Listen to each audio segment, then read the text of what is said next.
chickens. Where you at? Huge shout out to all of the Adventurers Guild members here on YouTube and all of the supporters from Patreon for their dedicated support of keeping this channel always on the rise.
Chickens.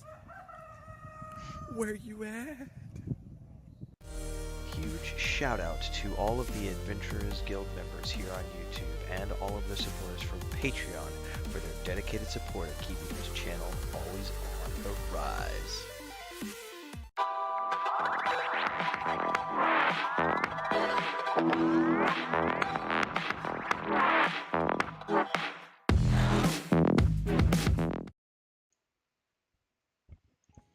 Strap in, ladies and gents. We're doing something different today. Something I haven't done, except for one time. I did this when the EverQuest TLP Yellowneck server dropped. I did a 12-hour stream. It was a little rough on me. I feel reasonably well this morning. I slept decently last night. It's going to be a challenge to not take a nap today, because I pretty much always take a nap around 11, 12, and I sleep for a couple hours. But I just coordinated with Chris. She's doing some stuff around here this morning, and then she's going to do some errands in town. Then she's coming back and cooking a bunch of food. Today was trash day, so she's gonna do all that kind of stuff. And then this afternoon, she's going out to hang out with her family and stay the night over there because the newborn from her niece is there. Um, and then I'm gonna do the stream today because tomorrow I'll be on my own in the morning, so I can't do a 12-hour stream tomorrow because I'll need to be able to be on cat duty and dad duty. So we're doing it today, which is awesome. I said I was gonna do a couple of 12-hour streams throughout the month of July. This is the first one that we're doing. I do have a super chat goal today. The obvious reason for doing a 12-hour stream is, well, there's multiple reasons. One, get more people to follow the YouTube channel, and two, get people to help us hit our financial goals. Not gonna lie, I'm very open and transparent about that. So if you're here today on the 12-hour stream and you like what you see, there's a few things you should do. Like, subscribe, hit the bell icon so that you get more content like this. Join our Discord, links are down below, and support the channel, which you can do in a variety of ways. You can join as a member, it's $2.99 a month. You can gift memberships, which is really cool, and you can do super chats and stickers and help us go towards our super chat goal, which is $100 today. So hopefully we will see people contributing, because this is like Netflix or Hulu Plus. It's a content stream. If you like the content, support it with a subscription or some form of monetary support. Don't be cheap. I'm going to say that right now. Get that commercial crap out of the way. Let's do it, says Thomas Bennett. I agree. Morning crinkled. What are we doing? Where are we at? That's another good question. I should buy some more I supply only drinks if I can. Oh yeah, I need more of these. Gotta get stocked up on supplies. Let's move those over here.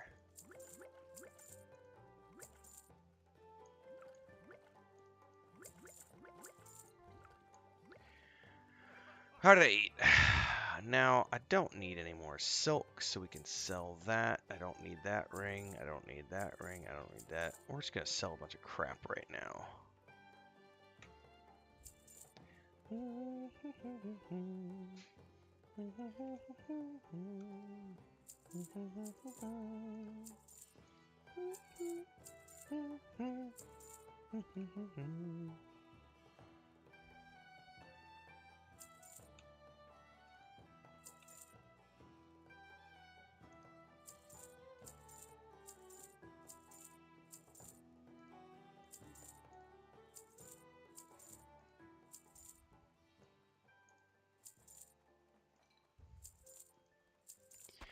Alright, I think we've got this sorted out.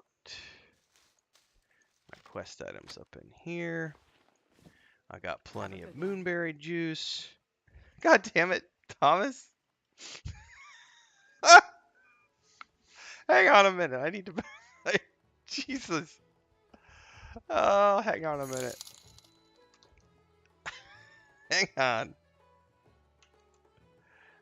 Hang on. I hadn't even got it started yet. Give me a minute. Damn it. Let me breathe at least.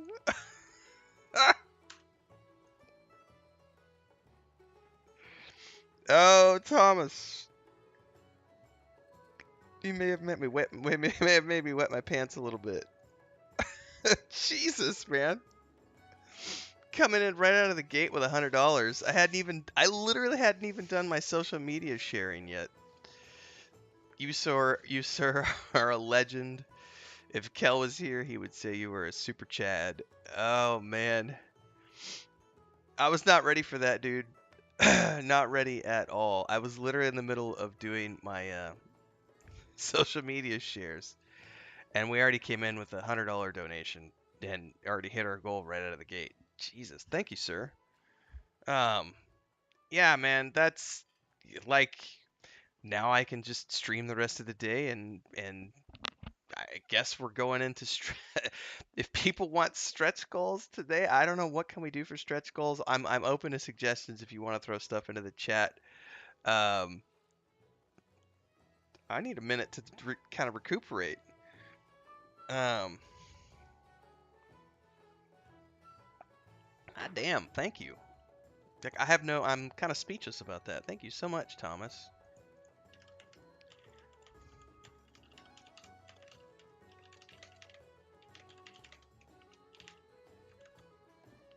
Well, holy crap. Well, I'm sure as the day progresses, we will think of some additional goals. Since we already hit our super chat goal right out of the gate. Thomas Bennett says, "Let's enjoy our day chat." I agree.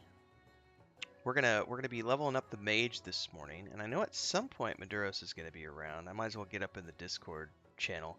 We may. I know Remy had asked for a Marrodin run in the Discord channel.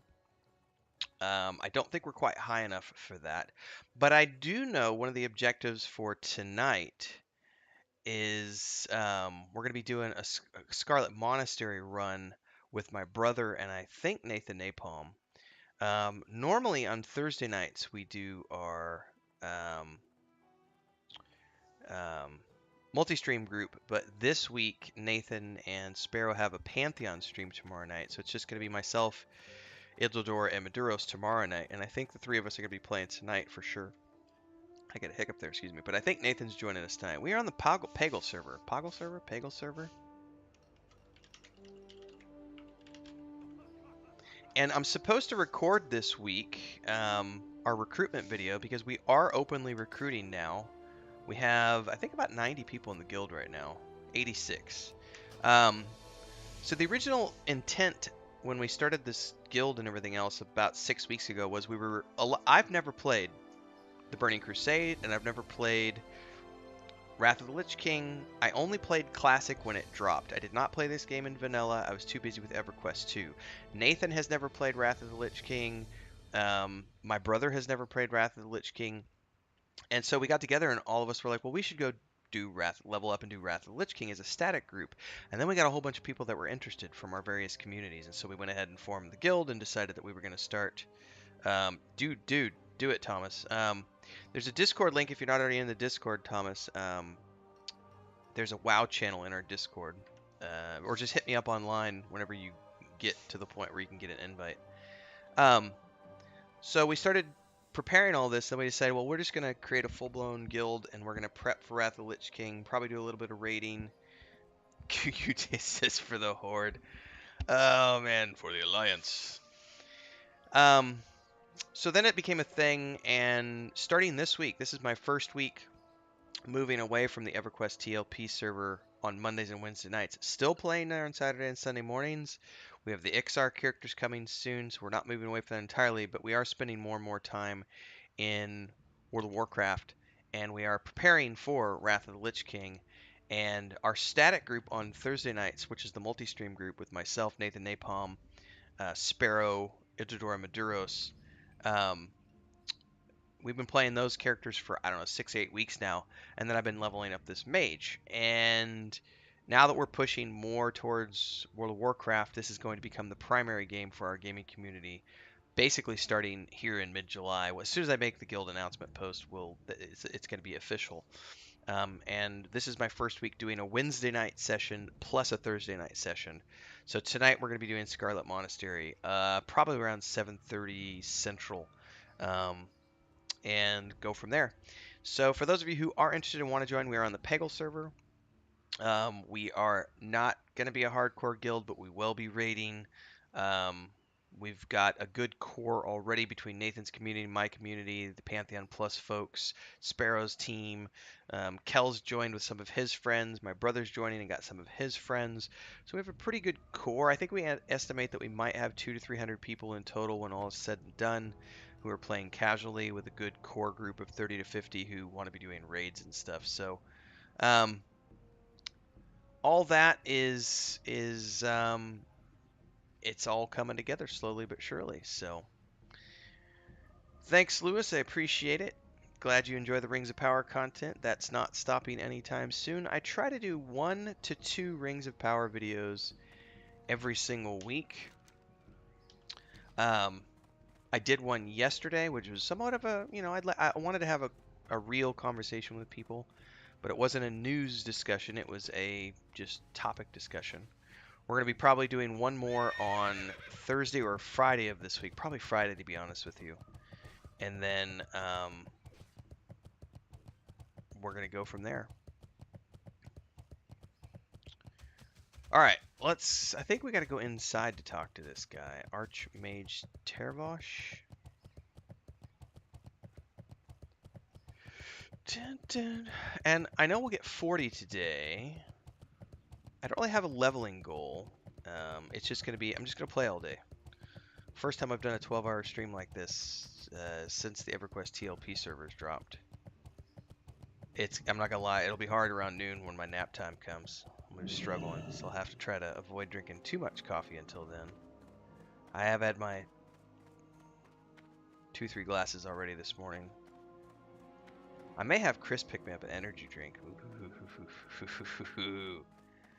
Go dangerous. Get a Red Bull or something. Although I think here they do, I think there's Monster and something else. I don't remember what they call it. Well, this dude's not up here. Where the hell can you... Oh, there he is. Greetings. Greetings. I've recently begun testing various crystals and their arcane properties. Lady Proudmoore has given me leave to ask travelers heading into Desolate to seek out a place called Maradon. Within the ruined temple are great elementals composed of purplish stones I've named Shadow Shards. If you decide to head that direction and find some of the crystals, I would be very thankful. I could even fashion you a trinket from them if you so desired. So this is definitely going to be for Maradon. Cool, because we're going to be heading there at some point. Woot! Welcome to the Adventurers Guild, Lewis. You, sir, are also a legend. If you haven't already done so, well, if you just joined, of course you haven't done so. One of the things we do for our members is every Saturday I do audiobook readings of my publications. We already did the Bloody Knuckles sci-fi and fantasy anthology, so those are up. And we already did the prologue, chapter 1 and chapter 2 of Echoes of the Past, which is book 1 of the Saga of Leucemia. So you could check those out. Then we're doing... I know this week, I've got to record the first of the...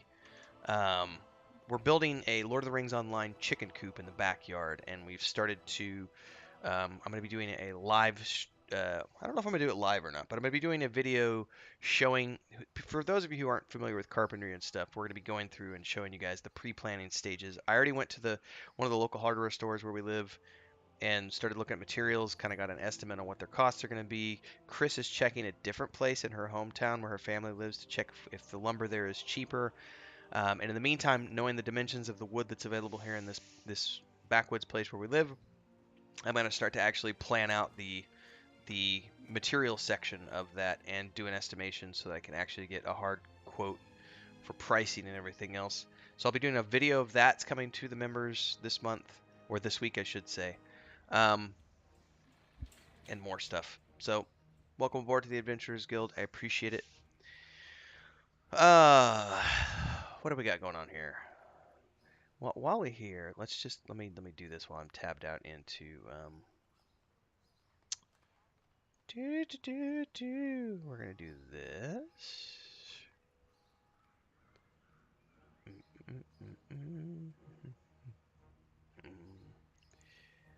So give me a second here. Dun dun.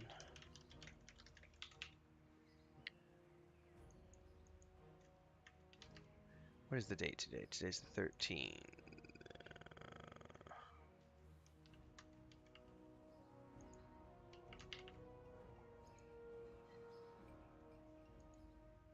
Alright, I modified that so we have a stretch goal now for people who are coming in later on the stream. We'll work on a stretch goal this afternoon.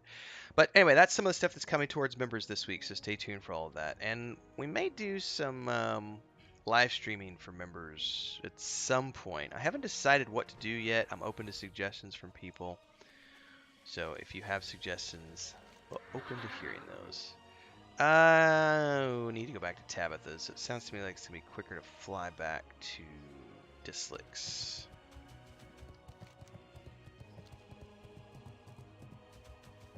Thank you, Lewis. Well, I appreciate it. I've tried really hard. So we're into episode 71 now. So I started that series, I guess at the beginning of last year, somewhere in there, while we were still living in Mexico City and everything else. And that's become just like a weekly sort of vlog space. Which, sometimes they're shorter episodes, but they're usually 20 to 30 minutes long, and occasionally we get into the 45-minute territory. But, I mean, there's been a lot that's happened over the last year and a half, just going through the pandemic and living in the city and then buying the property here in the countryside and moving out here. And then since we've been here the past few months, just like the realities of living in the backwoods again, which I forgot what it's like to live in the backwoods. Getting decent internet up and running, dealing with, there's no like this is a small town with only about 30,000 people, and we are in the backwoods part of the country, and there's no chains of any kind here. So it's been entertaining. It's been relaxing. I tell you what, I do not miss the traffic or the smog or the earthquakes for sure. I do miss some of the convenience factors and obviously rock solid internet 24/7. I do miss that. But, it's the little things. Being able to pay for a place in cash and not have a mortgage was a big, big motivator for us. So it's nice. Of course, now we're dealing with all the rescue cats, and that's for those who don't know about that situation, I put up a picture today with some more info. We're gonna be doing a video about that this week. But yeah, I'm glad you like the Monday musings. It's very therapeutic for me. Oh my God, I'm gonna die here. Run away! No, don't stop, don't stop, don't stop. I'm talking and not paying attention to where I'm running, and this was a bad place to be. Wasn't aware of where I am. Is this like an encampment of some type? This part of the map's not uncovered for me, so...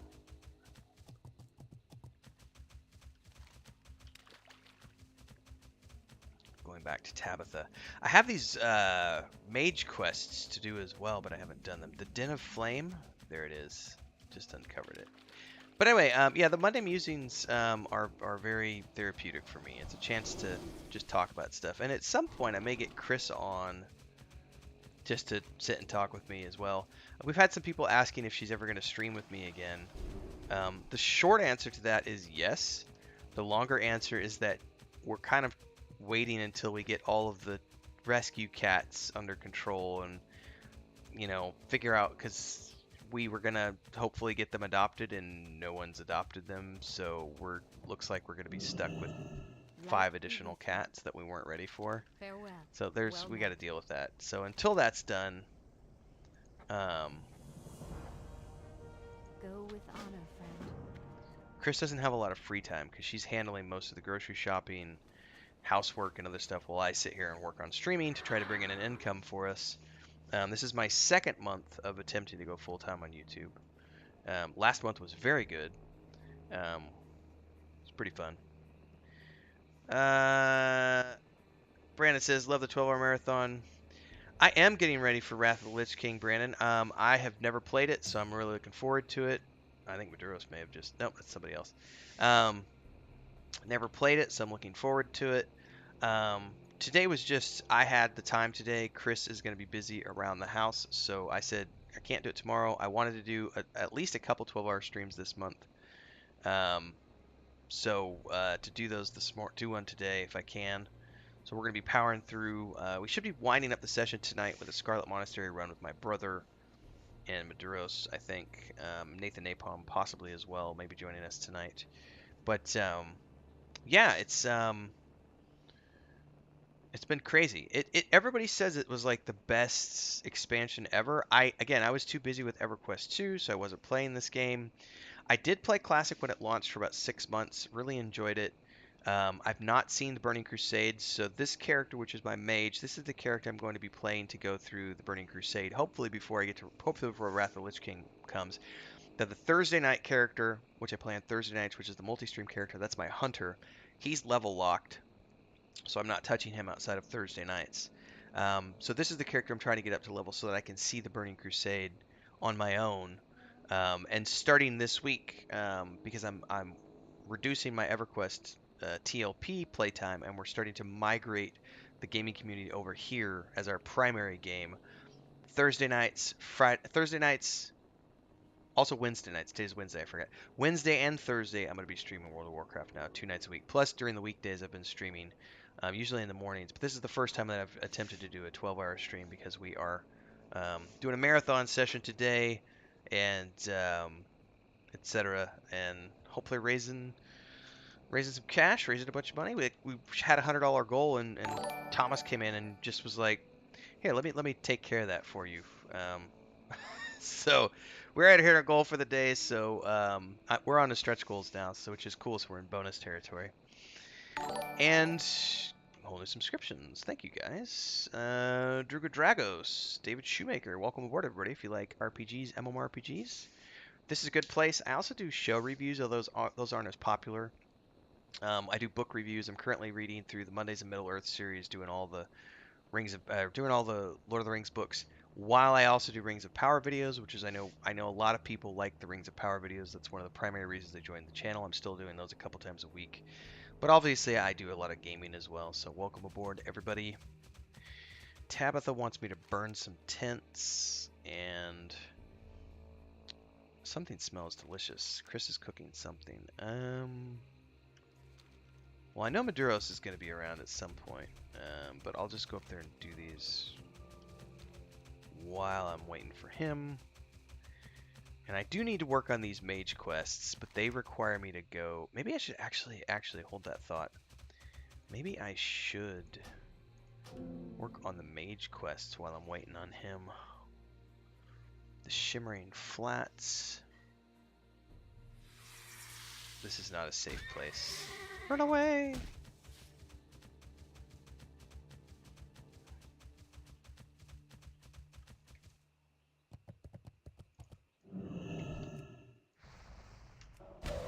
Take care of this before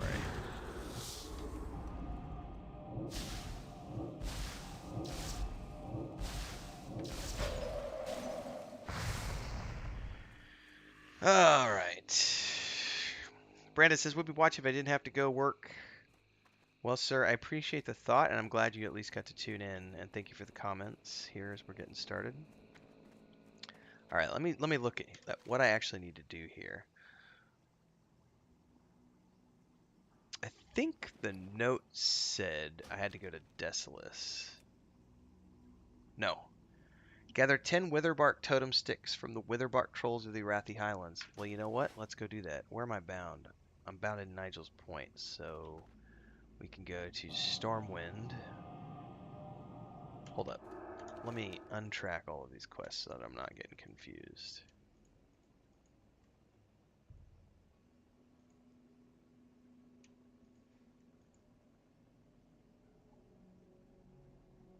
That is Desolace.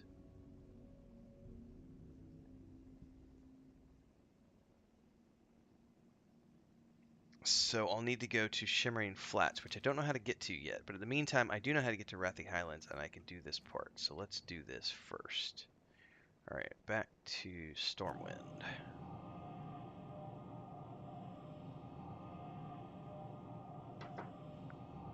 This is for a new wand. I can finally replace the wand that I got from Black Fathom Deeps.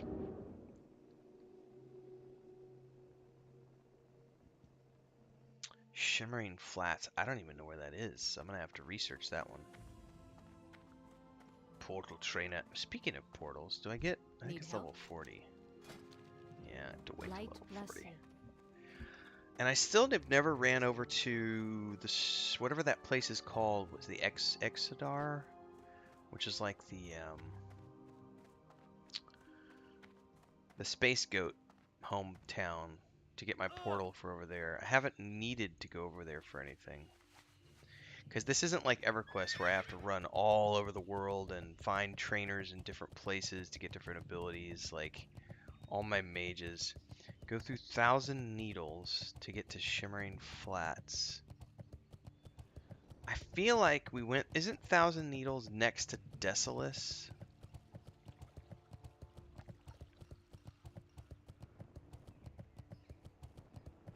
Well, I'll tell you what in a second. Let me get on a flight point here to go to Arathi Highlands, and then I'll look at my map, because I'm pretty sure we have a flight point in 1,000 Needles. Oh, that might have been the hunter though. I don't know that I have it on this character because we went there for Razorfin Crawl or whatever that place is called like 2-3 weeks ago. But that was on the hunter, so I'm willing to bet that this character doesn't have that flight point. But I do have the Nigel's Point flight point, and I'm bound in Nigel's Point. So, not Sid says, yeah, I haven't been to Exodar yet. So, Marathi Highlands. All right, so people are saying Gayuti and Crinkled both said it's 3,000 needles. All right, it's over here, right? It's Desolus.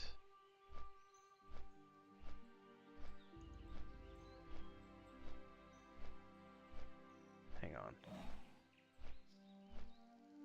Let me read this.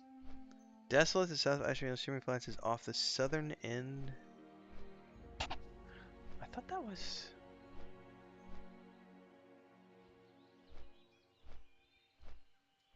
Oh, here it is. Ah. Oh. Can I get there from the Dustwallow Marsh? Like...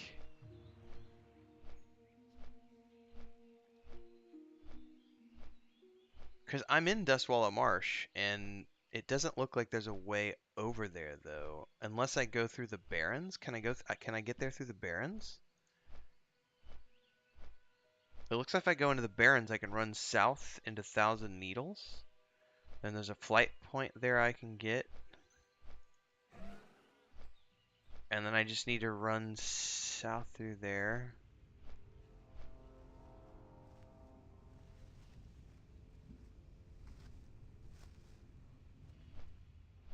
Through the Barrens, down the lift. That's right, that's where Razorfin is. Right here. Because we did the run the other day, and we grabbed this flight point at Thesiana, which is in Feralis, I think. Okay, so I know what to do then. I can make this run. But we'll do that. That's the next step. In the meantime, we got to get these...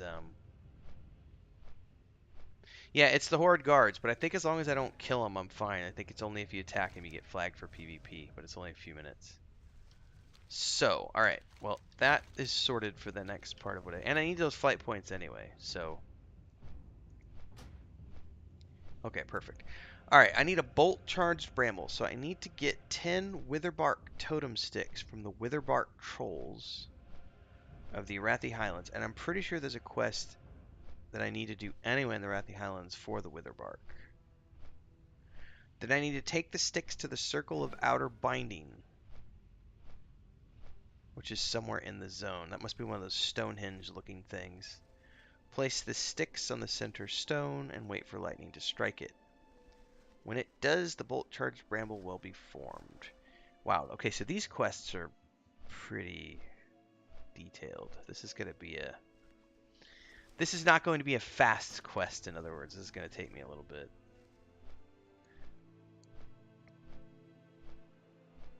Alright, fair enough. Alright, fingers crossed my internet holds up all throughout the day, ladies and gentlemen. It was being cranky last night. My ISP was like, around 8 o'clock, they were like, no, disconnected me twice.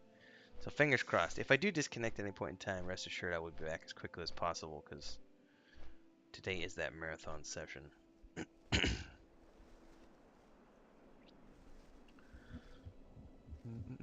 Can you guys give me 2 seconds here? I need to check in with Chris real quick. Oh, hang on. What's going on over here? I got an update on my phone. Oh, Crinkled. Did you just join the Patreon, Crinkled?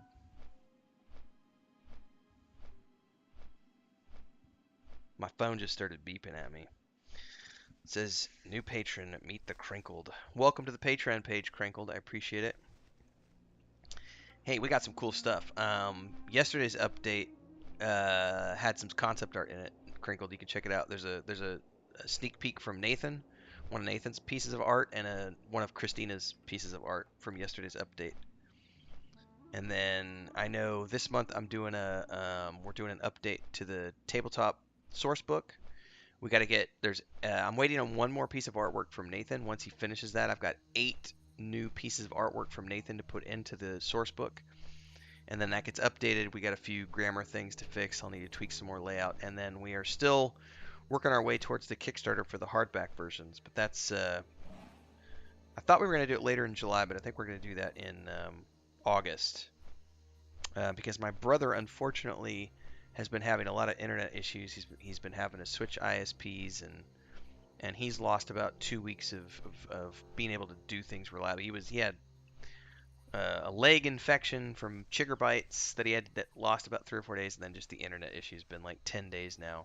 But I think he's getting that sorted out. So as soon as he gets that sorted out, he and I will be getting all the Kickstarter stuff prepped, and we'll be doing the Kickstarter for the hardback versions of our source book, which includes the first campaign, level 1 to 4. You can get an invite, sir. And then get you promoted. Welcome aboard. So once Joey gets all that stuff sorted out, we're going to start actually putting a timeline on the Kickstarter, because we've got artwork from Sparoh and Bounty's daughter, Becca. She did some really cool creature artwork that's going to be for a stretch goal. We've got Nathan's tapped to do 25 new images for the source book as part of a stretch goal, and on top of the stuff he already did. So a lot of stuff coming in the pipeline in terms of what we're doing with the World of Weave and the Void. And if you haven't already tuned in, on Sunday nights we live stream that campaign. 2 seconds, I need to check with Chris.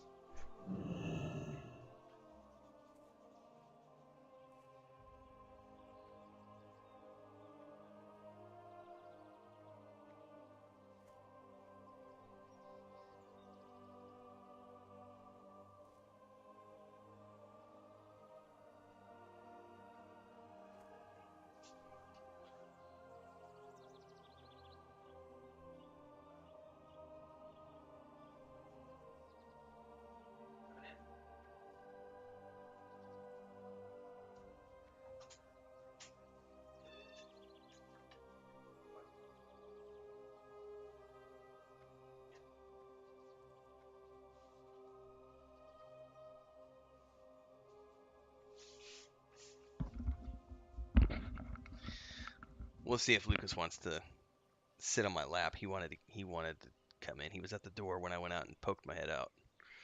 So they had a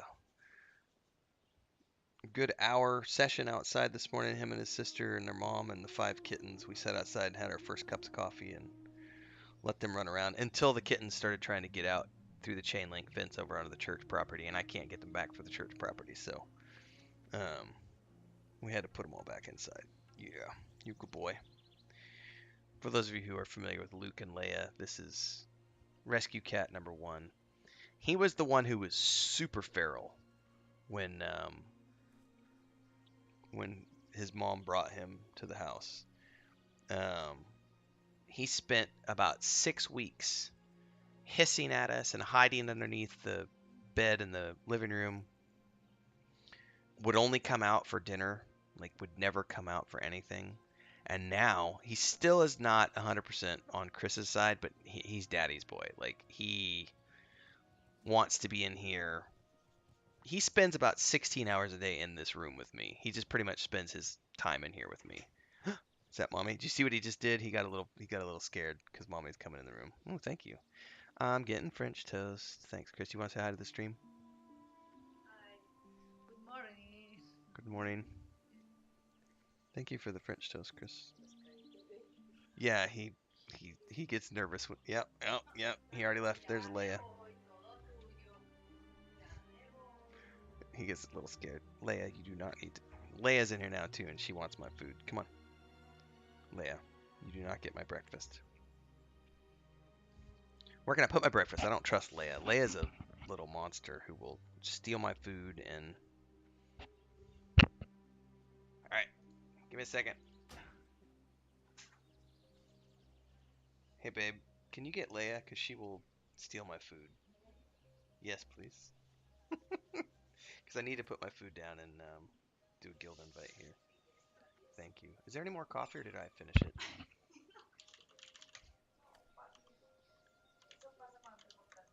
You can put her on the bed if she'll stay on the bed. All right, welcome everybody. All right, French toast. Oh, I'm gonna nom people. I apologize in advance. I may have to mute the microphone.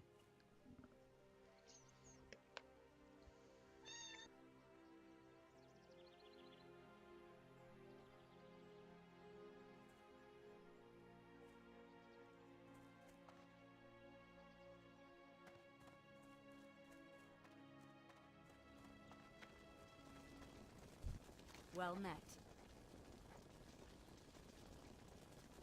Farewell. King's honor, friend. Go with honor, friend.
Lucas is all sorts of Twitter pated right now. He's like, "You have something that smells absolutely delicious. Can I please have some?" He normally doesn't beg me for food, but he just got a bite, and he apparently really liked it because he's wanting more. Come here. Here. You can have another bite. There you go, buddy. French toast and syrup apparently is something you decide you like. Alright, I'm going to mute here.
We are doing a 12-hour section, Jackson. With breakfast. Alright. A beard with syrup is not a good thing, ladies and gentlemen. I'm not going to give you any more, buddy, because I don't know if kitties should have maple syrup, so I'll give you 3 little bites. I need 2 seconds. I got to take my plate to the kitchen. I will be right back.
He's upset now because he wants more French toast. He already had breakfast. They had breakfast at about 6:30. All right, we'll see if he calms down or if he's going to want to go out. All right, I'm back. I've got this quest. Where did it go? Wrathy Highlands. Because I think these are the same ones I need for the brambles. Yes? Double check again. Wither bark totem sticks. Okay. Time to buff up.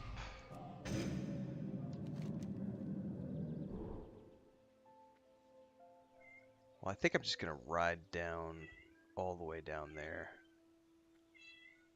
All right, he's asking to get out. Hold up.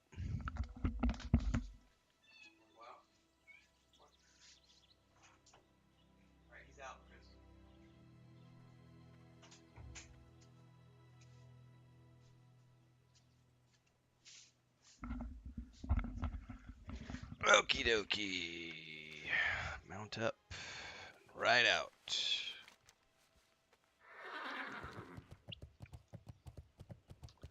I wonder if it's worth trying to get the ones around there. If I feel like I should just go all the way down.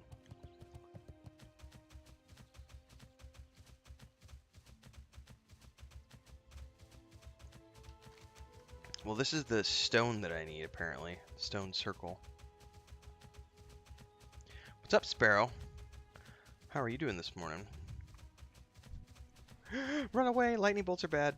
Lightning bolts are bad!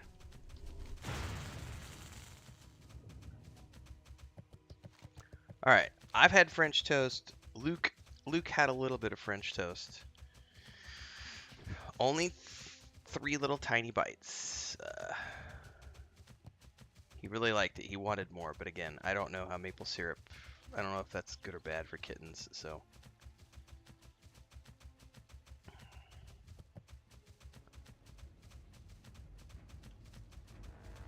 I have been fed. I've had a couple cups of coffee.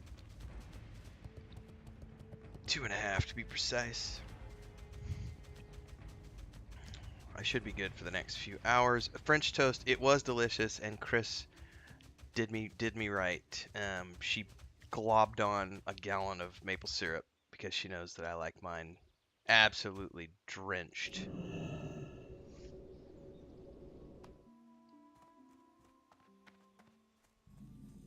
Oh, there's lots of other people here, apparently.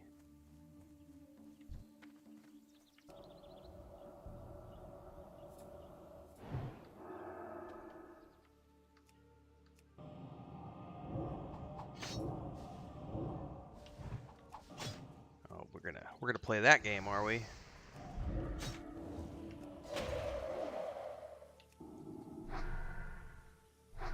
You gonna throw stuff at me? I can throw stuff at you too.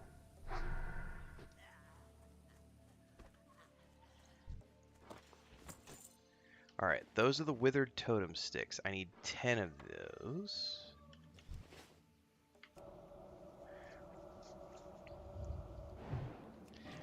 Well, I'm just, yeah, Chris is awesome. She totally remembered because I asked yesterday, I was like, could we have French toast sometime this week? And I didn't specify a day. I just asked if we could have French toast. And then she decided to bring me French toast this morning, which is awesome. It was a great way to start off my 12-hour stream. So this stream, I just got to give a shout out to everybody. This stream has been awesome. We're not even an hour in to our 12-hour marathon stream. Not only did we hit our initial $100 goal, we're onto a stretch goal now. We got a new member joined. So Thomas dropped $100. Lewis joined as a member of the Adventurers Guild. Then Crinkle subbed over on the Patreon page. And then Chris brought me French toast, and I'm just like, I'm feeling a little fucking overwhelmed this morning, everybody. Just a little bit. Thank you. Pretty awesome. I gotta say, what a Wednesday. What a way to kick off a Wednesday. And I can also just say from a feeling of, it's Christina's family, but it's my extended family now. Our niece just had a baby. So I am like a great uncle now. If I can you is it great uncle? I think is how that works. Right, that's how that works. I'm a great uncle now. She had her baby. What was it? Sunday night. I think it was Sunday night because we were doing the live stream, and she had the baby at like I think at like 2:30 in the afternoon on Sunday. Which I thought she was having I thought they were doing the C-section in the afternoon, but I kind of misunderstood what was going on, and Chris told me they actually did the C-section at like 2:30. And she had gone out to the hospital just to be supportive and etc. This guy.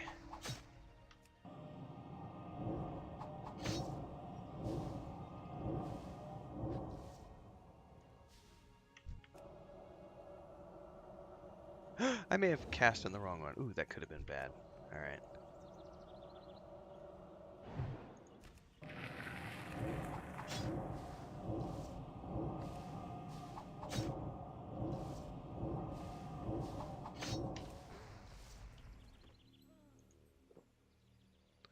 All right, I gotta kill lots and lots of these guys.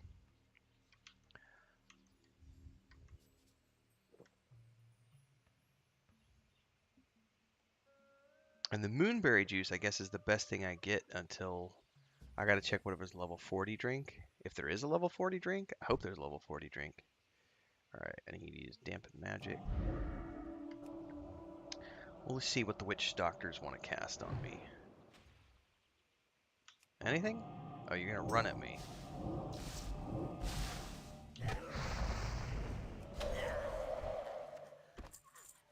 Okay.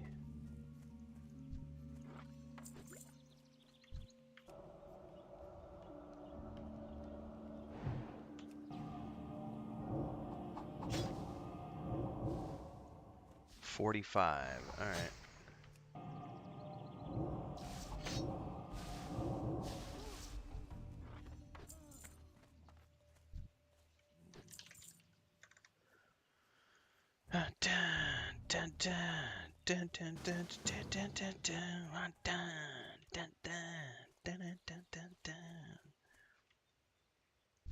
I got the hang on, my mouse may have just tabbed me out for a second. Come on, get me back in the game. There we go. Food, drink are on the 5s? So not at... Okay, so only on the 5s. Oh, my stream just blacked. I'm just watching the stream too. That was apparently me, It should come back in a second. I don't know what happened there. It decided to, freeze up for a moment. I have also not restarted in several days, so that's probably a good time to restart. Things start getting a little janky.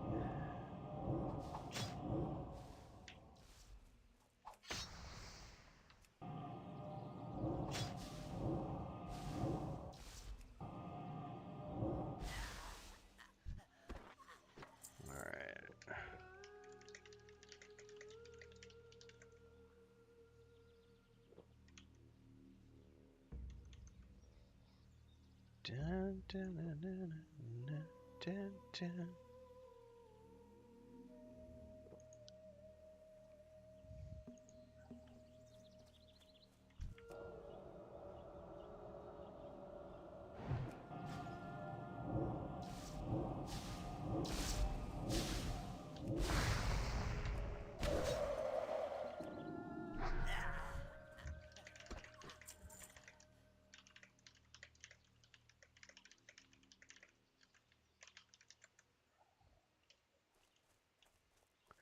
I have 6. I need a few more. Alright, not gonna lie, folks. I've got syrup in my beard from the French toast. I can smell it and I can feel it. Oh, beard problems. Uh-oh, Mad Nat's health is really low.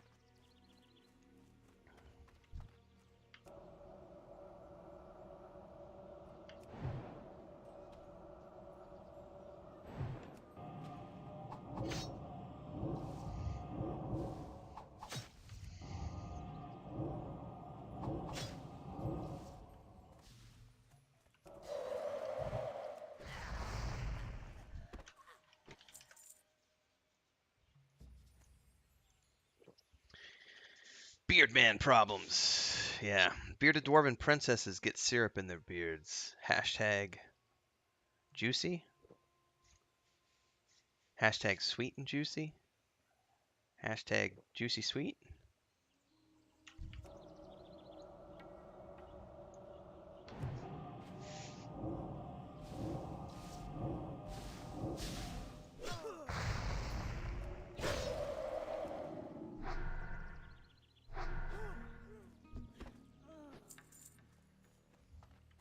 Hashtag sticky princess. I don't know about that one. That's kind of scary. Let's go ahead and sheep that guy and do this to this guy.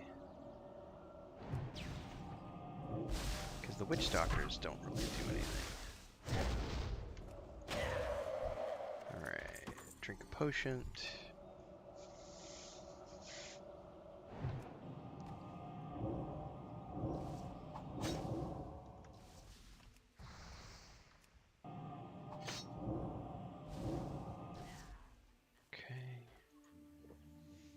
Icky sticky, hashtag icky sticky.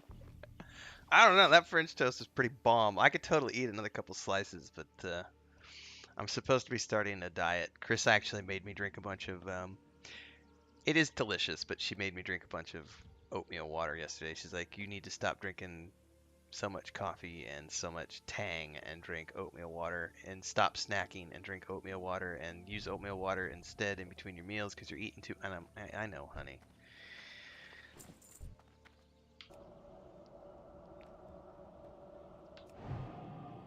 My snacking has gotten way out of control here, because I'm not running, and since we moved to the heat, and I've been very lax about my exercise. I do the bands a couple times a week.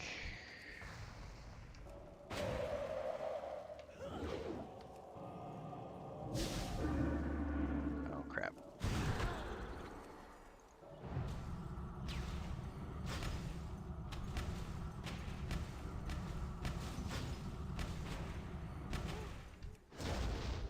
Alright, I survived. And I do jumping jacks throughout the day. I was reading some guys who were talking about like trying to do 1,000 push-ups a day is a good way to do it, because you can just, anytime you need to like take a bio, you need, like, sitting down right now to med up, I should get up and do like 30 push-ups.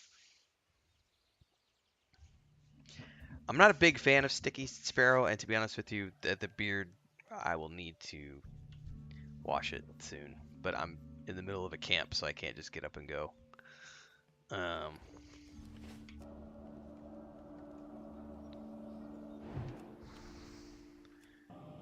I do not like sticky at all.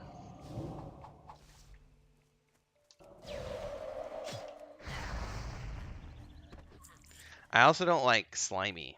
One of the reasons I don't like eating pig's feet is because of the texture. They're very slimy. Same thing with raw eggs. I can't do raw eggs because they're slimy. Mm.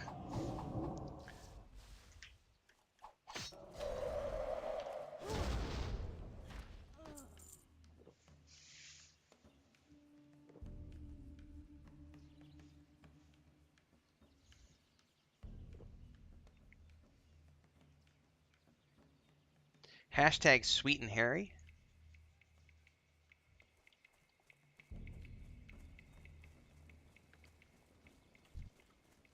Oh, I did finally get a medicine pouch. Okay.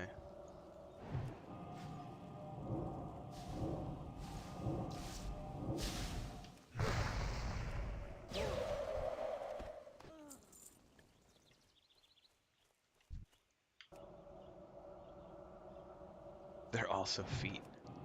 Well, you know, chicken feet are a great source of collagen, as are pig's feet, but it's the texture. I also can't eat chicken feet because of the texture. I can eat them. I don't like to eat them because of the texture. Chris loves chicken feet. Actually, most Mexicans love chicken feet. Like, it's a very cultural thing. Not just Mexicans. There are a lot of supermodels. If you watch, they will eat a lot of chicken feet because the collagen level of chicken feet is just really, really high. And I just need to get over it, probably. I need to get over it being like chicken feet and be like, ew, that's slimy and gross, and just appreciate it for being a super healthy form of collagen. Like, you don't need to take collagen pills when you eat chicken feet. Pig's feet, on the other hand, are just, ugh. I love oysters, though. That's weird. Isn't that weird? Because they're slimy, and I actually like oysters, so that's an oxymoron.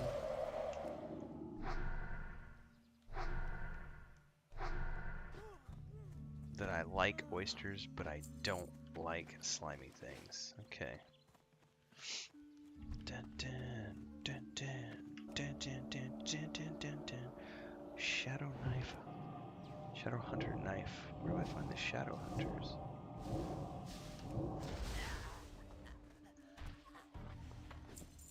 Alright, well, I have my totem sticks to go do the... Yes, smoked oysters are really, really, really, really, really, really, really good.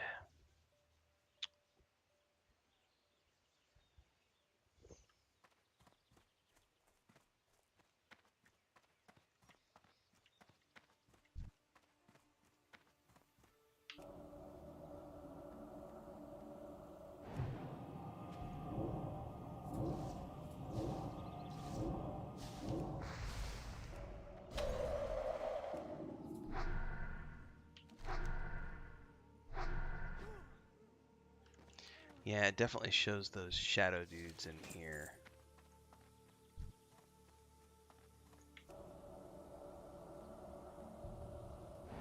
I'm not a big fan with the hot sauce, but yes. Bone broth soups. So Chris, just as an FYI, Chris makes a lot of, well, in English it's just a soup, but in Spanish they're called caldos. So caldo de res, caldo de pollo. And caldo is always cooked with the bone in. So if we're making caldo de pollo, it's usually like the whole chicken. And if it's caldo de res, it's usually a big chunk of meat with the bone in. And so you're getting all the bone broth. Oh, what is this? That is a really good two-handed sword for a tank. It's got a defender stat on it. I may have to give that to Nathan if he wants it.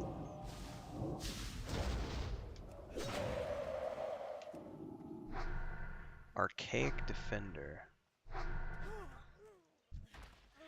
So okay, now you're making me walk back my previous statement about not liking slimy things, because Chris and I both love snails. We both like smoked oysters. Like, those are both slimy. So maybe it's not just slimy things. Maybe they're just certain things I don't like because of the flavor.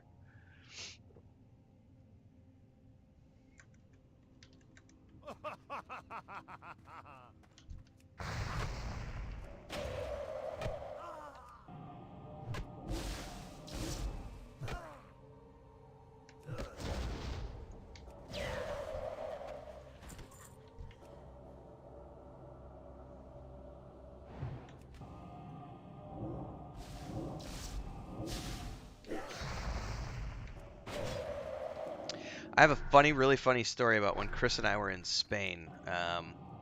We were up at this restaurant in the Highlands, up in the Pyrenees Mountains, and we were on a press tour with a bunch of other travel bloggers. Like, I think there were 6 of us total.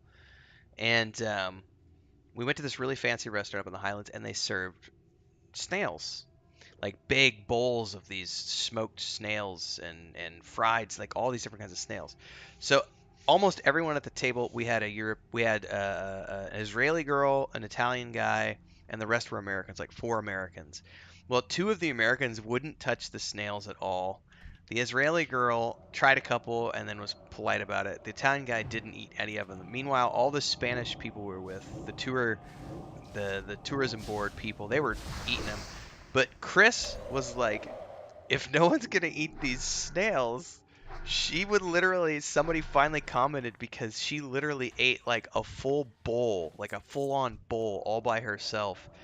And so one of the tourism board members was like, you must really like those. And she's like, well, if no one's gonna eat them, yeah, these are really delicious. But she ate like a whole bowl of snails by herself. It was really funny.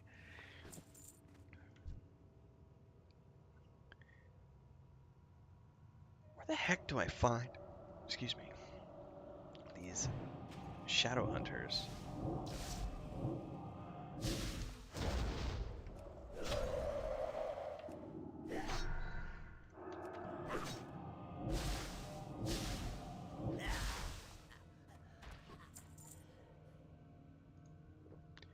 Can you find any of these? No, they're only in here. Oh man, this is gonna be rough. Okra.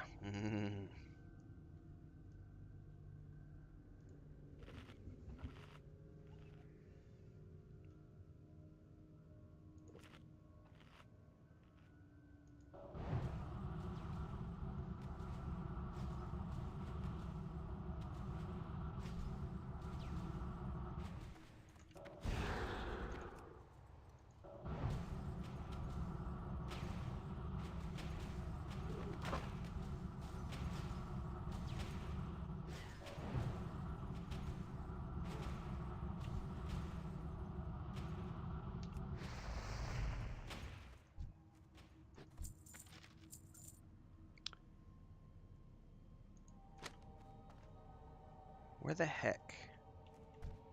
Oh, there's one right there. Drop it, buddy, because I want to get out of here before the respawn.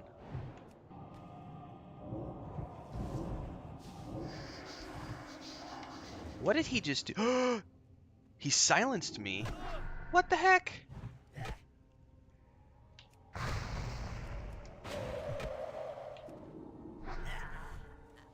Oh, and he didn't drop the knife. Lame. Don't know that I've ever had okra either, to be honest with you. I know there's a lot of things that my parents just didn't like, so we didn't get a chance to eat them growing up because my parents didn't like them, therefore we never ate them. As an example, asparagus, and Brussels sprouts. Neither one of my parents likes Brussels sprouts or asparagus, so I didn't get the opportunity to eat those until I became an adult, and then I found out that I loved both of them. Alright, we're getting out of here.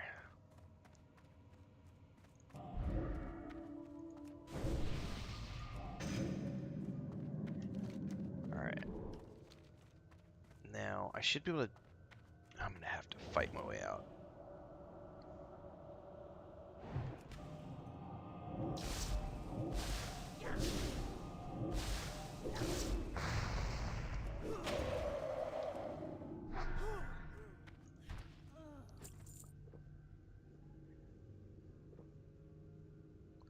Oh, there it is. I found the sticky part. It's right here. Oh, yeah. Sticking to my fingers. Gross. Alright, beard cleaning will be necessary in a little bit once I get to a safe spot. I gotta go to the bathroom and wash my face, because I'm a pig, apparently, and don't know how to eat French toast without getting it all in my beard.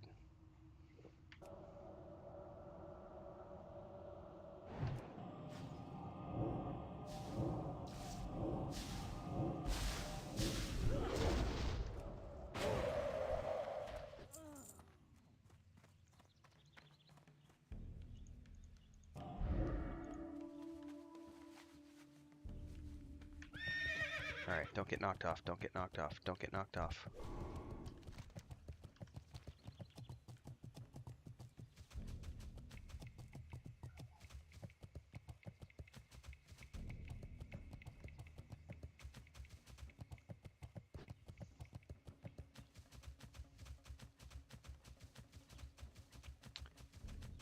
Now it says I need to put 10 of those things on the portal stone. But I'm about to clear my way to it, I think. And they shoot lightning at me. Do I have a lightning? I do not. So I'll have to use the mana shield.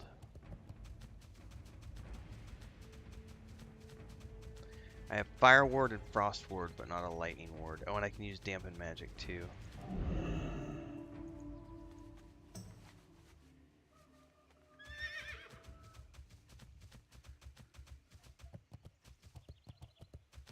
Okra is why gumbo so thick. So here's another slimy one. Here's another slimy one that I forgot.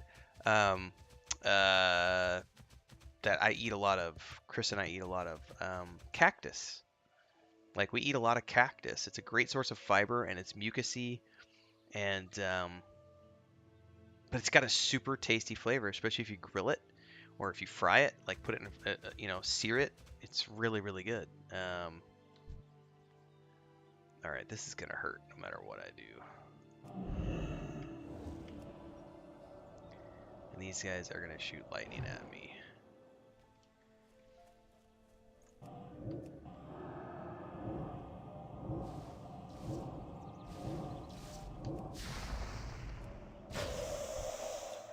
All right, if I can manage to do this without...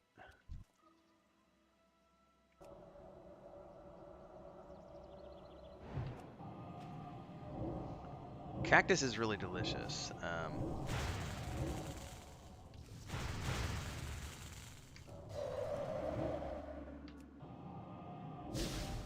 It's got a weird, like, citrusy flavor to it, so it's kind of like, it's not, it has a citrusy bite to it, but it has a very earthy flavor.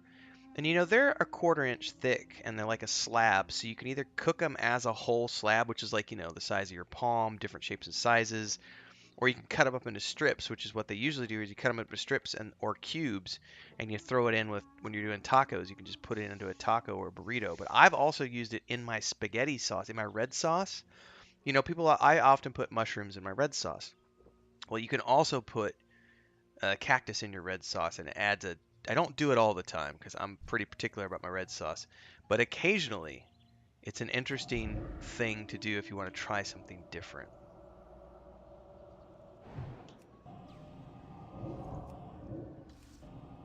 Yeah, the ears of cactus, they're really, really good.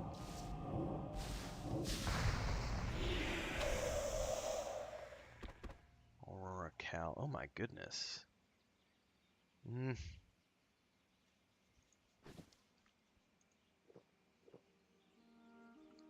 Man, I do not know how I'm going to break this camp. There's a lot of mobs in here, and they're just going to sit there and shoot at me.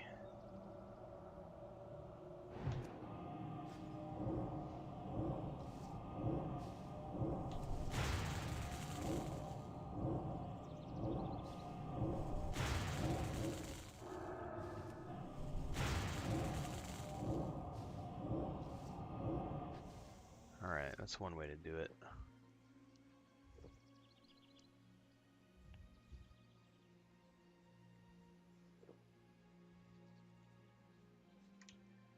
Medding up.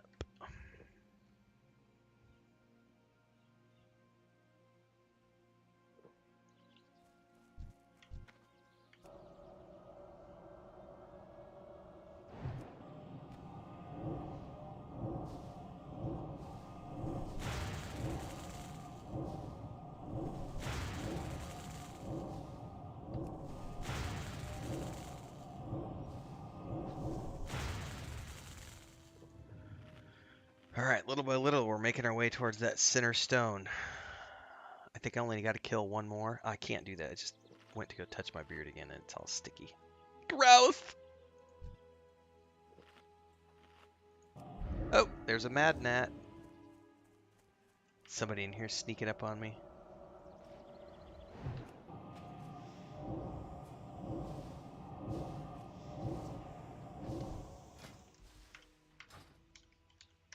Outstanding.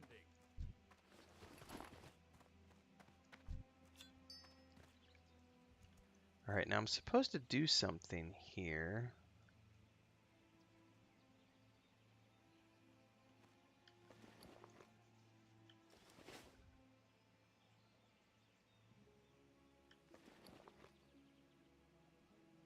Did it work?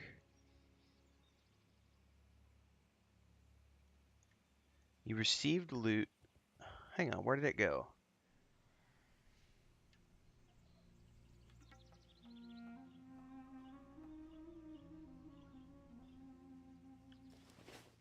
Bolt charged bramble. Oh, it's right on top. Fuck, I didn't see it for a minute. I was like, where's this thing at? Okay.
Charged brambles up over there.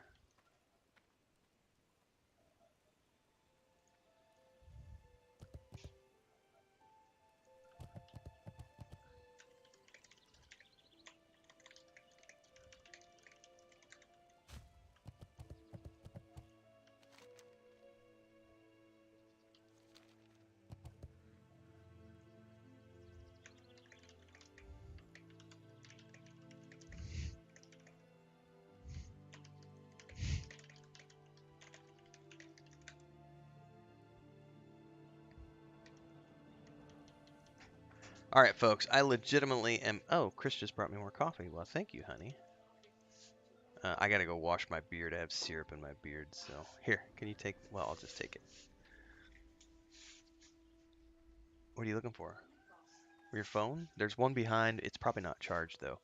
I'll be right back, everybody. Give me a couple seconds here. I gotta go wash my beard because I got maple syrup in it.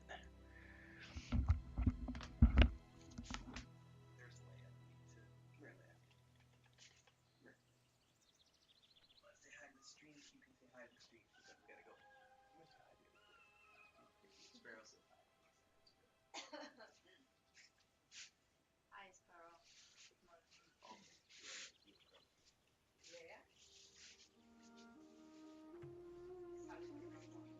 Hay una actitud, creo que todas tienen actitud.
Poniendo la canción de su mamá, Chris.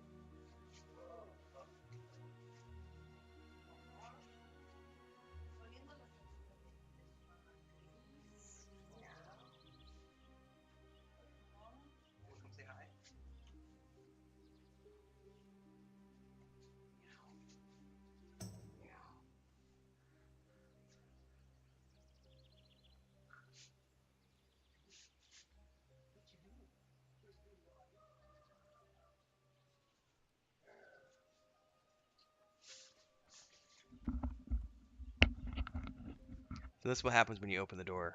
You get little rodents that sneak in.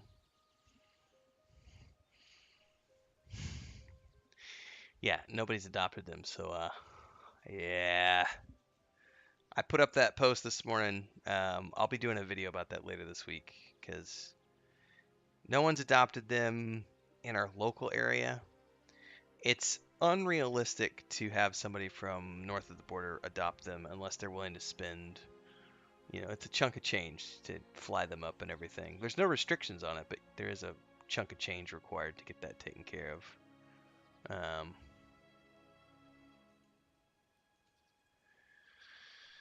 But anyway, no one here is locally is taking care of it, so more than likely we're going to have to figure out how to have them be outside cats. I need to build a shelter, and we're going to do a GoFundMe. I know that's exactly what we're going to do. Hopefully you heard Chris saying hi to you, Sparoh. She didn't use the microphone, but she just said hi before she ducked out. All right, I'm going to let them play behind me for a minute. All right.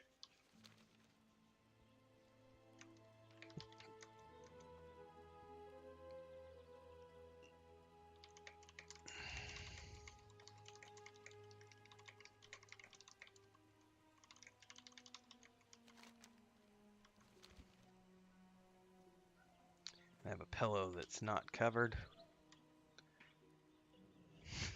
Give me a second.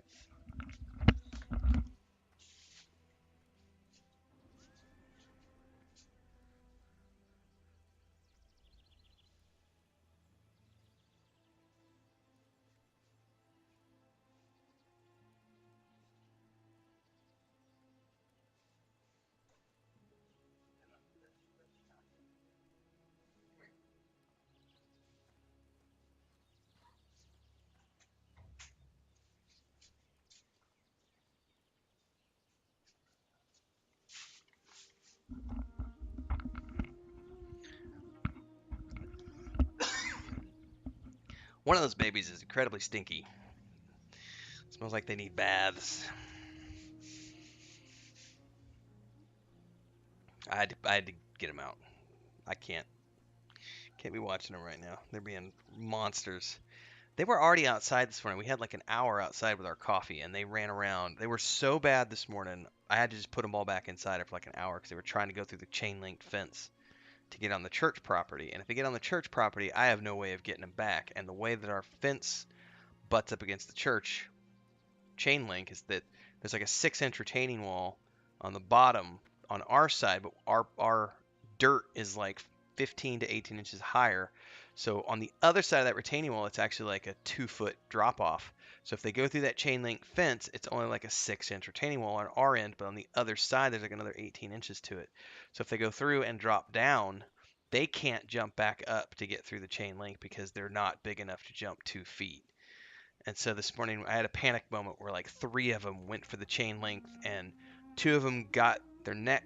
They were through with their necks and were going through with their body, and I got them. And then the third one, I literally got him by the tail and was like, "Stop!" And he was like, "Meow!" And I was like, "I'm sorry, but I can't get back here."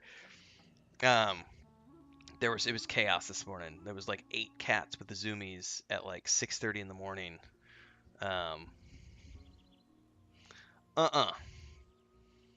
Do not recommend it, ladies and gentlemen. Don't be like me. Don't adopt cats. Nathan's in a dangerous territory right now because he now has 2 little babies. And if he thinks the farmer's going to take those little babies back...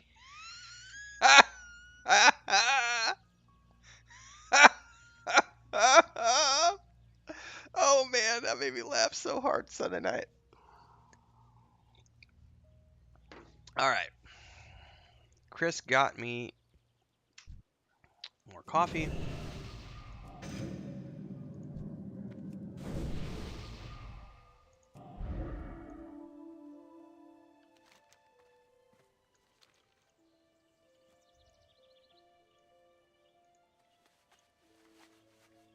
I'm going to ride down to where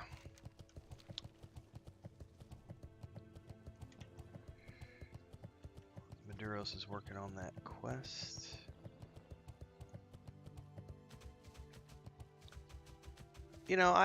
One is good. I like 2 or 3. I think it's good for cats to have companions. But,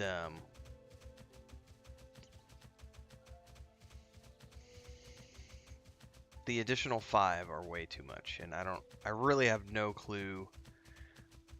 The only solution I have at the moment is going to be, we're just going to have to build them an outside shelter / home so that they can come and go as they please and have a shelter where there is food and water and a place to stay out of the rain and the sun. But that's not, The fundraiser we did at the beginning of June, and I'm gonna do a video about this later, so I'll give you guys the brief version if you haven't read today's community post. The fundraiser we did in June paid for Luke, Leia, and Dora to get spayed and neutered, and it covered medicine and food and like cat litter and stuff for these 5 babies until such time as they were going to get adopted, which is basically until the end of July. So there's enough money to cover them until the end of July. But once we get to the end of July, we're out of the funding to care for the additional 5 babies.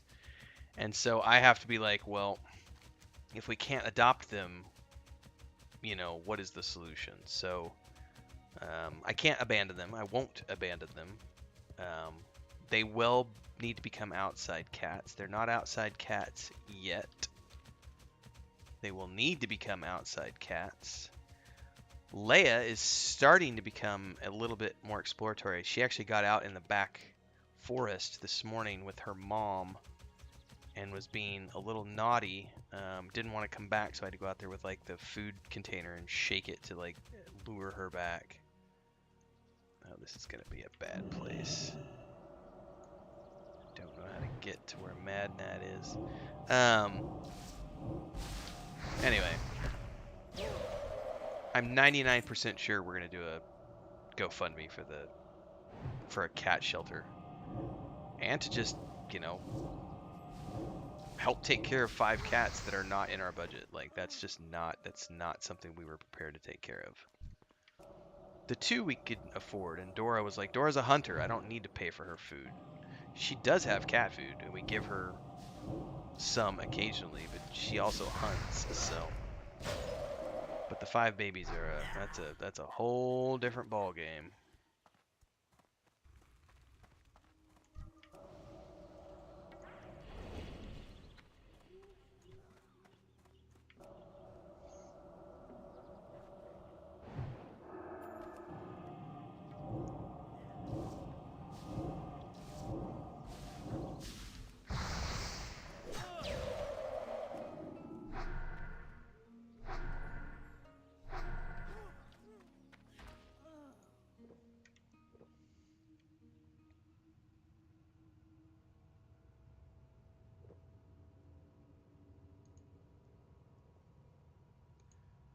Oh, why is my internet being cranky? That stream quality's dropping. I think my ISP has been doing some limiting to me recently. I'm supposed to be doing a 12-hour stream today. I don't need you guys nuking my internet, please.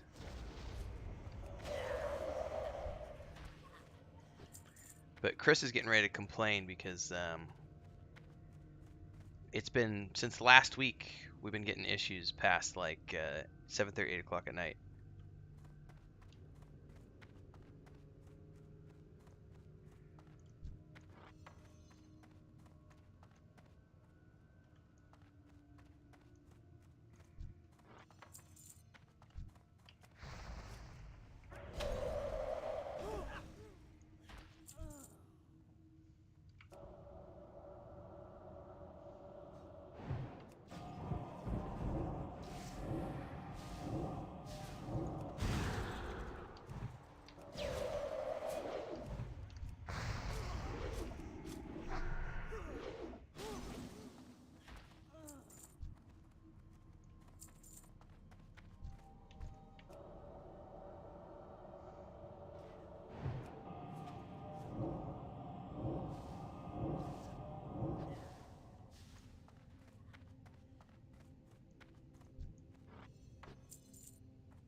Alright, I'm assuming that's all he needs. We can probably get out of here at this point.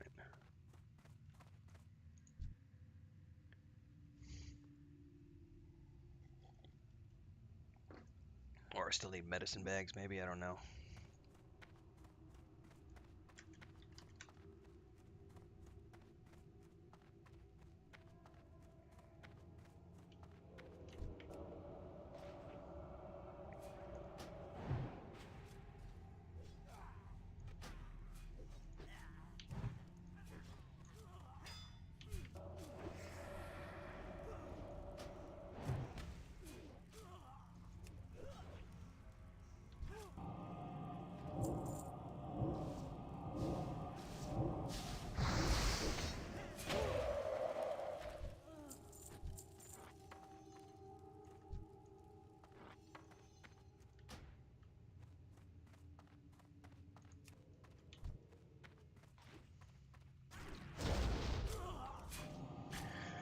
Alright, got the update here. Let's get out of here.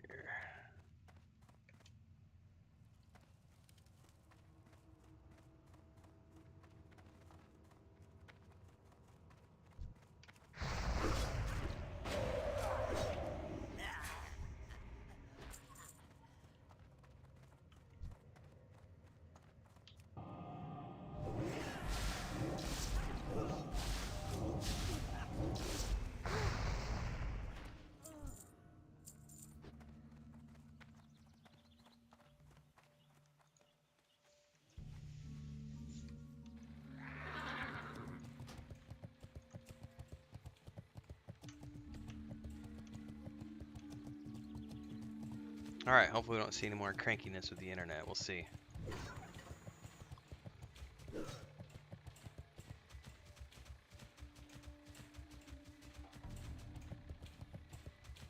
I've been debating trying a VPN and seeing if that, if it's them throttling my connection to YouTube or if it's just the quote-unquote saturation of being in a small town in the middle of nowhere, which I'm doubting because I had a rock solid connection for the past 2 months, and then all of a sudden, like the last week, it feels like they're starting to throttle me again, in which case, if they are, Chris is going to need to go to town and make a grumpy report and threaten them again. Because the threats worked pretty good the first time because we threatened enough, we called enough, we bitched enough that they eventually, corporate came down on the local office pretty hard. So Chris just needs to go in and say, hey, if you guys aren't going to fix this, I'm going to get somebody fired. Oh crap, that's more than one.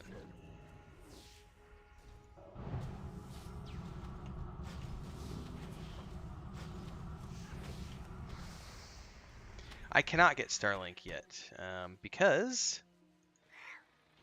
this is a fun one. I don't have an address yet. It is available in my location. We do not have an address for our home, and therefore I cannot order anything off of Amazon, and I can't order Starlink yet because I have to have an actual address for them to ship it to and to register. And we do not. The paperwork for the purchase was supposed to be finalized and in the office at the end of June. Chris has not had time to go to the office because of all the stuff that's been going on with the rescue cats and then babies being born with their family members and everything else. I think late this week or early next week she's supposed to go in and double check that they have the paperwork. If they have the paperwork, then she can then take said paperwork to the finest wires in the land. local city planning office, and she can get an address registered to this location. The house has been here for 20 plus years, and no one ever bothered to give it a direction, like an actual address. Which is a very interesting thing for me. Safe travel.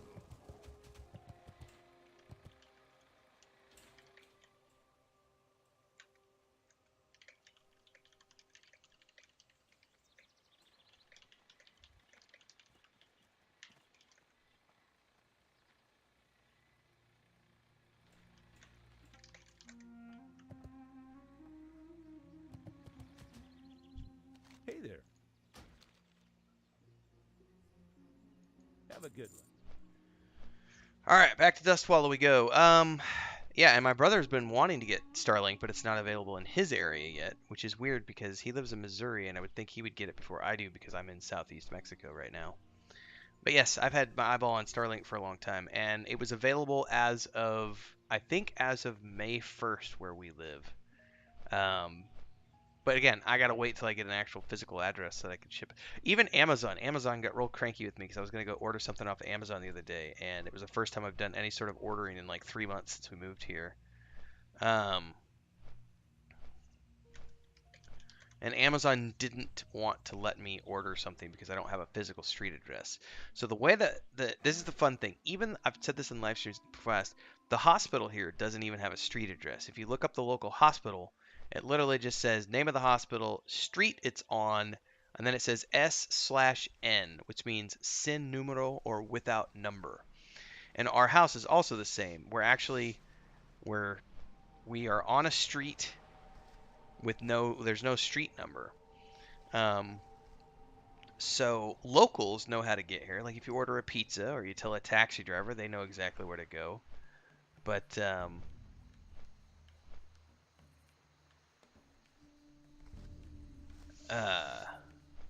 sorry, I was reading your comment, Green Age. But yeah, Amazon doesn't want to send anything. They're like, well, if you don't have an address, like the closest thing we can do is we can send it to the closest warehouse and you can go pick it up. So the closest warehouse is in a city 2.5 hours away from here. That's what the nearest like warehouse is. So it's like, well, I'm not ordering stuff to have it shipped to a warehouse 2.5 hours from here. I'll just wait until we get our address. So hopefully that'll be sorted out by the end of July, because once Chris gets our address in hand, I then have to go to Google and I have to get our address registered with Google so that I can actually have it on Google Maps and have a actual GPS coordinate and a house registered so that when people plug it in, there's actually an address that they can send to and ship to. Because I also have some amazing people on YouTube who have offered to send us power tools and stuff and help out with all the stuff we're building here for the chicken coop and the cat things and everything else, but I can't until we get an address registered. So that's a long story. Bentonville, Arkansas, when I was less than a mile from headquarters, but I could only get dial-up in 2003. Yeah, that's ridiculous, dude. I was honestly very, very shocked that we have what we have in the town that we live in. There's even fiber optic in the town that I live in. It's literally 3 streets down.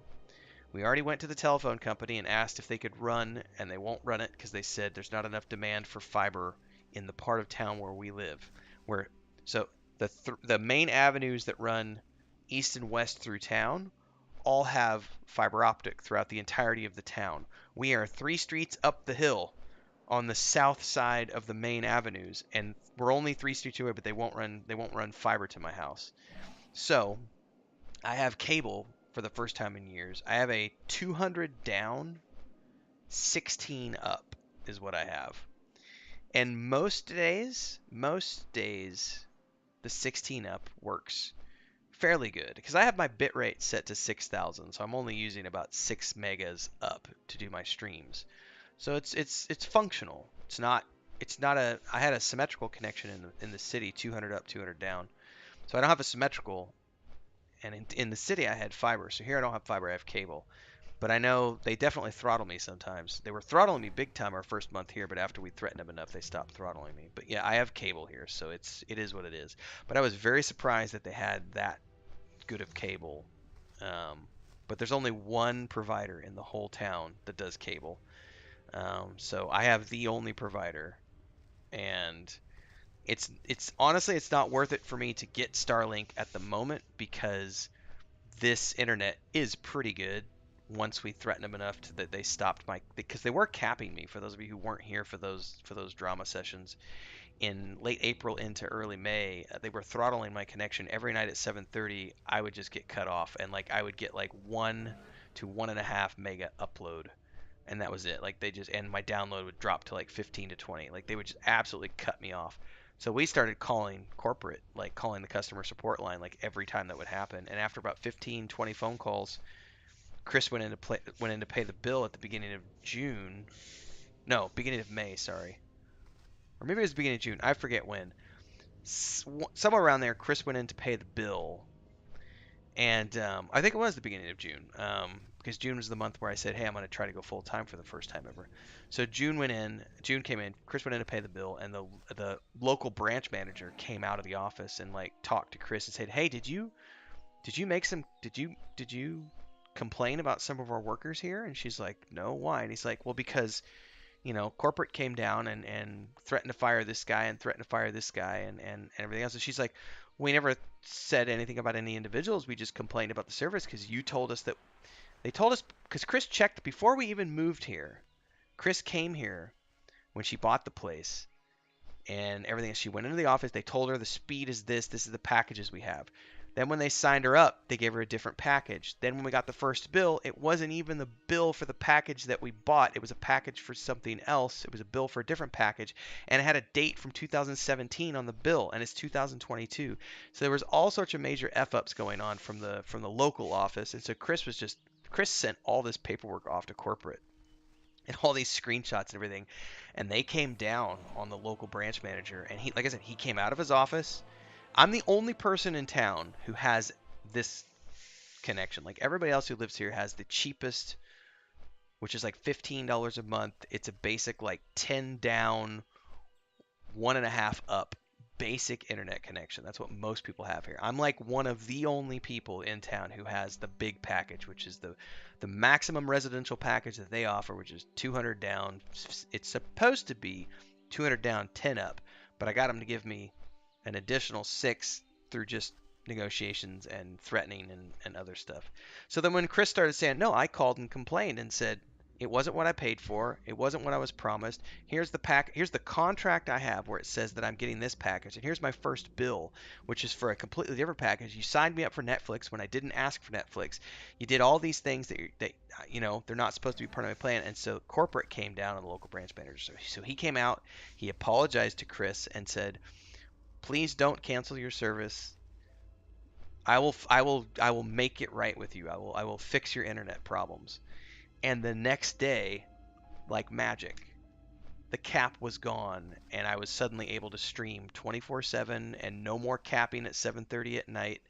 And it's been great for 2 months. And then last week, on Thursday, Friday, at like 7:30, 8 o'clock, back when they used to cap me, they haven't capped me, but I've definitely noticed throttling going on. The other night when I was playing with Maduros, I actually went and my stream stopped, and I was not getting any connectivity to YouTube. So I turned my VPN on, and I immediately got a connection to YouTube. So they were definitely doing some sort of blocking, like 3 nights ago, to YouTube after like 7:30 at night. They were definitely limiting or blocking my connection to YouTube and trying to say, you're using too much bandwidth. But to be fair, and I talked about this yesterday during the live stream, last month I used 1.5 terabytes of data, which means I'm using like 99% more data than any other person in this little town is ever going to use. So, that may eventually come to bite me in the ass, but I right now it's okay, and I'm, if and when I need to, I can get Starlink, and then theoretically at some point in the future, the telephone company will probably put fiber throughout the whole town, considering they already have fiber here on the main avenues going through town. We just happen to live 3 streets off the main avenue. So, or 3 streets off one of the main avenues. Anyway, that's a rambling story. I agree, Jackson. It is bullshit. It's also bullshit when they talk about saturation problems.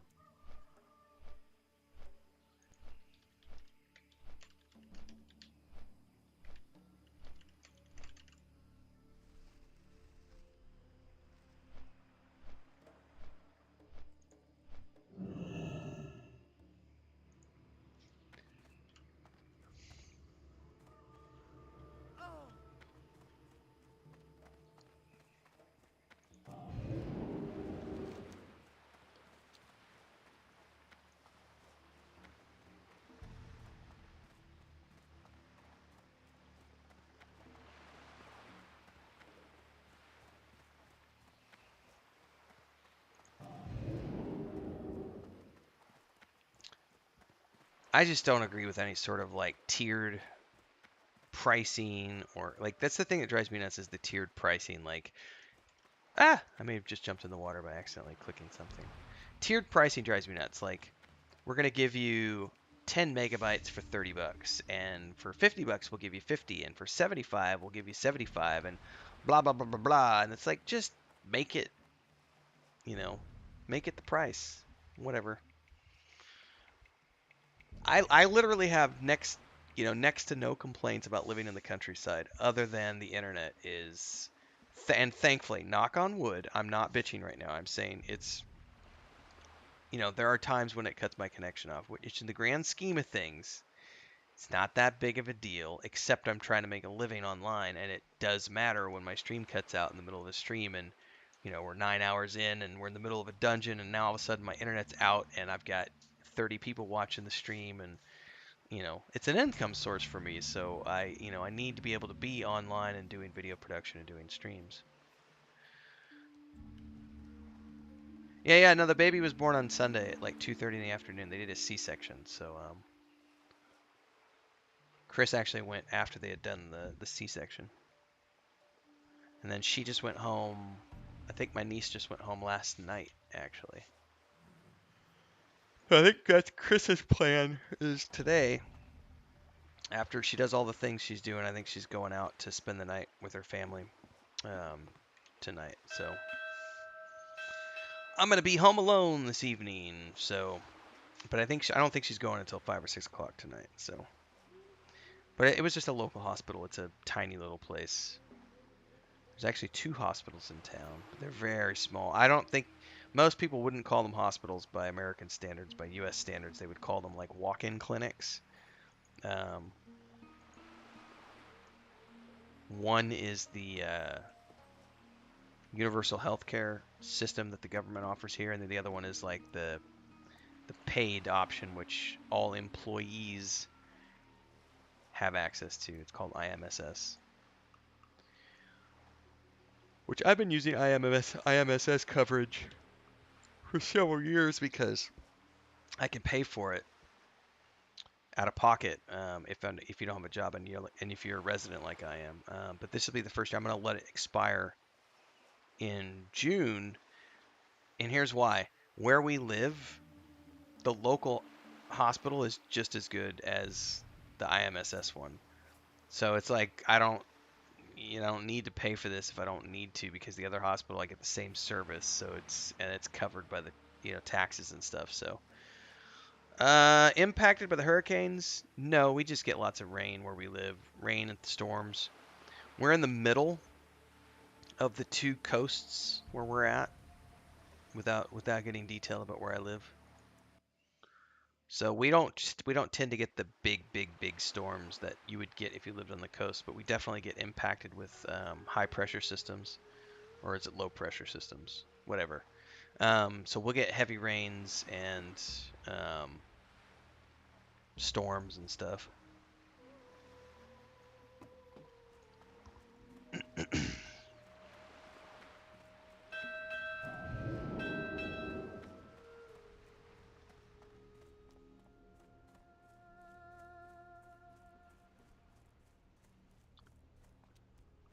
Congratulations, Jackson. I think a lot of people wish they had universal health care in the United States. So that is the where am I going? Dustfall? That is the #1 reason why Chris and I do not live in the U.S. Oh, Maduros is here. I should be using push to mute now. What's up, man? Hey, buddy. No, that's fine. I'm listening to you ramble while I do some work, so it's all good.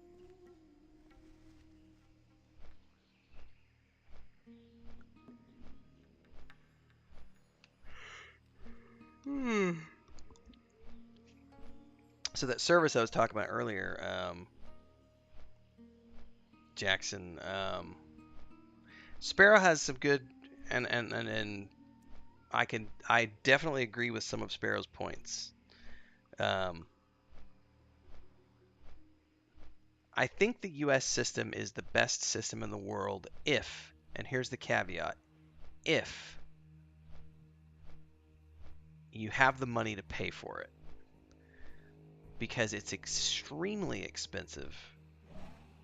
And I think if it was just something where the employer paid for everything, it could be a great system. But instead you have this crazy tiered system with copper, silver, platinum, gold status, and even if you're paying for the maximum package, you still have co-pays and all this other stuff.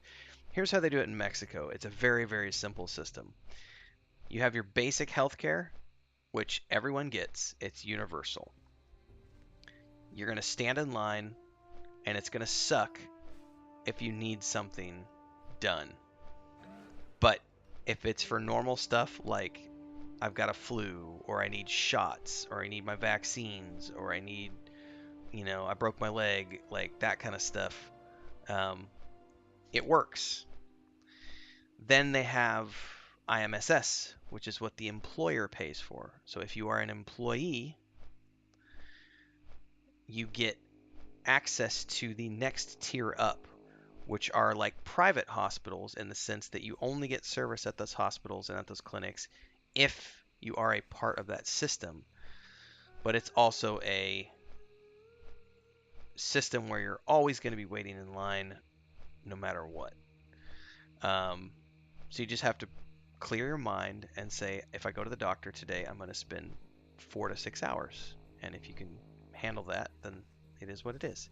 IMSS is the next option, and that's something that all employers pay for, and it gives you the next. Then there's private. And if you pay for private, you go to private hospitals that are within your coverage, and you get on-demand service. You don't have to wait in line. When I broke my nose in August, I didn't want to go wait in line because it was a Sunday afternoon at like 5 o'clock in the afternoon, and I did not want to go to the hospital in the peak of COVID season because I just broken my nose, and the idea of like having to wear a mask for 6 hours was like, So we literally went 2 streets over to a private clinic that was close to where we live. We didn't have insurance there, so I literally just paid out of pocket to have them. I walked in the door, I sat down for 5 minutes, I was attended to by a doctor, got my x-rays, got in, they put tape on my nose, had me come back the next day for a follow-up consult that was included in the price, and I think I paid maybe $50 for all of that out of pocket. So they have tiers in Mexico. It's either free, lots of waiting in line, not great service if you have something serious, the employer covered version, which is okay for most things, and then private. And I think it works very, very, very well.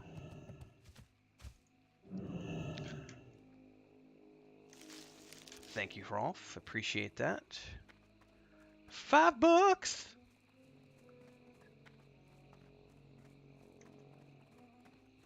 You need these as well, right? I have something over here. Catch a dragon by the tail. Something over here.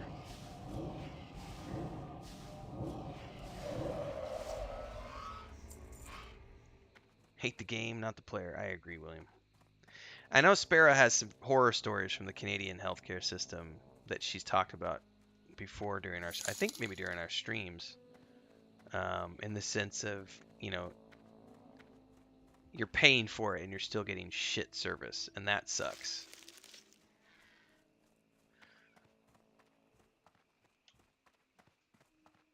But yeah, I looked at the cost to get Chris and I insurance in the States, and it was going to be like, I think the last time I looked, it was like $700 or $800 for the two of us to have health insurance, and I went, fuck that. That's like our entire, that's more than our entire month's living expenses just in healthcare. I was like, no thanks. Yeah, it's ridiculous. Oh, it is. And that, you have no guarantees with that either. We have plenty of friends that have to see specialists. Yes. And they have to wait a year or more to see the specialist. So it's like they're paying a whole year's worth of insurance for nothing. So that's a good point, because even with the IMSS that we had, which is the middle tier that Chris and I had for a long time, there's no guarantee that you're going to get to see a specialist. So Chris wanted to get x-rays for her. She's been having molar problems with her molars, and she wanted to get x-rays through the dental care through the hospital, and it was going to be 6 months to get an x-ray done for her teeth. So we just said, screw that. We went to a private dentist. She had x-rays the very same day. And then I was supposed to get, after I broke my nose, this is right, last August, so still during the pandemic, and I went in, and literally the clinic that we were assigned through the system, they weren't doing x-rays at that clinic for anything non-life-threatening. So the x-rays for that kind of stuff, the facial x-rays, were completely just not operating. And they told me, we will call you when it's available again. And 4 months went by and they still weren't. And I finally just gave up, and then we moved, and screw it. I already had a deviated septum anyway.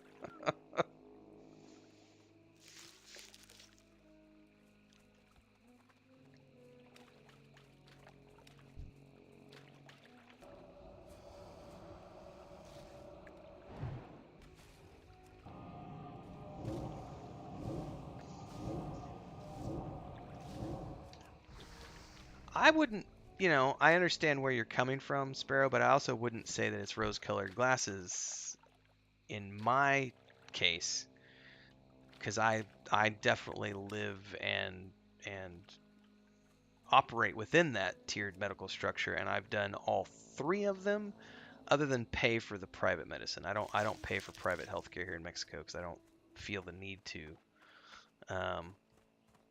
I definitely have my complaints about both the universal system and the IMSS, because in both cases, like Maduros is saying, I'm going to wait for a specialist at either one of those systems. The only way I get to see a specialist in Mexico is if I have private medicine and I go to a private hospital where it's on-demand service. And you have to have a chunk of change for that. It's still cheaper than the US, but it's not exactly cheap, if that makes sense. Yeah, the other problem is when you have I mean, I don't know how it is down there, but like here, you have to have separate dental and vision. And then the 3 of them fight with each other if it bleeds over into one of the other ones. So if you have like an eye issue that's actually supposed to be covered by medical, or a dental problem that's supposed to be covered by medical, it's like you have to wait it out. And then like someone like me, I pay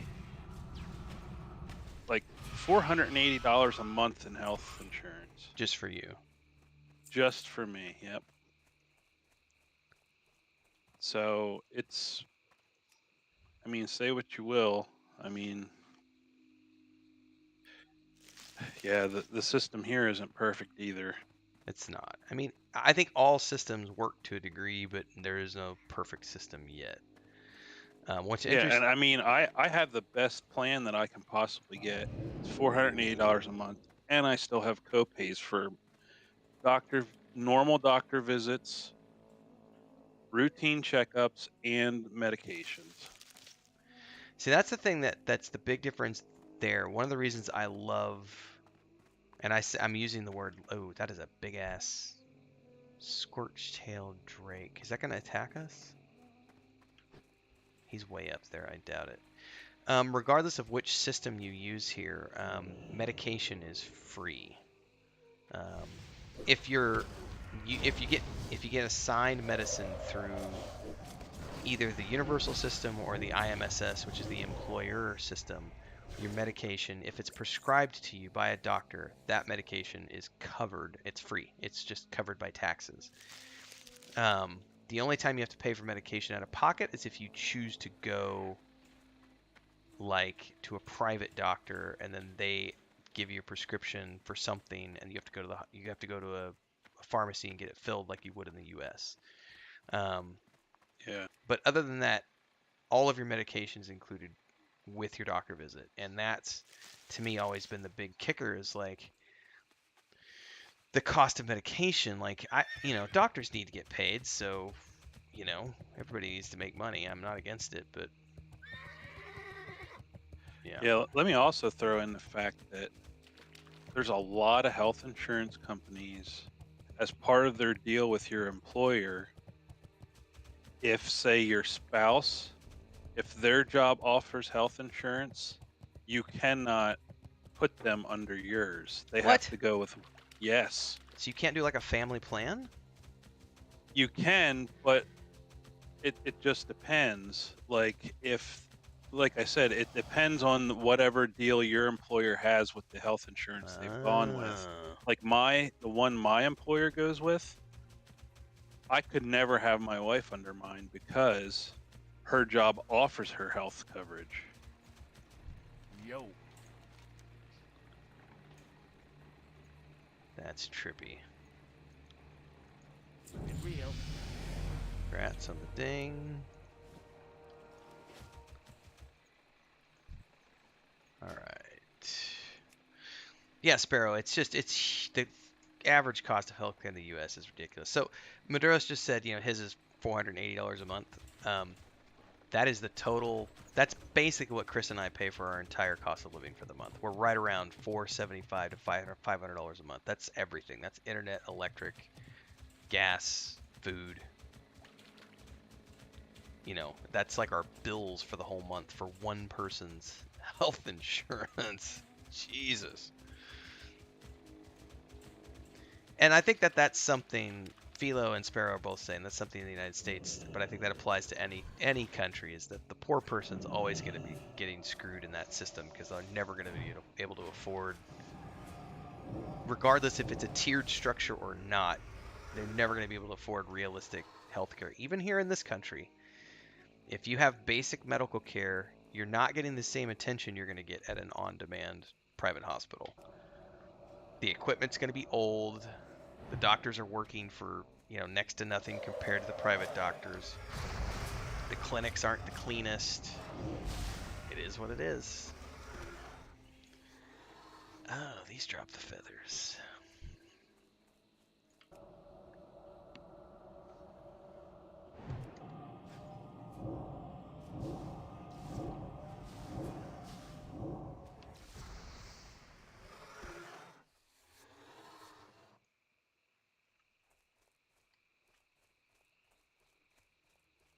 Not no more, Sparoh. I mean, it's like $25,000 to have a kid in the U.S. anymore.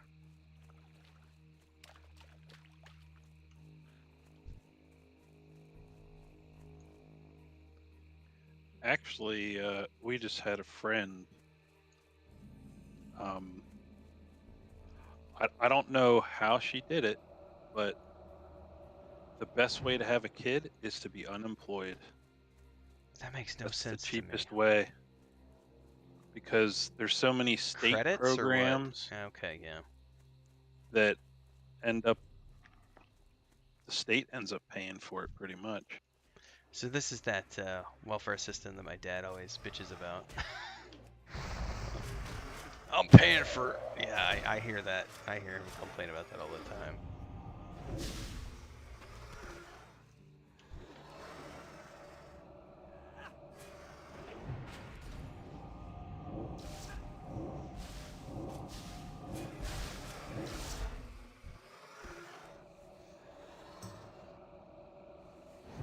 Goreclaw the Ravenous? That is a big ass T-Rex. We should have a quest for him. Wanted. Goreclaw the Ravenous. We do indeed have a quest for him.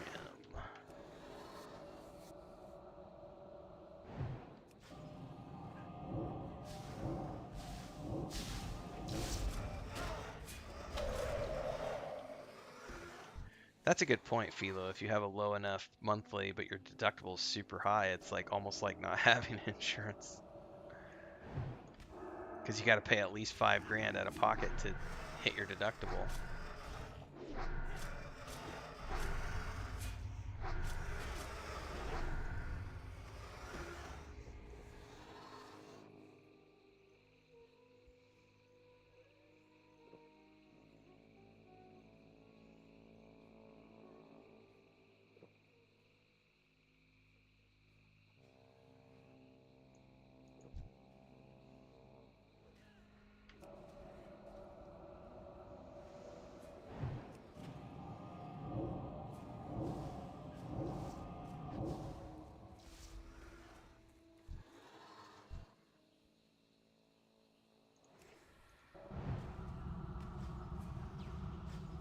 I think you tagged it when you did because somebody behind us was running up on it. I didn't see them.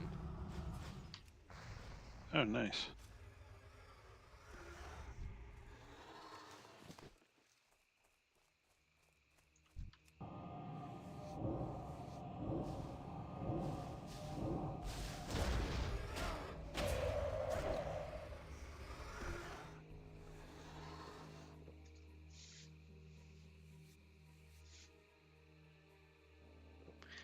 Yeah, it's pretty ridiculous, Sparoh.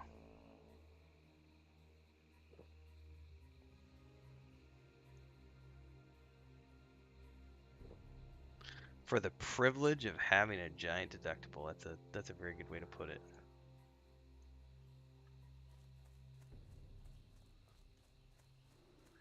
Sorry, I was medding up. Coming. I'll save you.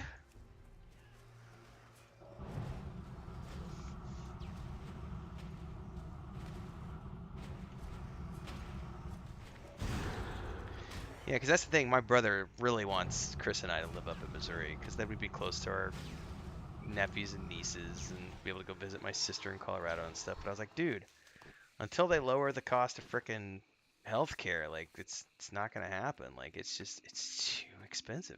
And then you could always try to be risky and just not have any health insurance. But I'm self-employed, so it's a little different in my scenario because I don't have an employer who's going to, cover it, if that makes sense. I've been self-employed for 22 years, something like that. Yeah, and since Obamacare, you have to have health insurance or you pay a penalty during tax time. Yep, it's mandatory, but that only applies if you live in the United States. So that's why, or if if your primary residence is in the U.S. So by not having my primary residence there, I can get away with not needing to be penalized for that.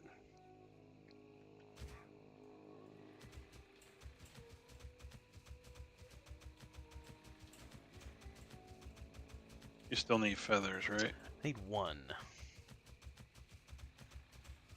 Okay, let's see if there's some over here.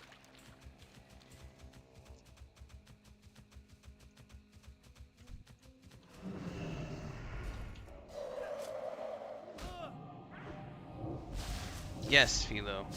But here's the thing, like I've had this discussion with like my parents because my dad is definitely hates all whatever. Yes, that's Gugi has a very good point in YouTube chat. What Obamacare was based on was a great plan. Unfortunately, it's the implementation of it that is the issue. And if you look at the Scandinavian countries, which have amazing healthcare systems, they also pay out the ass in taxes. And that is something that is not a change that can happen overnight in the United States, and is probably not something that would ever likely happen given that most people, and I'm going to make a very dramatic statement here, so please don't crucify me, everybody. Cough, cough, Republicans. Or Democrats, whatever.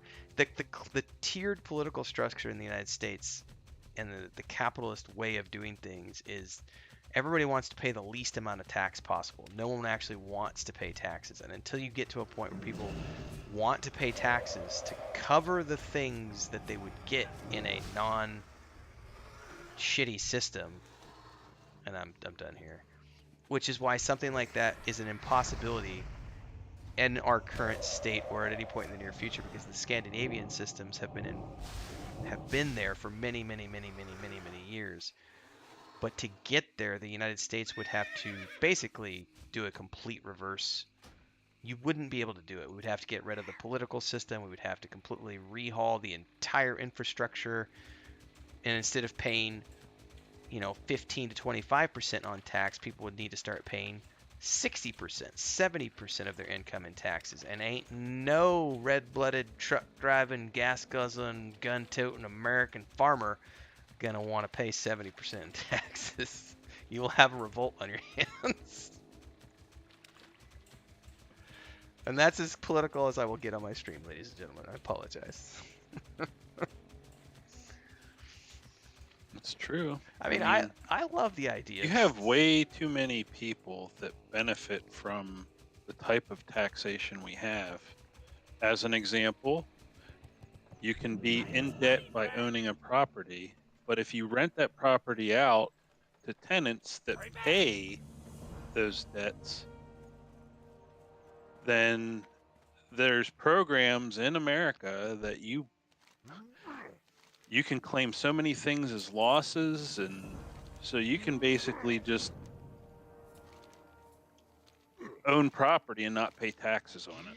So this gets into the an interesting. My brother and I have had a lot of conversations about so one of the ways you can get away without ever paying taxes is if you own property or own, because of what you're saying, but also any type of asset that you have. So if you're a wealthy person, you own an asset, you can borrow against that asset, not pay taxes on that because it's not income, it's a loan. You'll eventually pay that back, through other systems and deductions and so on and so forth.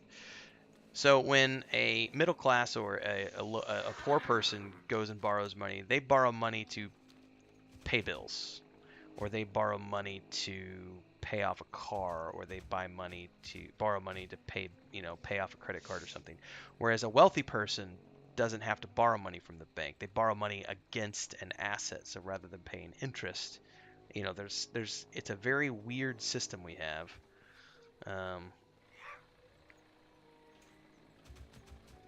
So yeah, it's complex, and there's way too many issues for anything social to ever really work.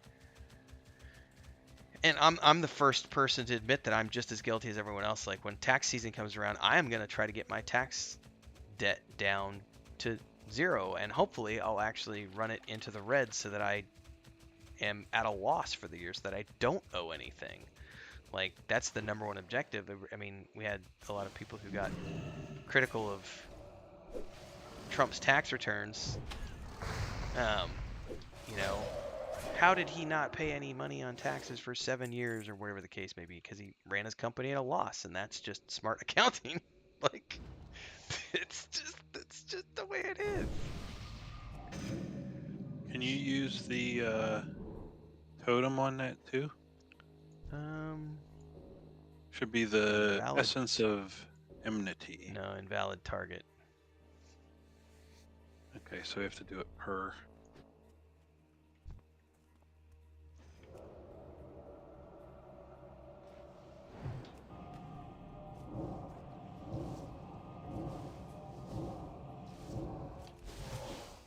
So, target the corpse.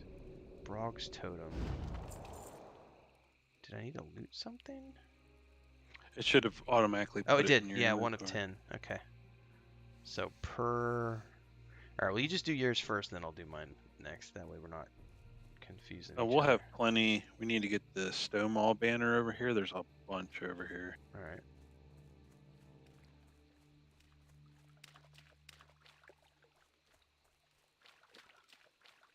Yeah, that's true, Sparoh.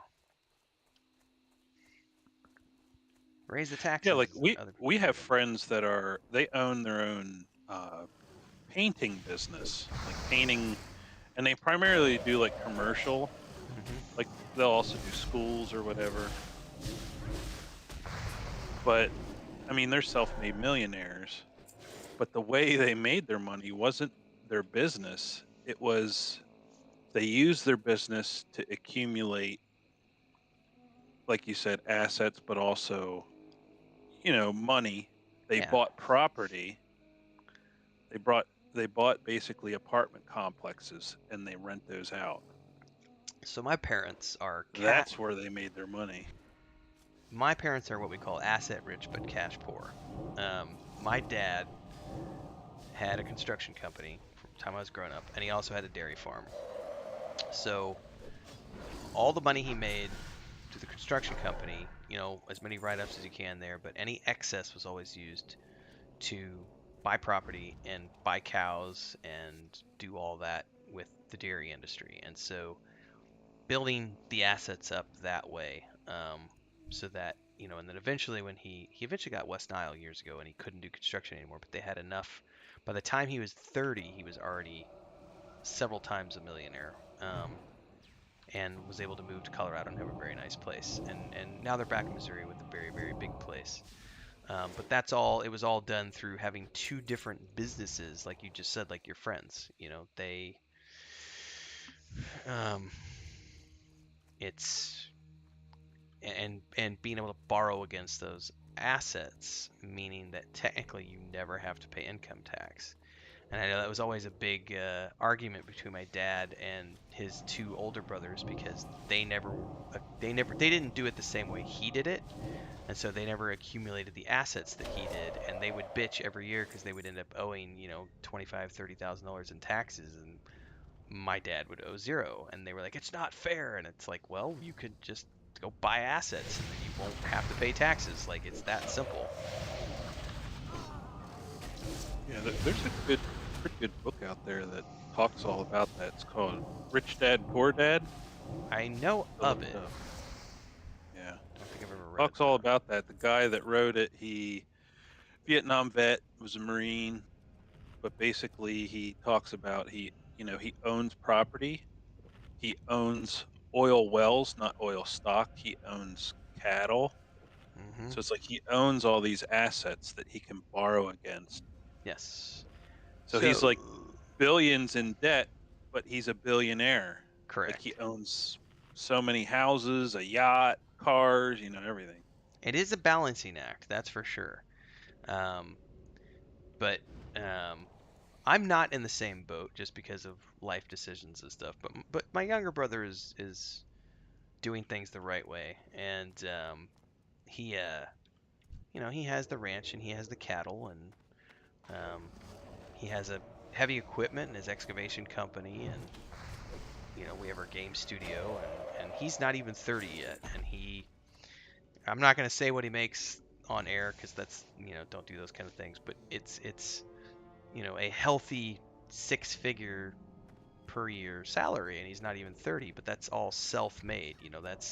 And people see the gross and they're like, oh my god, you're so rich, and it's like, no, actually, no, hang on. Like, it might look like a lot on paper, but after you factor in how much it costs to run an operational ranch and everything else, like there's not actually a lot left over at the end. And like, they just did their big cattle sale, was it last week or the week before? Like, they only get like 1 or 2 paychecks a year.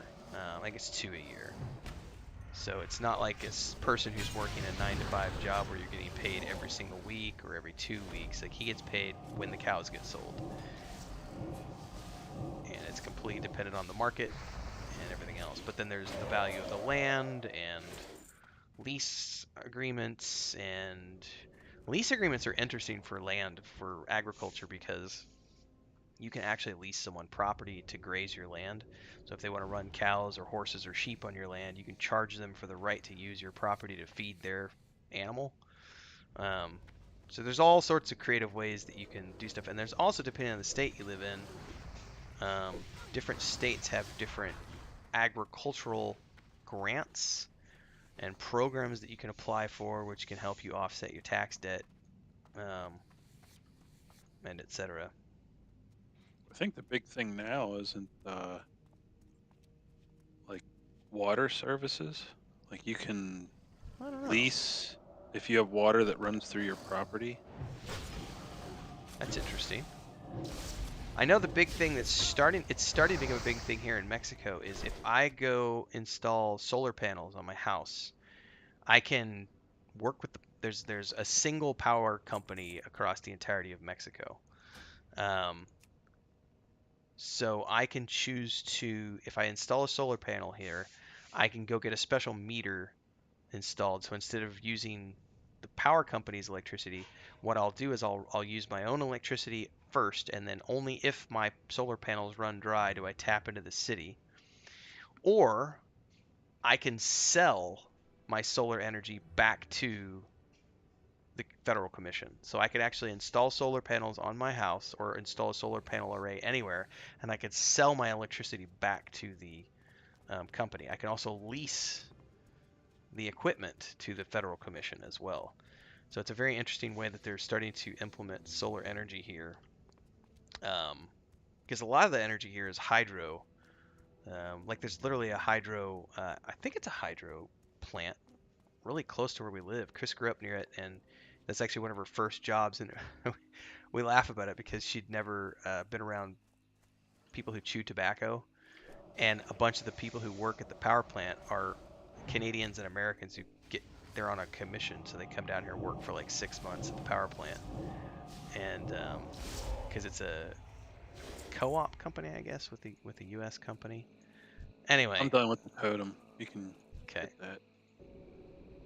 So she said a lot of the workers there chew tobacco. That's made me laugh. Chew tobacco, chew tobacco, chew tobacco, spit. Mm-hmm. Is that a country song? Probably.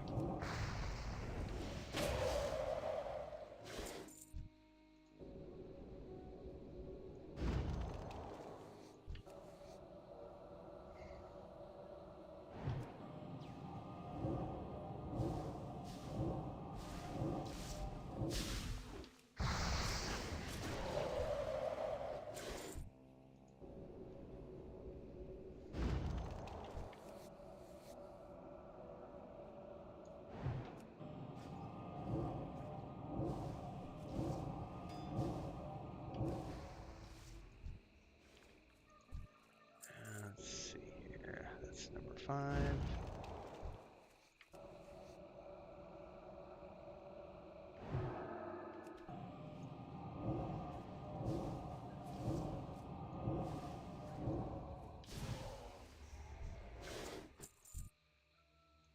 At the end of the day, I think the one thing we can all agree on is that healthcare is expensive in the United States. Yeah, for sure. Cost of living, you know, like I think it just depends on where you live and how you're choosing to do it. Because it can be really expensive to live in the United States, but it can also be just as expensive to live in Mexico. Like, if you want to live in a subdivision with brand new property and, you know, so on and so forth in the city, I mean, it's going to cost you $2,500, $3,000 a month in rent. You know, which is no different than what you would pay to rent a house in Austin or some major city in the U.S. Hell, it doesn't even have to be a major city. That's how much we pay for rent. Right, you know, that's just the cost.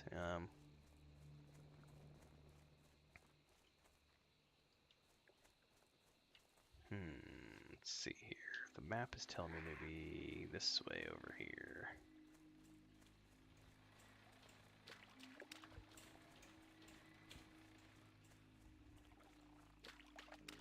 I always get a chuckle when I see if you go to like where we used to live in Cancun, Playa del Carmen area.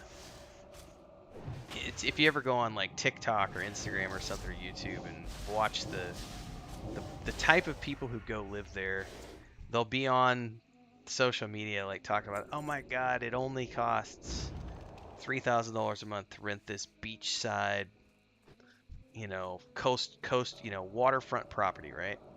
Well, it's because they're from like San Francisco, where it costs like $12,000 a month to rent, you know, a one-bedroom broom closet.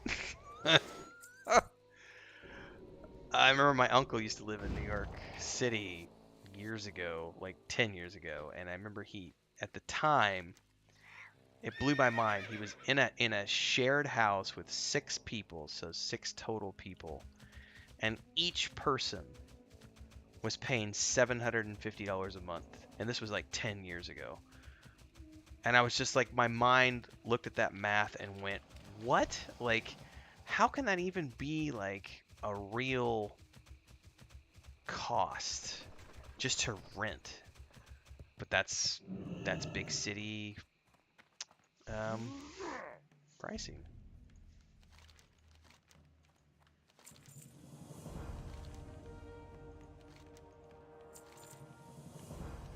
Wow, these quest chains never end. They will shortly. I'm gonna grab AFK over here a bit. Yep. Take that moment to do some jumping jacks.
Yeah, that makes sense, Philo. If you're outside the city, I mean, are you still in one of the boroughs? Like Round Rock or something? Or are you like out?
Alright, I'm back.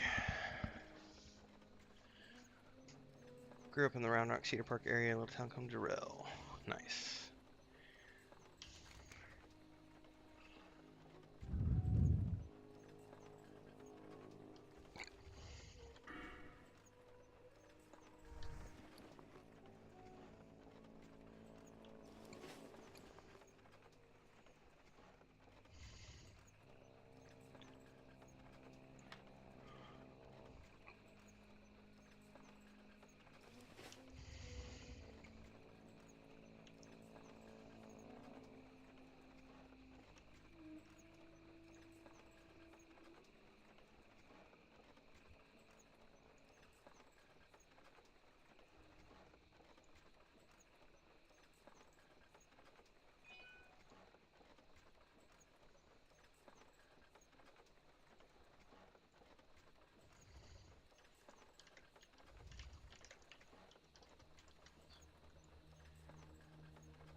All right, I'm back.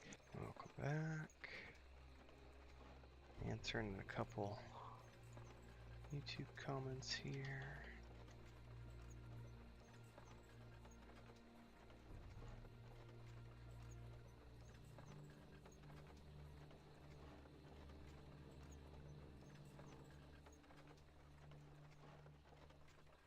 Oh, Filio lives in the Austin area. He's probably right down the road from Asmongold.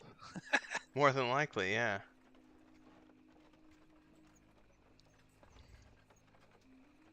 You know, for some reason, for a long time, I thought Asmongold was in Arkansas, but that's actually Boogie 92118.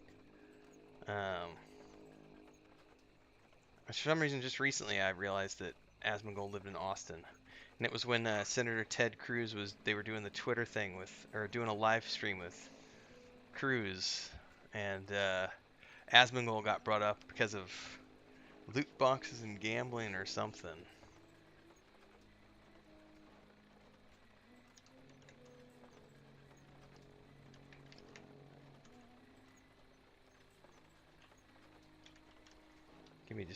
Let me just put follow on you. Actually, I still got a couple. Do you have the quest to talk to Tabitha?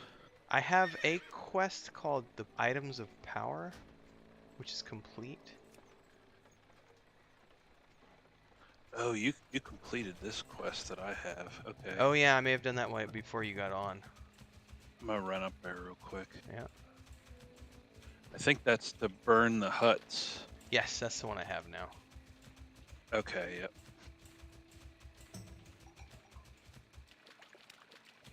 I can do that and then run back here. All these like bone piles is what we'll have to do for that continuation.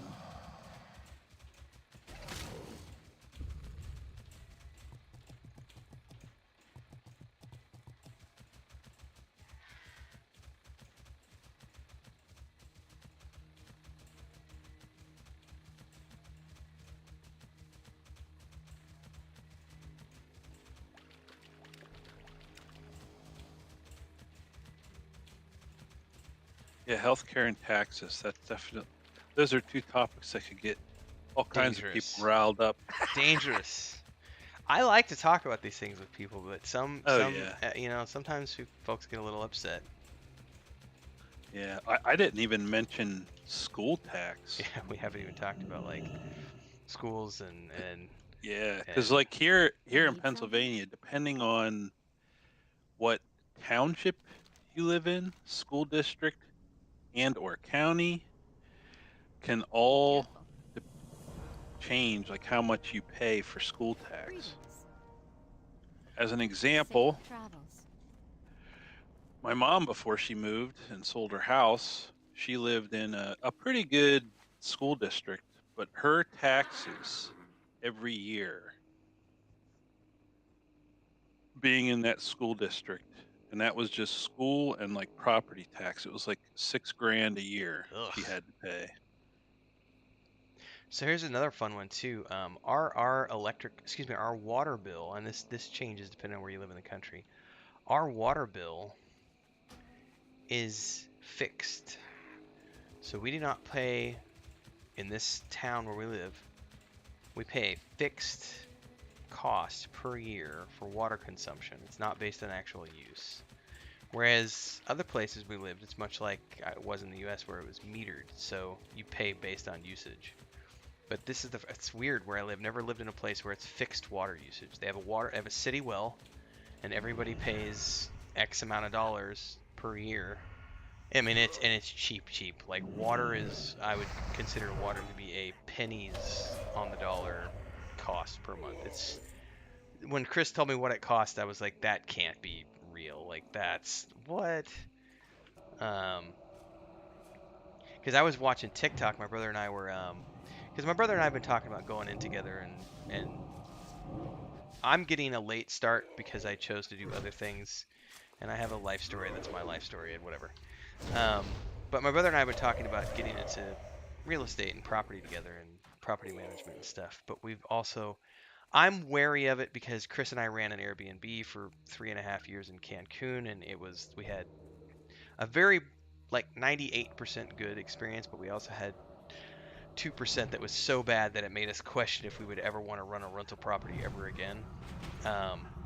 And so my brother and I are on TikTok, and it's like you see these horror stories, and one of my favorite was the guy who he got this ridiculous water bill for one of these properties that he owns, and he just couldn't figure it out, and he like went and did all the math based on what the water bill told him. What the water company told him, this is what it costs per gallon, this is what we saw for usage. And so he went. Did I get credit for that? Oh, I did. Cool. So he did the math, and it was like it would have to have been like several swimming pool sized containers filled with water to justify the amount of money that he was paying. So one day he decided to just show up and scout the property out, and the tenant went to work, and he was walking around looking for leaks and other stuff, and he hears water running. And turns out, and he when he the funny part was when he confronted the lady about it. So she went to work and left all of the taps on in the house, all of them. And turns out when he confronted her about it, her reply was, because she had been sent to collections for late rent, she said, if you're going to send me to collections to get rent from me, I'm going to ensure that you never see a penny of that money ever. And so she literally turned all the taps on so that he would have a several $1,000 water bill, so that any money he got from her through the debt collection agency for rent would have to be spent on the water consumption. Oh god. And I was like, fuck that. I do not ever want to rent to anyone ever after hearing that horror story. I was like, oh my god, that's a nightmare scenario. Yeah. I mean, the other thing about that too is squatters. Yes. Oh, so you just got another one of our favorite topics on TikTok is there, because squatter rights are real. And so if someone like does that, like, you can't get rid of them. Like, it's a legitimate thing. Squatters' rights are a legitimate thing. And I'm like, oh my god. They only have to get the resident for like 30 days, whether they signed a lease or not. If they're collecting mail there, you know, it's just crazy how the laws work. How come she doesn't have a Things icon? on, friend. Oh, I think somebody might have turned into her and she's stuck doing Oh, that, they're doing that. Yeah, they're doing this. Oh shit, he's gonna die.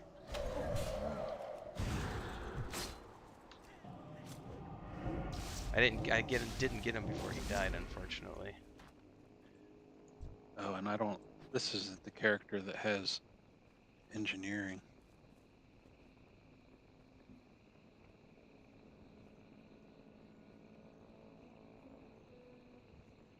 Now I can turn into her. Yeah, I can now too. Greetings. Alright, that's the raised Darkhold post.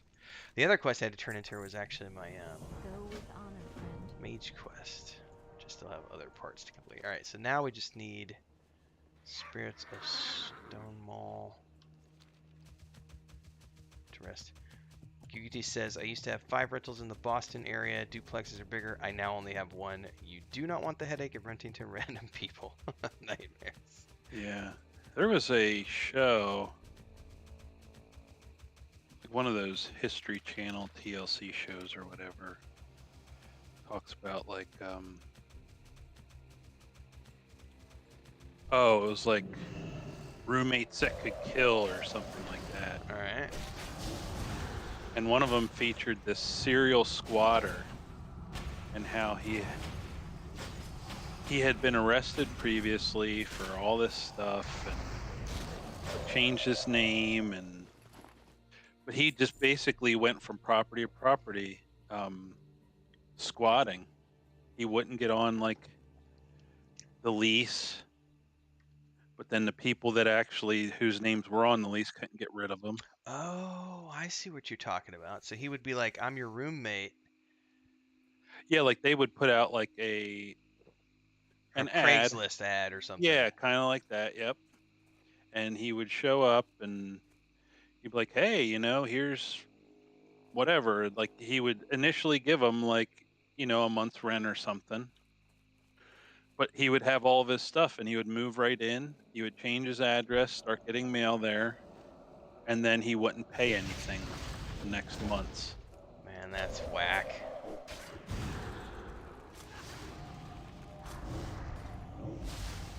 This is like the other one too, right? Where we need to get the corpses.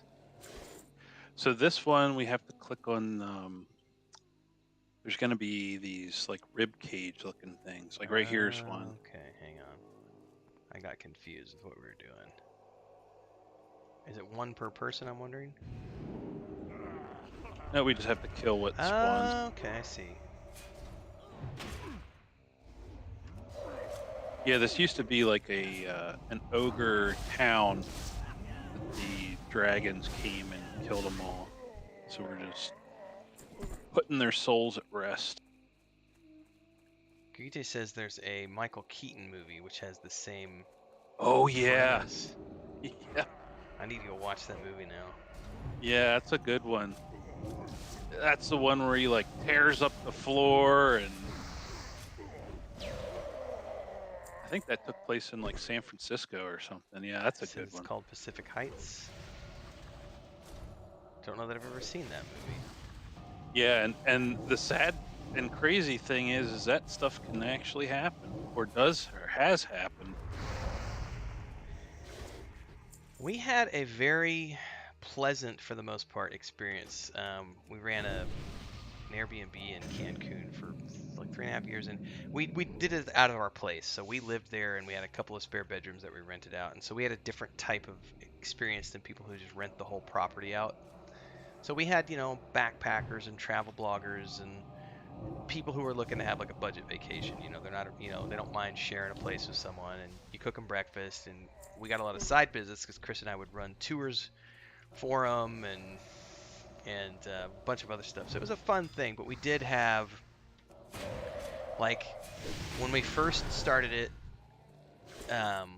we had I think it was our first or second, like it was one of our first tenants within like the first 2 weeks, was when we had the property priced really low because we were trying to get bookings so that we could get ratings. And so you price it super low so that you can just get people in the door, right? Well, in doing so, we got like the most budget of all budget backpackers, and we had this dude come in. We had a girl staying with us in one of the rooms, and then this guy showed up. He was an Irish guy. I have never in my life had someone who smelled so bad. Like, I don't know that the guy ever showered. It was bad, so bad. Like, I met the girl downstairs and was like, look, if you want to go somewhere else, I will give you your money back and help you find a hotel room, because the whole house is just, it's so rotten right now. And then it took us like 2 weeks to get the mattress completely cleaned and available for another guest again. And so we immediately were like, oh, we're not doing the bottom feeders anymore. So we raised the rates. Then we had a really good run for a while where people would show up and you just give them a set of keys and they can come and go as they please, until we got a couple who, we were not in the hotel zone. We were in like the downtown part of, in the, like where the workers live, and out by Costco and stuff. So, we live in the city, and it's like 45 minutes to get to the hotel zone from where we lived. 30 to 45 minutes. And we had this couple who showed up and decided that they were going to be a clubbing couple despite the fact that they weren't in the hotel zone to go clubbing. And they came back at like, I don't remember, it was like 2 o'clock in the morning. And they were super drunk and having a fight in the street out front of our apartment complex. And we had like 6 neighbors. And they proceeded to fight all the way up the stairs. And we had another couple staying with us at the time, and then they got into it in the bedroom, and then like came out, and like she went into the bathroom, and like he tried to like force his way in, and she like punched him in the face, and then the doors got slammed. It was like 3 o'clock in the morning, and Chris literally just was like, get the fuck out of my house now. Like, I don't care if you still got 3 nights left on your, on your stay, get out now. And from that moment on, we no longer gave keys to our guests. There was a curfew of 11 o'clock. If you want to go clubbing, get a place in the hotel zone. And we started screening all of our guests at that point. We no longer accepted open reservations. We only did, have a conversation with you first. If we think you're legit and you have good ratings, you can come stay. But there is a curfew here. No one gets keys. Yeah. But after that, I think the only other experience we had was we had a dude who was just super sketchy. And he like showed up and like had registered with a name and given us a passport, and then he wanted to stay longer, but he wanted to pay cash instead of doing it through the app, and wanted us to use a different passport to put him on the bill. And I was like, yeah, I'm not doing that, buddy. Like, you whatever you're doing, I don't want any part of it. You can go ahead and make your way forth, sir. Yeah. But I mean, we had probably 350, 400 guests over all those years, and only ever had the 3 hiccups. So it was a pretty good. We were super hosts the whole time, so it was a pretty good experience overall. But it's made me nervous watching TikTok with my brother about rental people and squatters. And also just crazy rednecks with guns who, you know, you show up to evict them and they shoot you.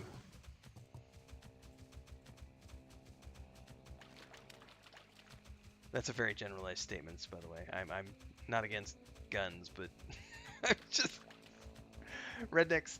I come from a redneck state, and so I've seen some stuff go down in Southwest Missouri. Everybody.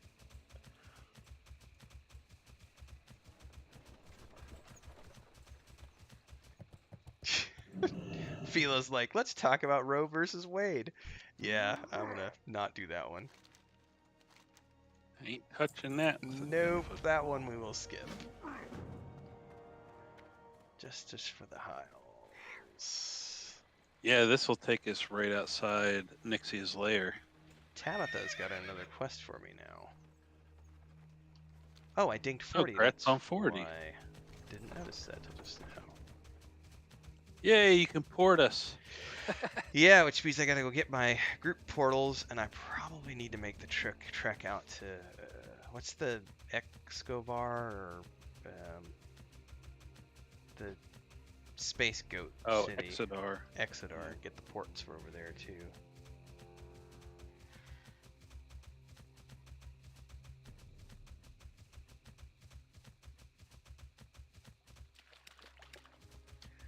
My whole family is crazy rednecks with guns, Jackson. So I can make that statement in tongue-in-cheek, in a tongue-in-cheek manner.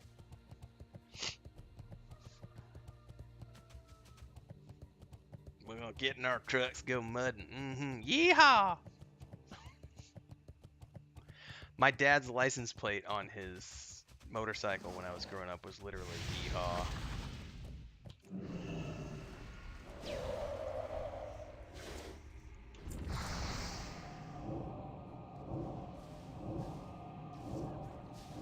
Thomas says, hell yeah, brother, pew pew.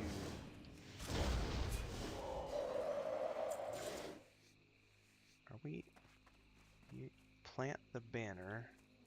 Yep, so this is the entrance to Nixia's lair. Oh, don't know that I ever did that. Okay. Pitiful mortal. Onyxia answers to no one.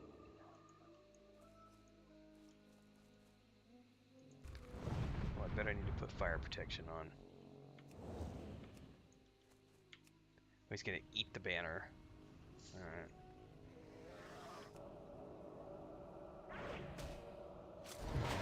Lich King will get one of these as a mount. What? Yeah, the worm rested cord. Nice.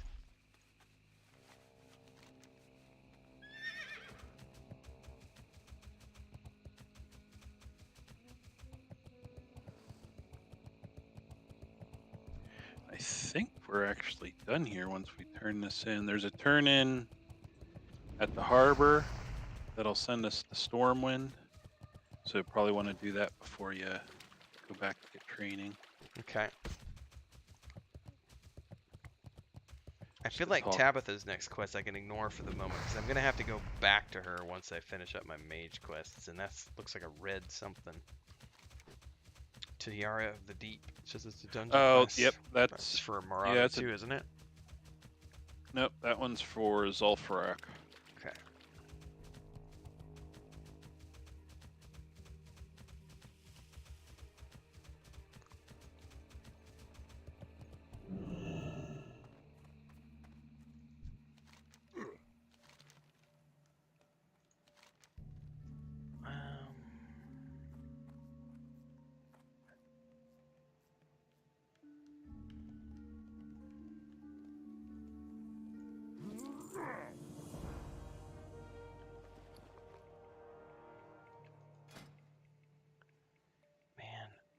Lose hit points if I do this, but I'm going to gain a bunch of spirit. 1240. I don't need hit points.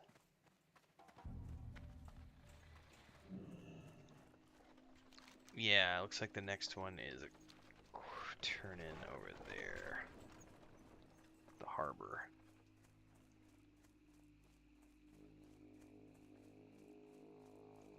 Talk to me. Keep it real.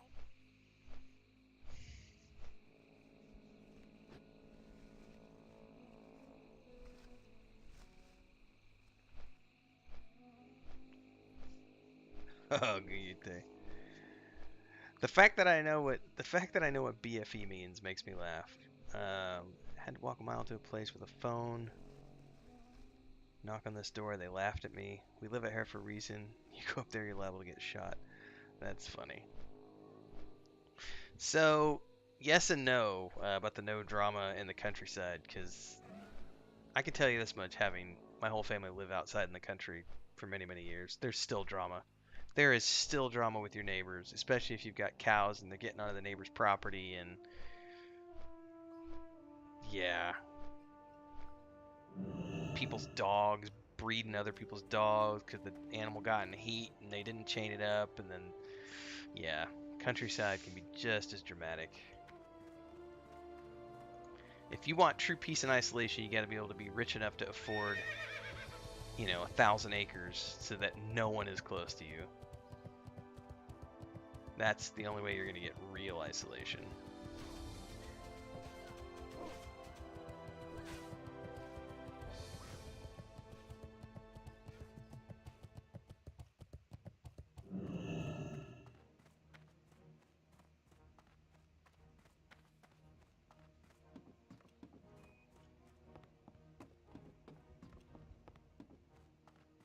I know Joe works on a ranch up in Colorado, but I don't think it's a dude ranch. I think it's a sheep ranch, and I don't know if it's like how big it is or anything. I just know he shares the pictures quite a bit.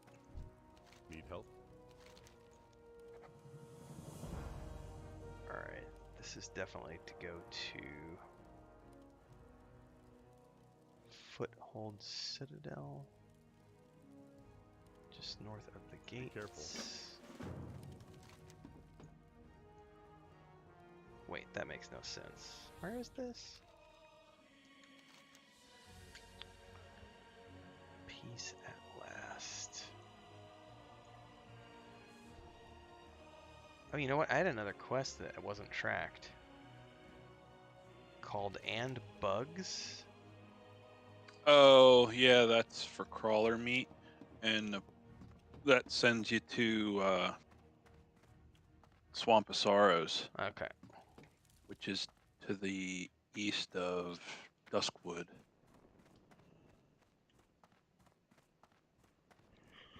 Okie dokie. Well, I don't need to track that then. Alright, this is just north of here, it looks like.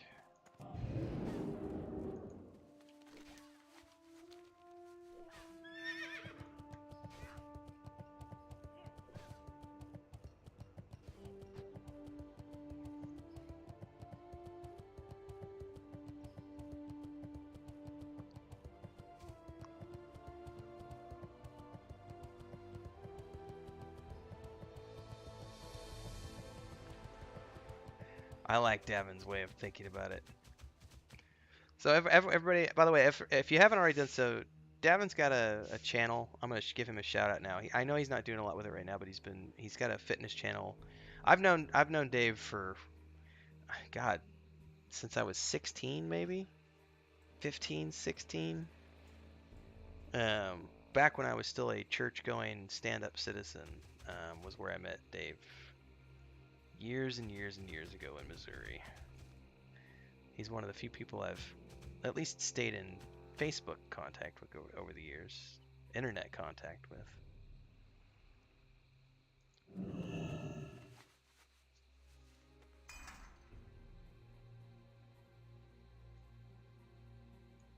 Oh, I may have to wait to do mine.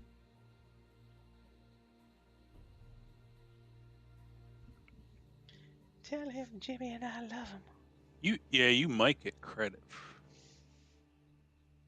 because it hasn't updated yet. You have to listen to Yep. Yep. Yep. There we go. There we go.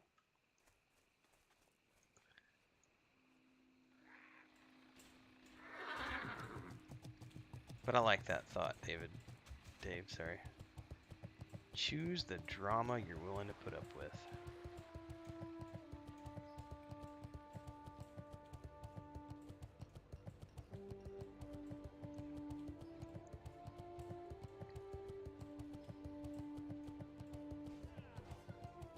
We lived right down the road from Fort Leonard Wood when I grew up. Marshfield, Missouri, which is up I-44, like an hour and a half-ish. I don't remember how far away it is from Fort Leonard Wood. We used to get,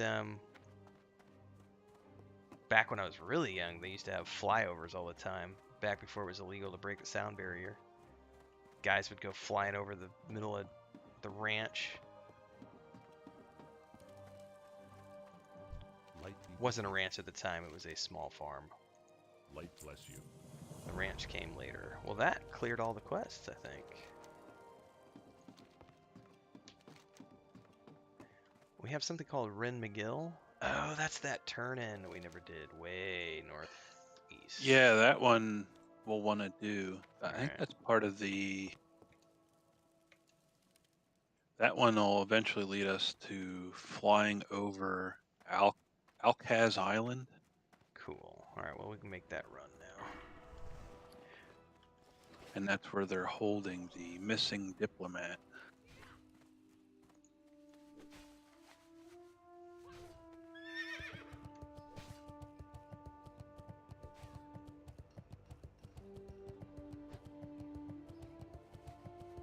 Don't say that, Dave. 25 plus years. No, don't say it like that. Ah.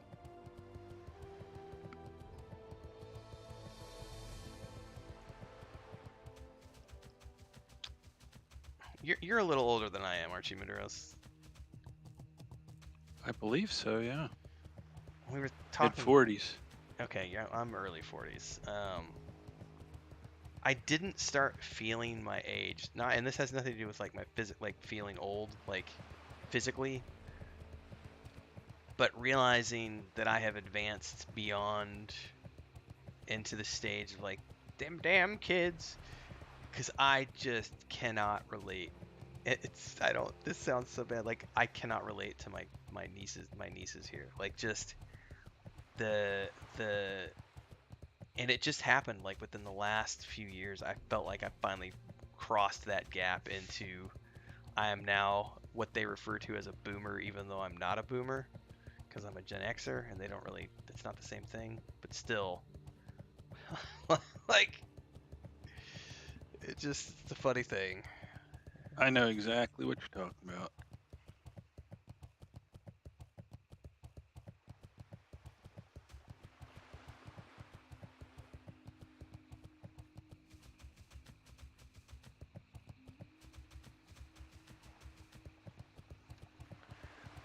I was just thinking though, Dave, like I still like I have Jill Nali, you know, she's married now. I've got her on my Facebook. I used to keep in touch with Reagan, but I remember her and her husband came out to Cancun actually. I think right before they got married. I got an ad here. I gotta kill this quick and I'll be along.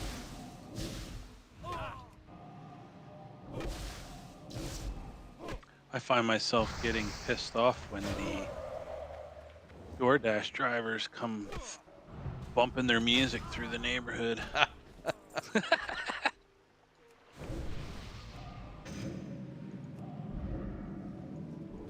Mainly because, you know, I'm trying to take a nap at the time. This but- is so yes, thank you very much. You just hit the most important part because Chris, she realized I think it was I don't know, maybe 2 years ago. Like it wasn't a thing until we had some neighbors who were getting cranky and they had a dog. And if I get woken up from my afternoon nap, I wake up grumpy. See you around. And so it's just a thing now. Like just if Tim needs to take a nap, just the whole house needs to take a nap, right? That's right.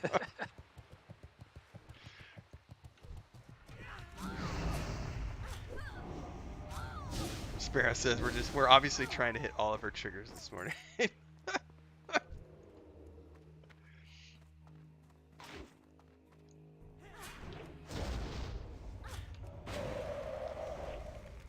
The 2017 trip was the first time I had been back since 2002, Dave. So it was it was 15 years that I didn't go back to Missouri.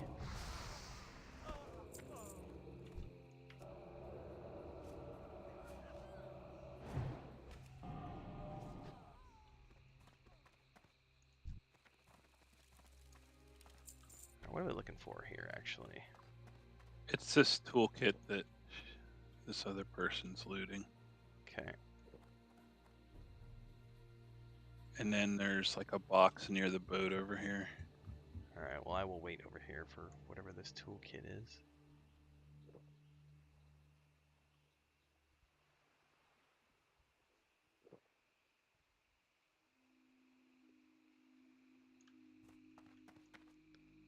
Well, it shows up on Questy over there, but they were over here looting something, weren't they? Yeah, the toolkit's over here, and then the damaged diving gear's over there. Alright, we'll just hold out here and wait for this.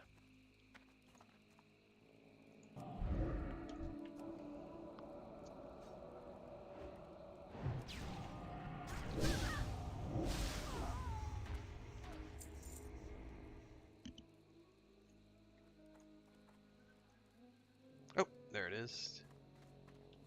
Guess it can spawn in multiple locations throughout the camp.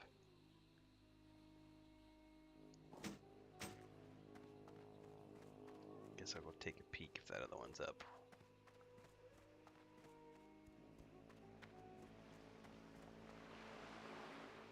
I don't see anything. It's not in the water, is it? No, there's gonna be a box that spawns in front of the like overturned boat. Yeah. Alright, she must have just got it. Oh nope, it spawned right here. Huh.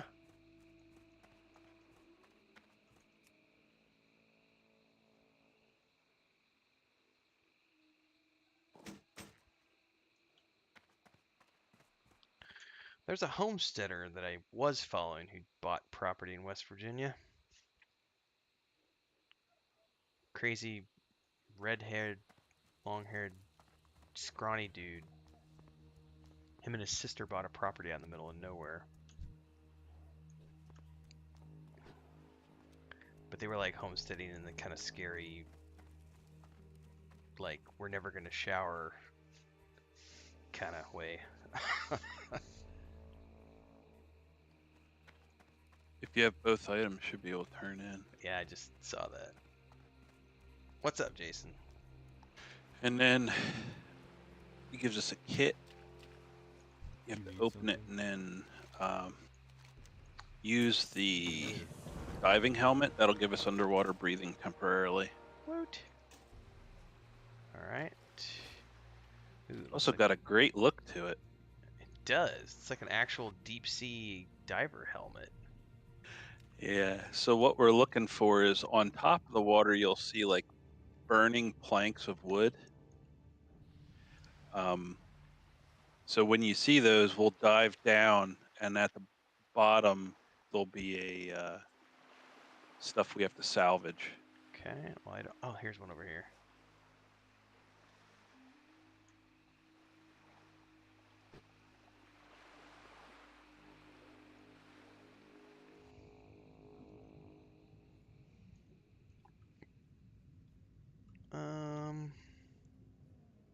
What am I supposed to click on? You'll have to click part of that the salvage kit. Oh, hold up, I need to put that on my... Oh, shiznizzle.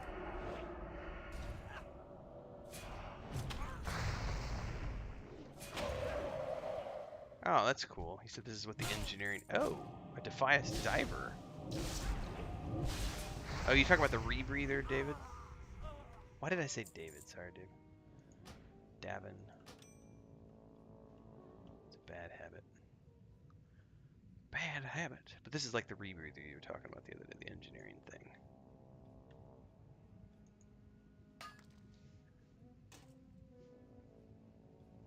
Oh, we didn't get attacked that time.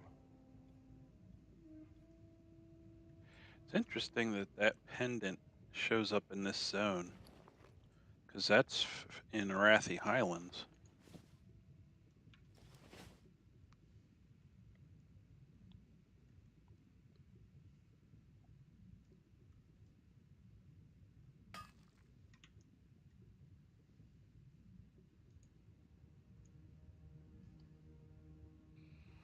It can pretty much be anywhere out here. Yeah, and there's somebody else looking around too, a little bit, I think.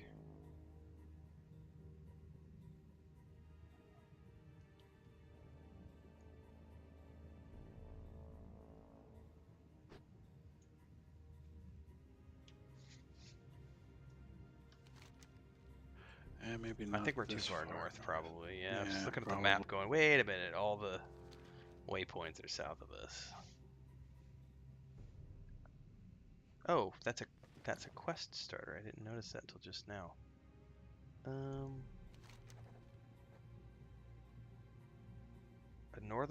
vision appears in your mind of the northern mountains of Arathi and a brilliant crystal jutting from the earth there. You feel drawn to that place. I mean, okay. Yeah, there is a quote-unquote princess trapped in a crystal. And you basically, it's a quest to free her.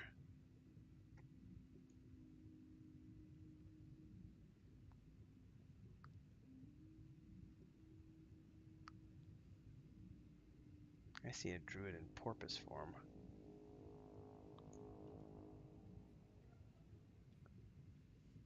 Not gonna lie, having one of these rebreathers is gonna be mandatory for me if I do any more exploration underwater. I've got one over here, by the way. 2 over here, actually.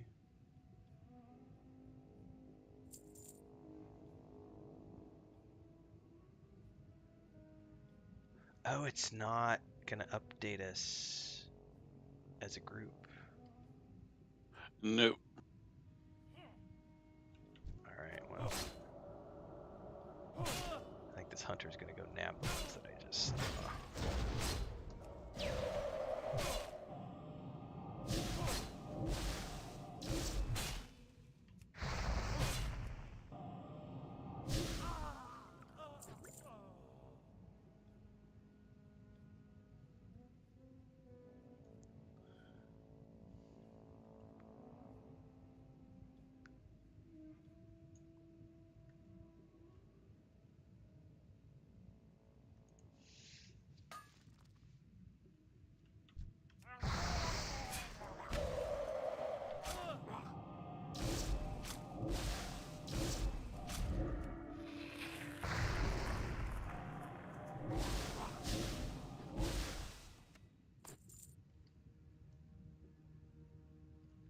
You said you can bandage underwater? Oh, you totally can. Sweet.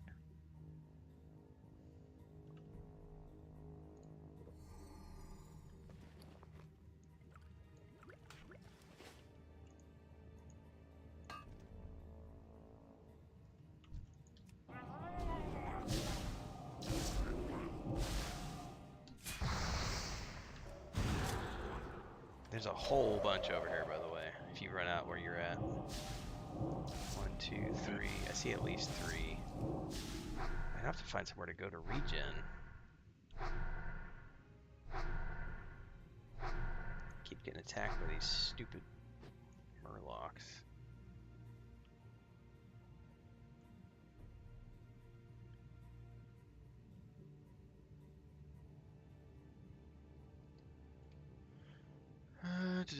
My dad's parents lived in the same house they had if they graduated high school.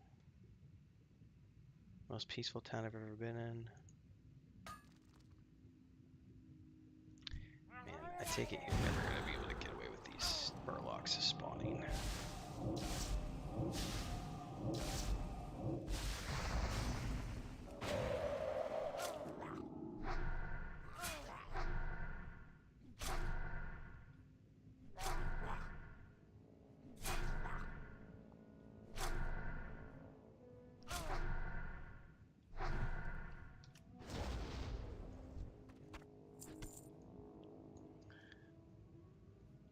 Called the Deep Dive Helmet. Okay. Doing good, Jason. Thanks. Can't eat or drink though. Oh wait, I'm doing something wrong because I haven't gotten any salvaged. What am I doing wrong here? Because I've definitely. If the Murlocs show up, you won't. So all the ones I've done so far, I've gotten robbed.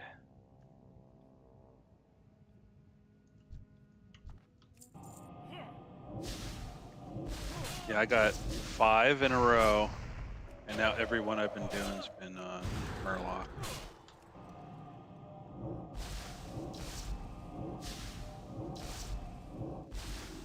That's good to know.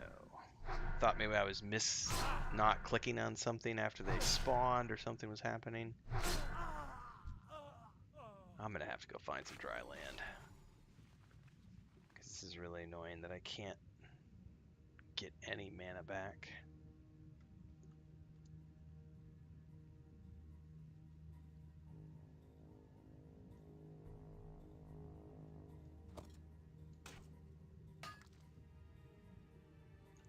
Good God, another freaking ambusher.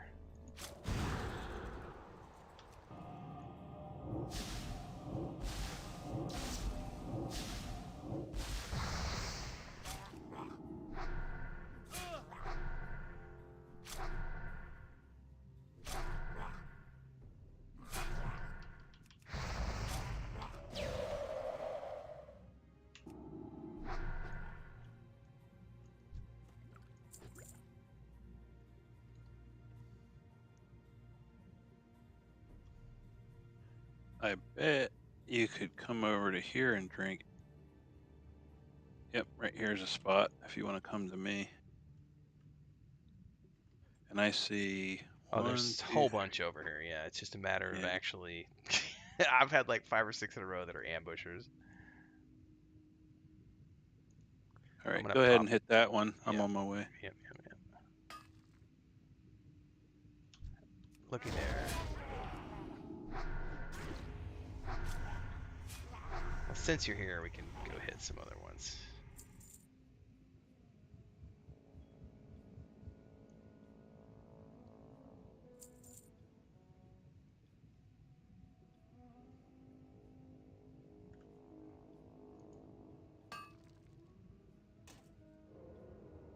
Woot!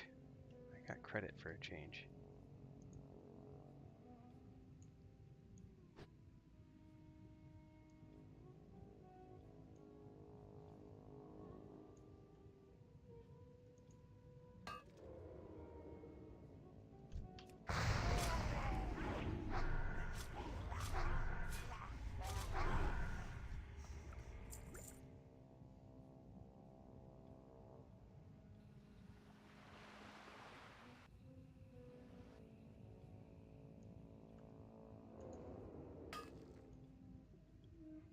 Man, I swear you can actually hear them invising before you click, and you'll know. That's probably me. Oh, okay. Because I'm hearing like the like invising sound. Okay, that's you. That's totally you. Never mind. It's like every time, man. Every time.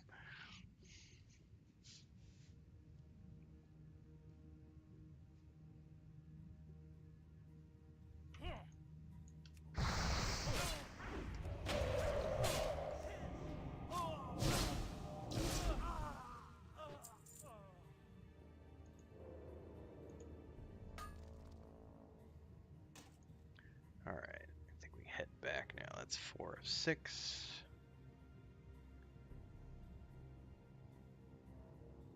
I know I saw a bunch more over here a minute ago.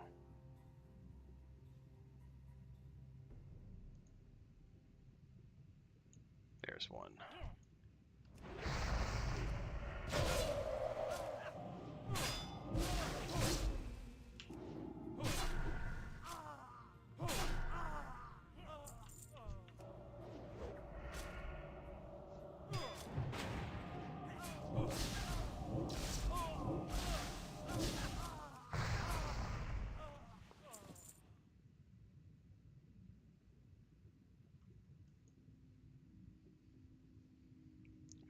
job with the swimming animations. Like watching your character like side swim while looking at the mob was pretty good. Yeah. All right, one more.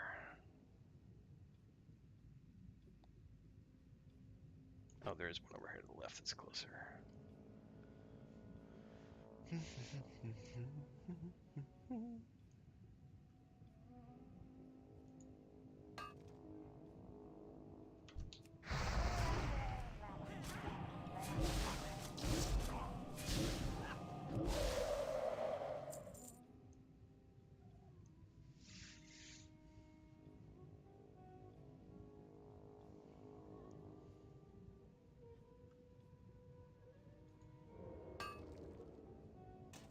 All right.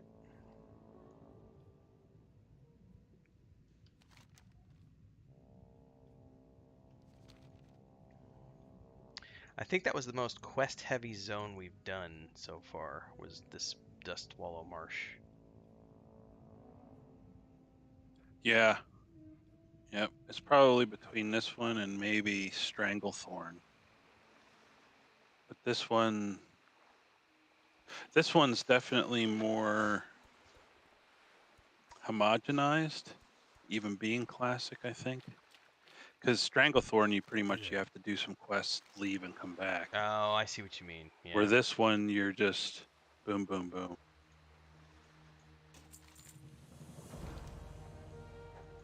All right.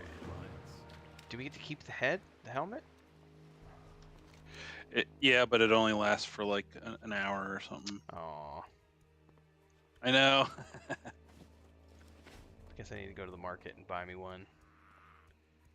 What did Davin said it's called something? He said it's called a deep dive helmet. A rebreather.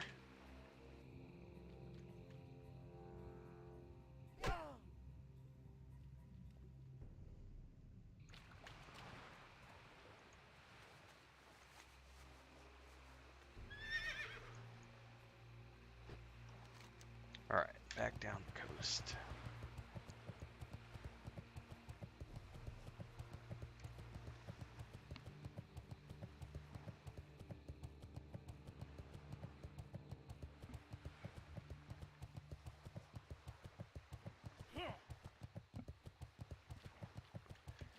Meaning you can only wear it if you have engineering, or it can only be crafted by engineers, Devin?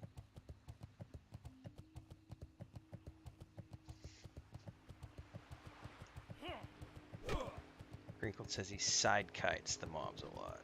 Alright, see you, Jason. Thanks for popping in, man. Moogene represent.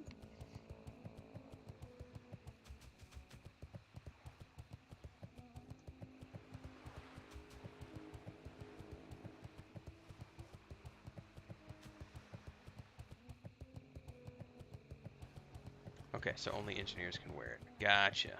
Thanks for the clarification.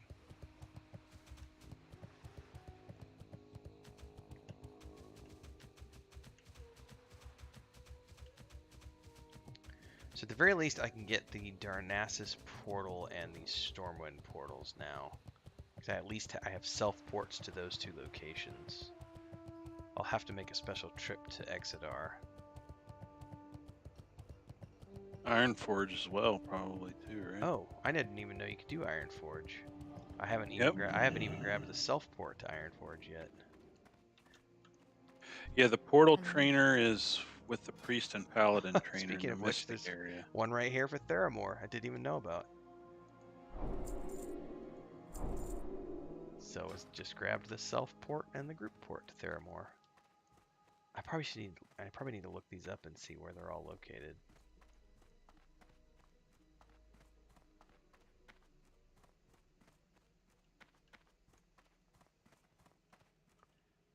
Oh, mage trainer. Stop Seems running odd. around.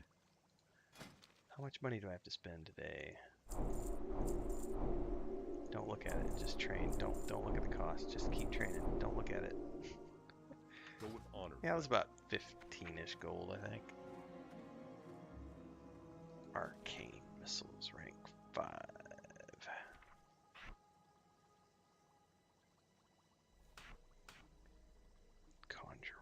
Ooh, I got a new conjure water.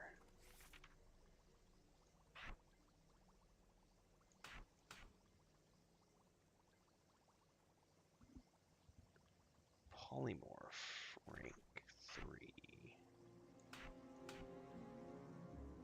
Fire Ward. Flame Strike.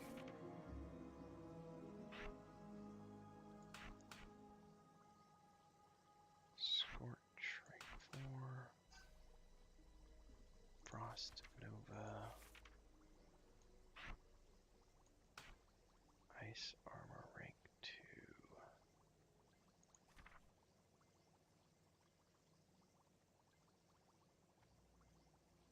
Hang on, what's the difference between ice armor and frost armor?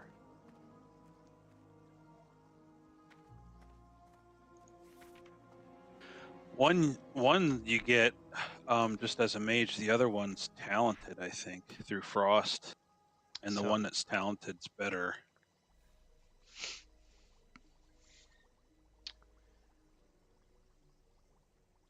Or is my thinking ice barrier? No, there is two. There's frost armor and ice armor, and Yeah, then I there's never- ice barrier. For some reason, I never had ice armor. Never had ice armor slotted somehow. I don't know why. It's definitely better than frost armor.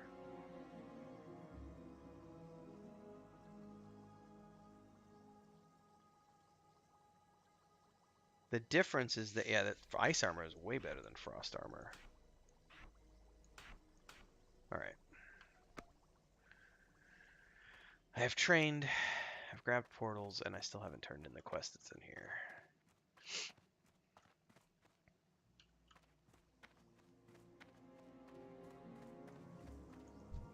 All I ever wanted was to study.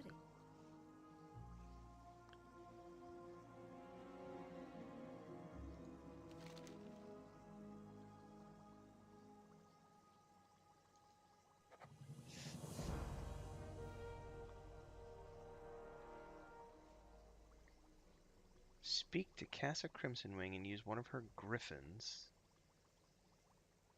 Okay. Is it going to be a manual flight or an automatic flight? Automatic flight. So you don't need to do anything. You just sit on it and Nope. it'll get the update. Yep. You'll get to see the holding area over there and all the drakes and stuff. And I think there's Naga there too. What is it called? Alcaz Island. Alcaz, yep. I remember going to Alcatraz when I was a kid. Do I need to talk? No, just talk to her.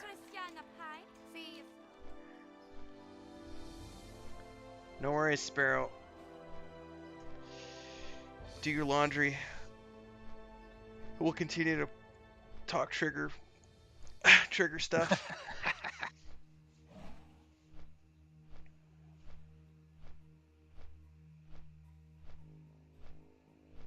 Oh, Guild Wars has the rebreathers. Okay.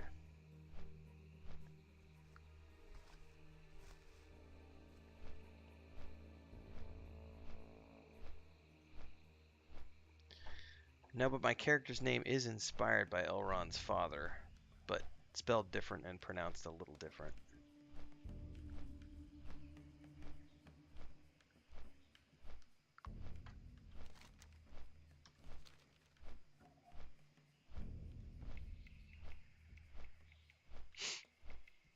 Oh, there's even a lighthouse on the other side of the island. That's cool. Watchtowers. Oh, that's a big ass drake.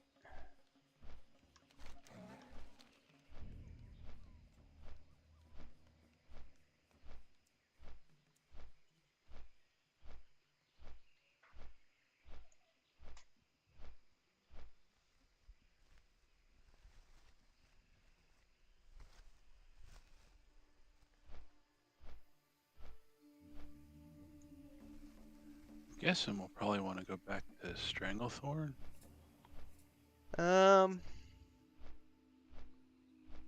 Maybe. Or, I mean, we could start working on the quests in the Badlands, some of which will take us into Alderman. I wouldn't If mind you're doing looking that to do any- either. Yeah, Yeah. because eventually, I mean, I just whatever I want, whatever we need to do to get these characters up. Because this one, I want to get to the Burning Crusade as quickly as possible. Because I've technically done all the dungeons and stuff before. So I'm happy to just this is my leveling tune. So I'm happy to go wherever we're gonna get the fastest XP. All right.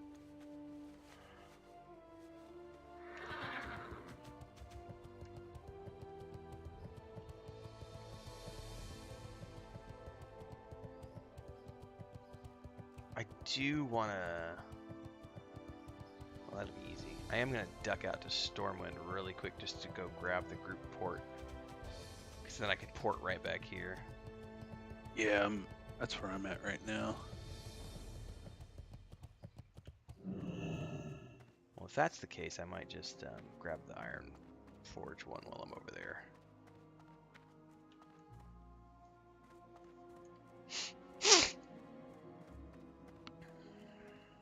Because I think you said Jaina sends us to Stormwind. Yep, she sent us to talk to Bolvar, which is kind of like the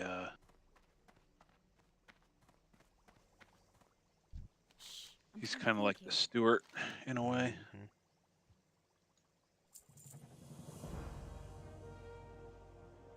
He plays a huge part in Wrath of Lich King.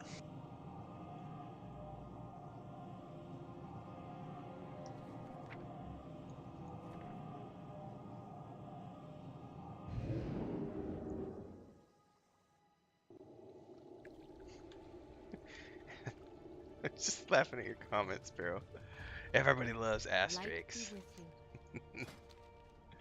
Oh, I can't do Darnassus. Darnassus is Farewell. level 50. Okay. So, coming to Stormwind.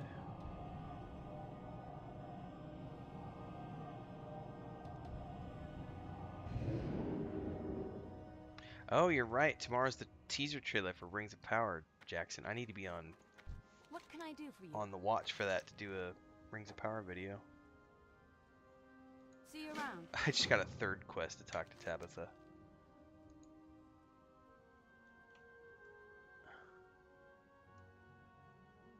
Tabitha's task, which is going to be for something in Zul'Farrak. Alright, let's see here. Portal Trainer, Portal Trainer. Need help? Light bless you.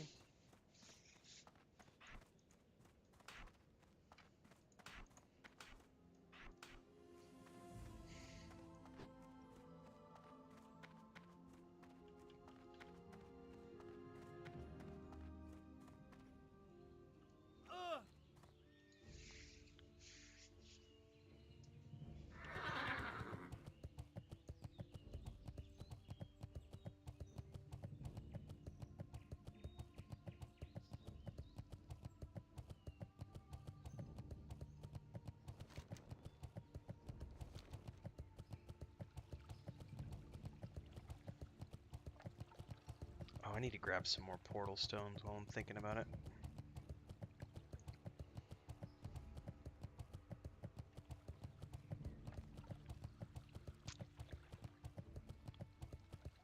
I can remember where that guy was. It was a little left-hand side, I think.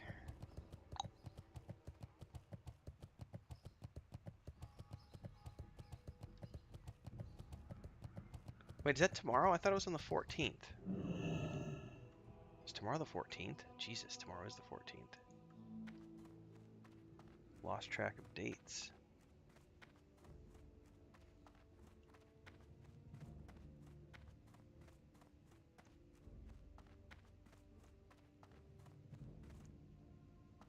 Oh, no, he's not. He's over here with the first aid trainer.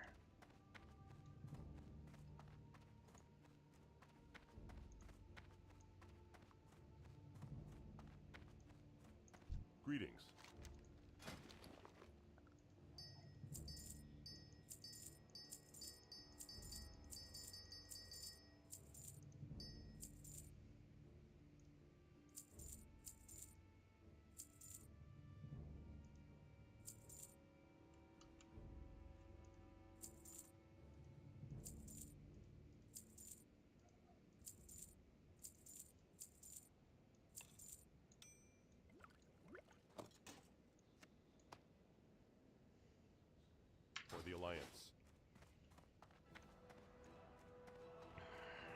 All right, I'm gonna be AFK for probably about 15 minutes. Got That's a couple emails I need to respond to. perfect timing, because by the time I do all this and grab all my ports, I'll need to take an AFK and just chat with Chris and do some exercises. So that's perfect, man. See you when you get back. All right, yep. Yeah, I'm gonna stay logged in. I'll just holler when I'm back. Okay.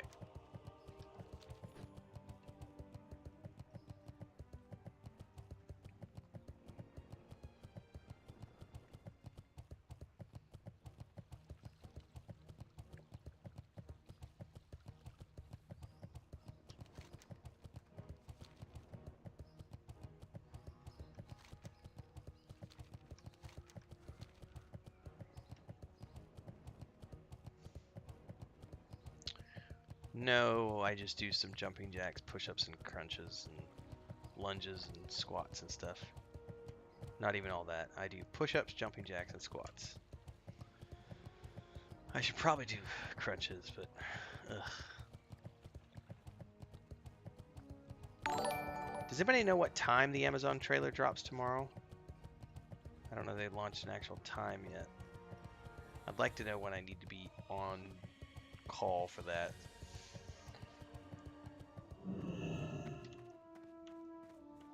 Thanks for the subscription, Sarah Brozo. If you like RPGs, mmorpgs, and cool, nerdy stuff, Star Wars, Star Trek, Lord of the Rings, you're in the right place.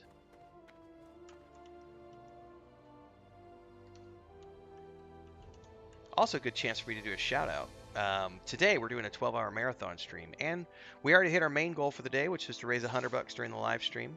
We are into our first stretch goal, which is $150. So if you like what you see here today and you feel inspired, you want to support me as a content creator, treat me like I'm your Netflix or your Disney Plus, you can do a super chat or super chat or a super sticker on the live stream. Click that chat button down there and just pick an amount that feels comfortable with you. You can also join as a member of the Adventurers Guild, which is $2.99 a month. Lots of cool perks for being a member of our channel. There's also a Patreon page, patreon.com/Wandering Hermits, if you want to know more about that world map behind me, our tabletop game, our point-and-click game, and the book series. But yeah, Super Chat's where it's at. We're on our way to, we're up to $105 today towards our $150 stretch goal. Stretch goal number 1. Woo woo!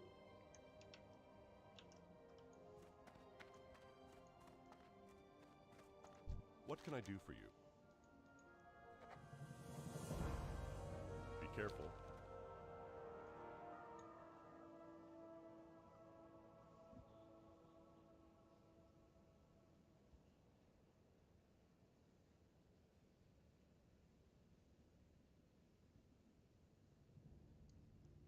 Okay.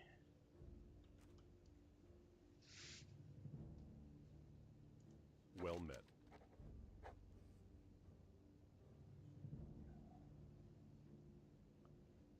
Archmage Malin. Go with honor, friend.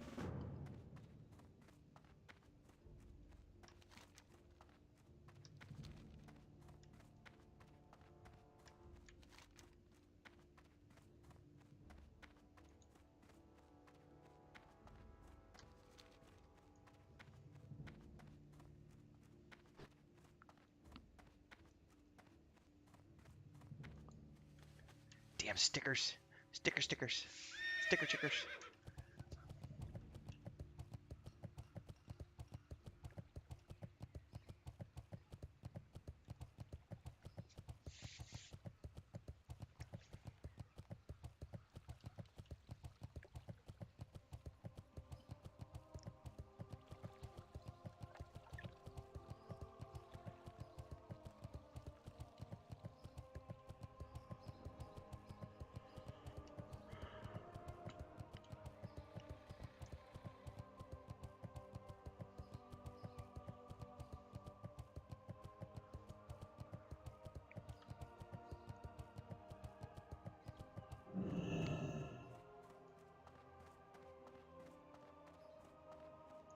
Need help? Let's go to Iron Forge. And I'm gonna bio while I'm in flight.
Copy that, Jackson.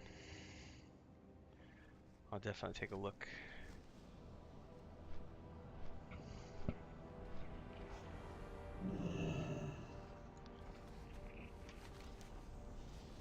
Mystic Ward, perhaps.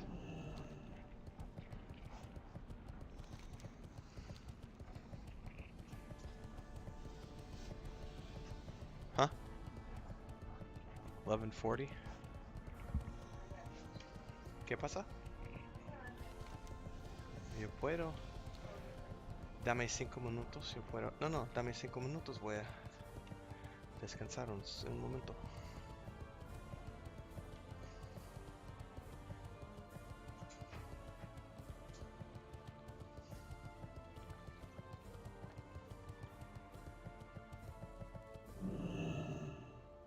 Portal trainer. Can I help you? Right.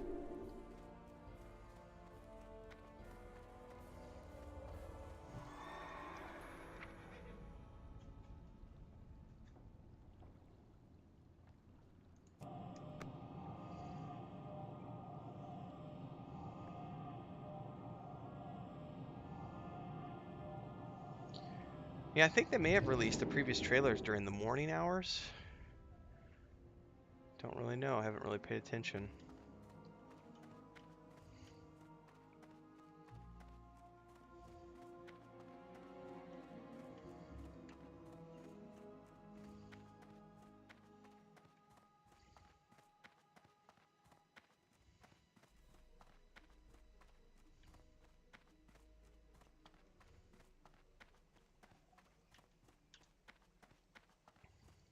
Welcome to Theramore. Have you come to help the Alliance?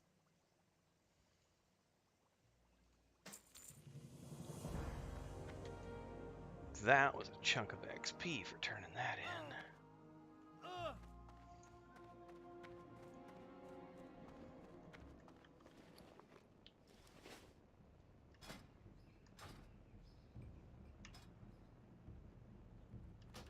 So I should probably go back to Stormwind so I can be on call for a teleport back here.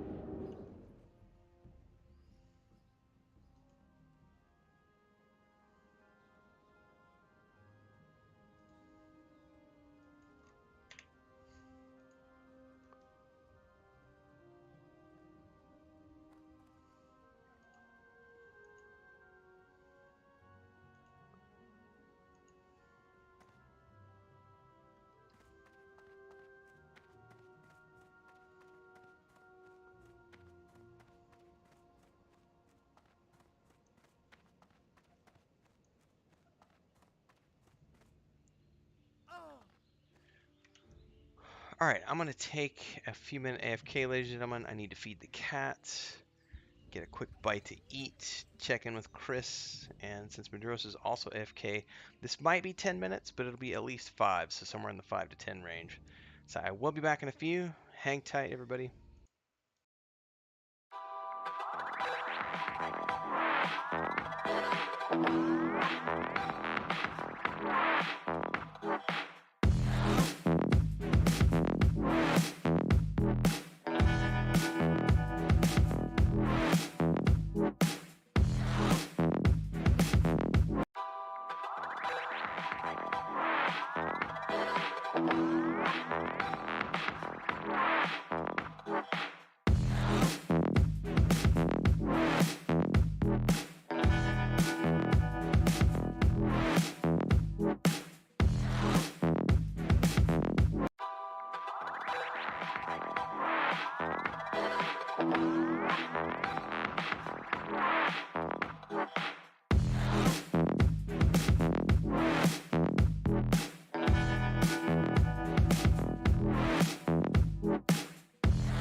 King's honor, friend. Safe travels.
How are you? Be good.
Dora. Chiquiling. Hola, chiquilina. Hola, preciosa. Lea. Hi, Lea. Hola, sin nombre. Hola, sin nombre. ¿Cómo estás? ¿Andas cazando algo? ¿Eh? Hola, Dora.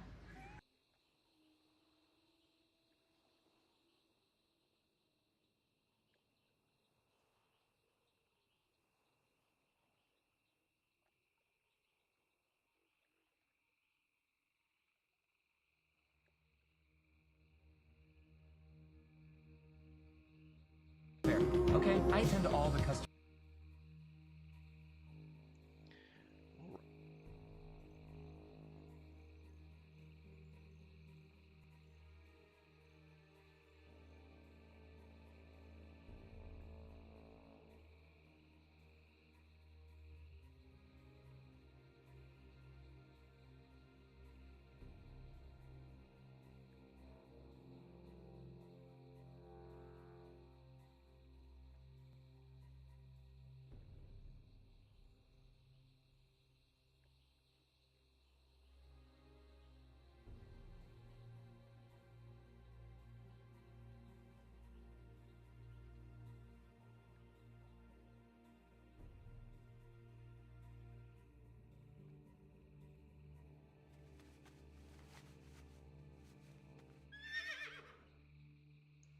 Apparently I was muted. Thank you for reminding me, Sparoh.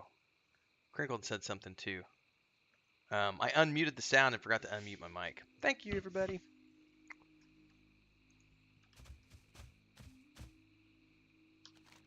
When you said the comment, Chris, did Chris steal your mic? I was saying no, because I was just watching a video with Chris talking, and I was saying that that's Chris from last night. I was watching the video that she put up on YouTube. The video that I put up on YouTube that she recorded. Whatever. It's gonna be 12 hours, ladies and gentlemen.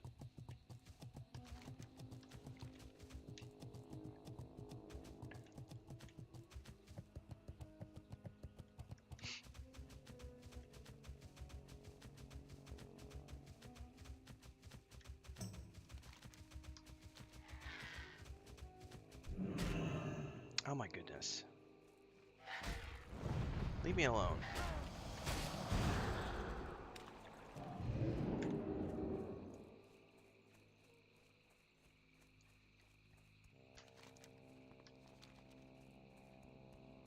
So probably nobody heard anything about me saying, oh my god, my lunch was so amazing. I've probably been muted that whole time since I came back and sat down at the desk. What a noob. That would be noobish. Well, you can hear me now. I had amazing French fries, and I made tarator, which is like a Bulgarian cold soup with yogurt and cucumbers and garlic and etc. So I bought the tabard and immediately didn't. Yeah, I can't see it on my dwarf either, Crinkled. But I chose not to use it on this character because it looks. I want my robe look. I can't believe I've muted. I've been talking for like 15 minutes.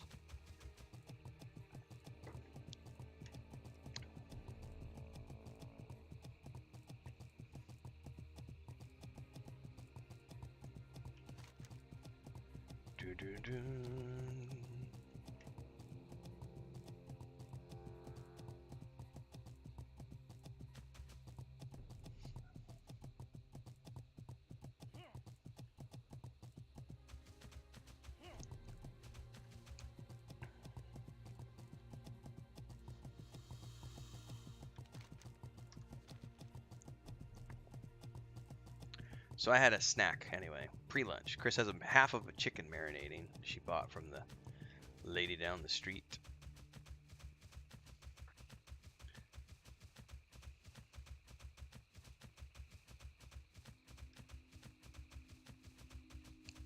All I can taste is garlic right now. I just had like a whole raw garlic clove, sliced and diced, and oh so nice. If you don't like raw garlic, you do not know what you're missing, ladies and gentlemen.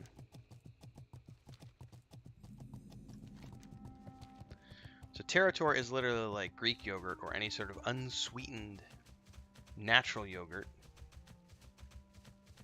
You then finely chop cucumbers, garlic, dill, and your chosen nuts. You can either use pecans or walnuts, a little bit of olive oil, mix that all up. It's like tzatziki. It can be used for a lot of different things. It's really good with toasted bread. I had mine with fresh French fries, hot off the grill, hot off the, not the grill, hot off the, she's frying them in a pan. Hot out of the frying pan, and my tongue is a little burnt, consequently. Oh, so worth it. Honeyed garlic, a clove a day. Clove a day keeps the doctor away. Don't think I've ever tried honeyed garlic, but I do like garlic in all its forms. I should probably make some honeyed garlic.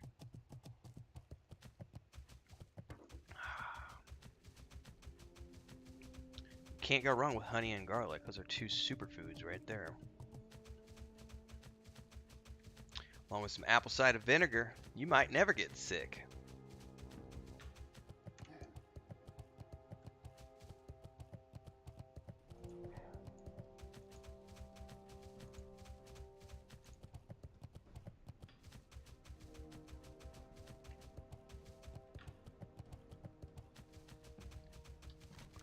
Well, Mexicans have a lot of different sweetbreads. Which one are you talking about? And which one of these is coming up? Oh, I have Featherfall. Can I just jump off here and screw these guys and, like, fall down?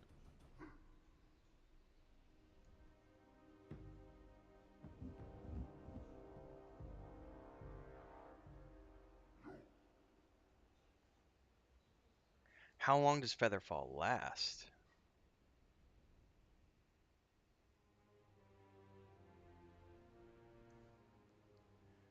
Are these not coming up?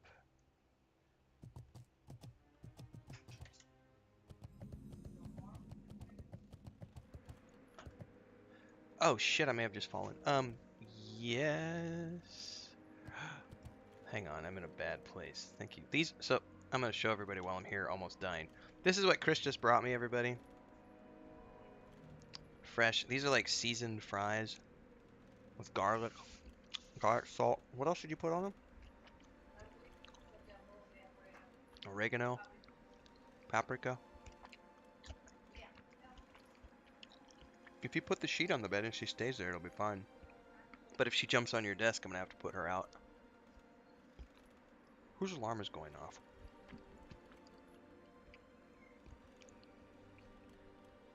Here, I'll leave the last two for you, Chris. Thank you.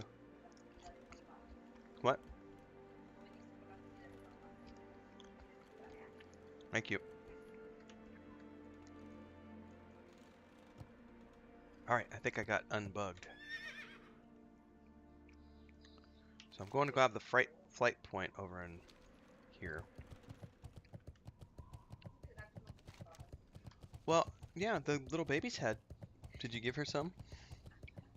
So little Leia is getting some some French fries, it looks like. Jackson says he likes oreja, concha, y pie de queso. Mexican sweetbreads, yeah. Just so you know, Jackson, concha is a double entenada. Concha has two meanings in Spanish, sir. So when I just told Chris, she didn't realize I was talking about bread, and there was some look on her face. The look on her face was...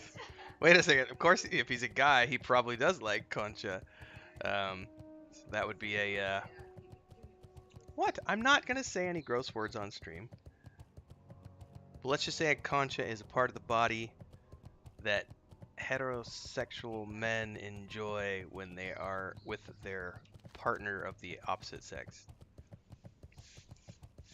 So you have to be careful when you use the word concha, because if you don't use it in the right context, people might be confused and you might accidentally insult someone. Just as an FYI. And if someone ever asks you if you like concha con queso, Do not answer that question, sir. That is a trick question. If you are asked if you like concha with cheese, they're not probably talking about sweetbread, sir.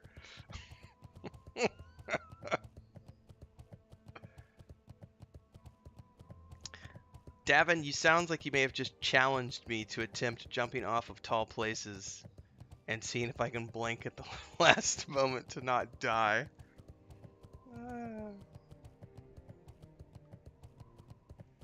Hey baby, can you close the door? Don't lie. All the air conditioning is escaping.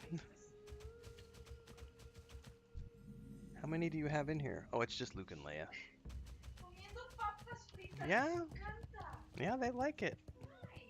Ay, It's food. Of course they like it. pero dicen que yo le dije, gatos no comen papa, que no les gusta. I like Crinkle's reply. I too enjoy sweetbread. Yes, I like sweetbread also.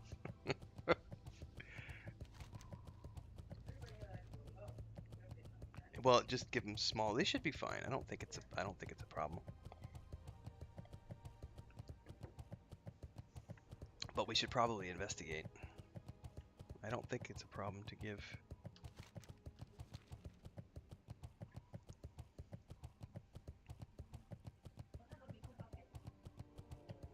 Well, it is nap time. I'm surprised Lucas hasn't cried at the door saying, "Let me in, I want to sleep."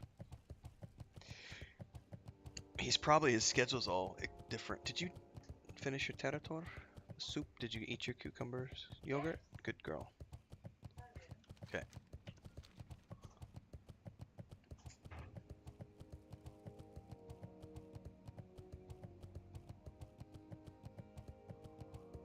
Jump off the Mage Tower ramp in Stormwind and blink.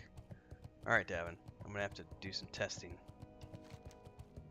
Oh my goodness, this is a long run down to Shimmering Flats. Did you get some cookies? Not cookies, but you got your... No, do not jump on the desk. Leia, hang on.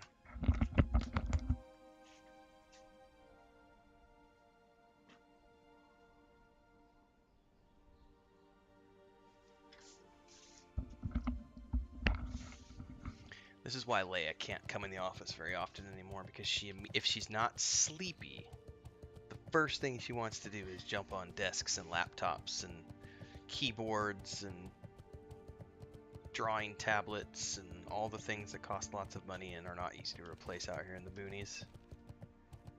I gotta put her out of the room.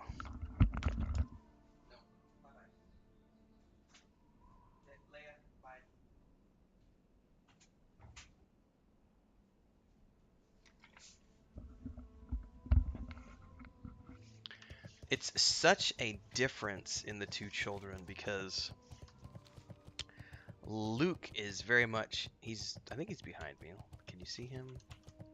Yeah, he's behind me cleaning himself, probably getting ready for a nap. Lucas is very gentle, scared of everything, doesn't jump up on you, will not, like, even when he's waiting for food, he might meow a little bit, but he will not put his paws up on you. He will never, the whole time we've had, he's never like reached up and tried to grab food from your hand. Whereas Leia will do all of those things.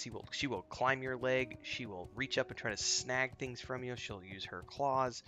Like, Leia is not a very nice girl sometimes, whereas her brother is just the gentlest of all creatures. It's like night and day between those two.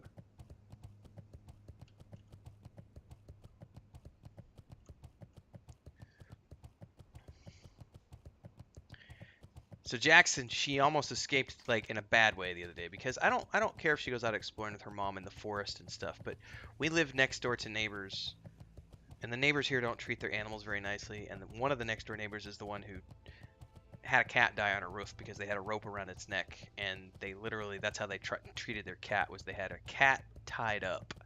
It got on a roof and got its rope tangled around stuff and suffocated to death.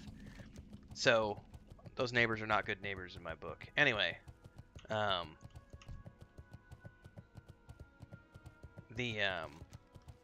Leia, so we're next door to them, and they're literally on the other side of my office wall. So Leia went out the other day and she ran up a post and jumped up on the wall, between our two properties and would not come down. And that was about 4 days ago, and so I've not been able to let her out unsupervised. And now when I go out, I have to sit in that corner with a spray bottle and just, like, every time she tries to come near the corner, spray her in the face. I will say this morning, though, was the first morning in like 3 days where she didn't even try to go up the... I'm hoping I'm broker of it, but she didn't even try to run up the post this morning. I'm hoping she's gotten that out of her system, because she went up the other morning and she jumped up, and if she gets down in... If she decides to jump down off of the top of their wall, she can't get back out. Like, there's nowhere for her to climb back out. And so, yeah, it was not... We were all in panic mode the other day, like, no! And she was like ignoring us and being like, la da da, I'm gonna go explore and screw you, mom and dad. Today she went out back with her mom and they were climbing. There's some like 6 foot tall banana trees that haven't yet started bearing fruit and stuff. So they were out in it's the abandoned forest behind our house. They were out exploring. We let them go a little bit, but that also leads to the street eventually. So when they started getting too far, I just went and took the food container out there and was like, and they came running back. So I can't control them forever, but I am very nervous little by little, because what I don't want to happen is Leia to just go running out and getting squished by a truck.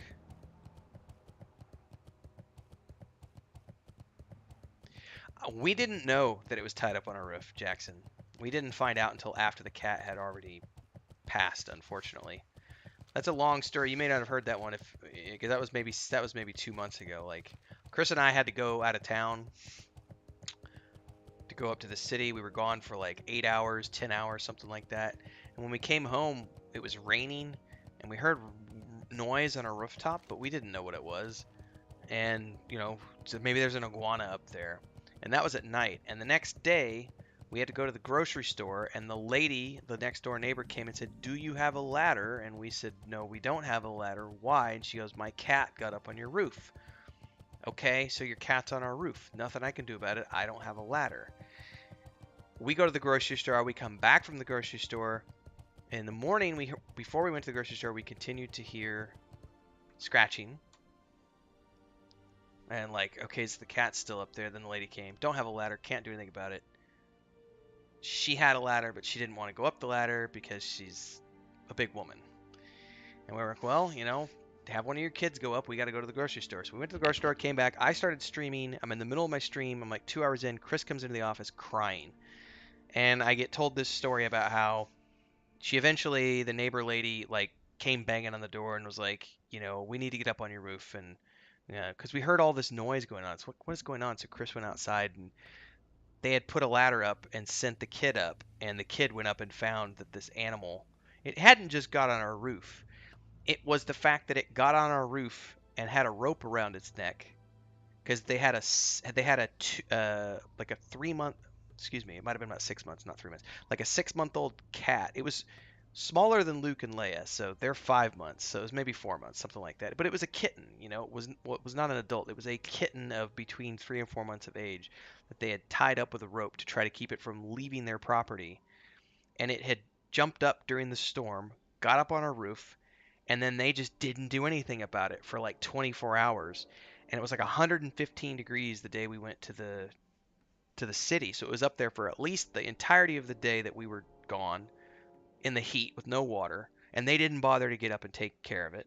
They didn't bother to get up and take care of it until it stopped crying for help. And then by that point, so Chris was the one who went up the ladder, because the kid went up there and was like, "Mom, I can't, you know, I need help." And the lady's too big and fat to get up it, so Chris went up the ladder, and Chris was the one who had to cut this little kitten free and bring the body down. And she was really pissed off at the neighbor. And I'm like, you better be glad that you're the one who had to deal with that, because if it would have been me, Light be with you. we would not be neighbors anymore. Like, that just...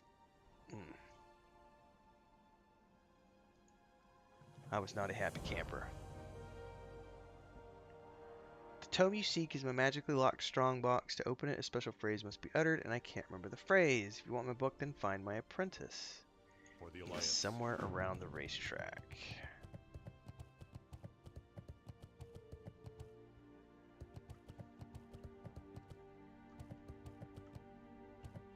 Is he in an outhouse? Hang on.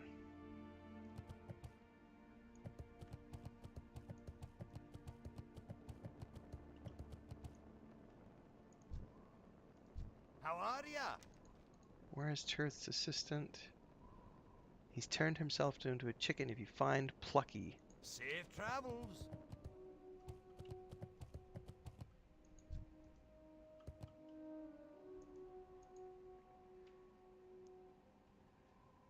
What can I do with Plucky?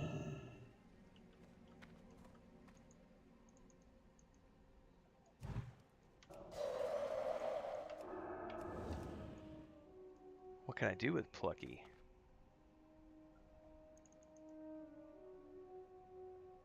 Get the scoop. I'm gonna have to look this quest up because I don't know what I'm supposed to do here.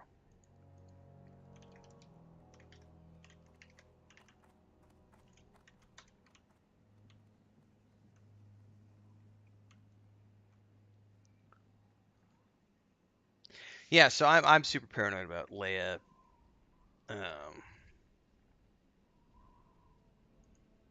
Getting stuck up on a rooftop or getting into somebody's property because they're not the type of neighbor who would.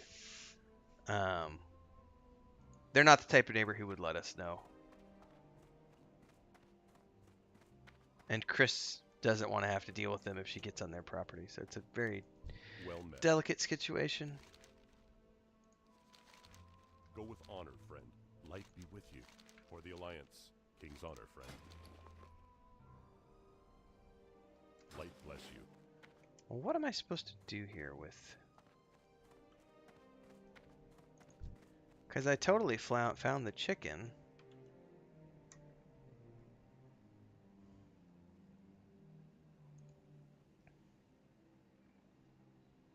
Oh.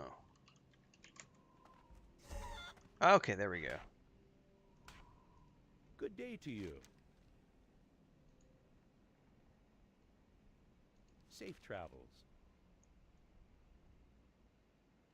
Alright, so he told me the phrase.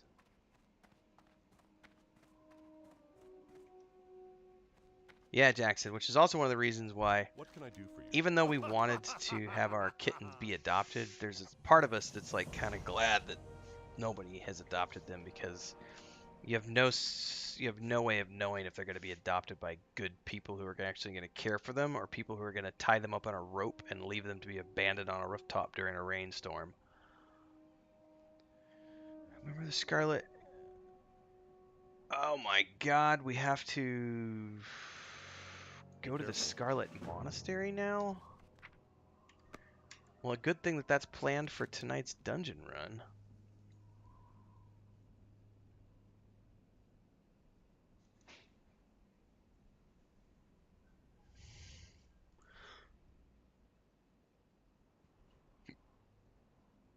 Yes.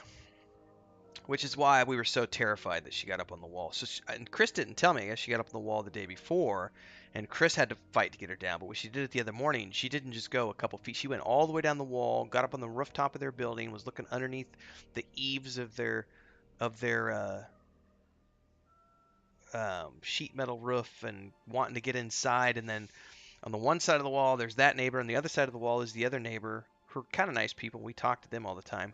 But if she gets down in that yard, still she can't get out because there's a bunch of chicken wire. And yeah, Leia's going to end up getting into problems and troubles at some point because she's doing what cats do, which is explore.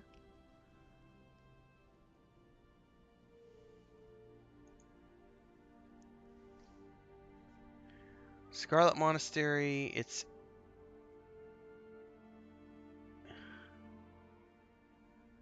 in the library, which is in which? It's in the actual library branch.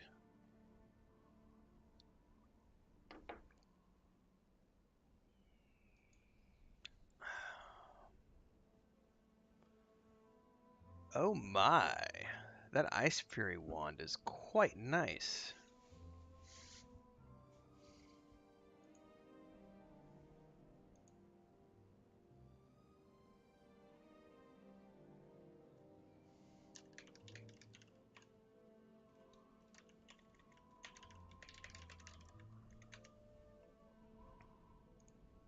All right. Well, I've gone as far as I can with that quest until we run Scarlet. What's the next one? Desolus?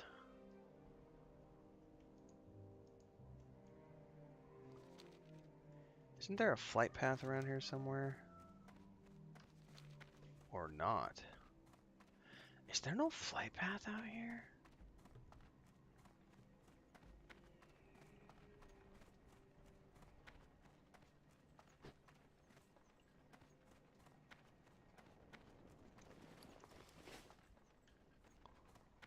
I sure don't see one.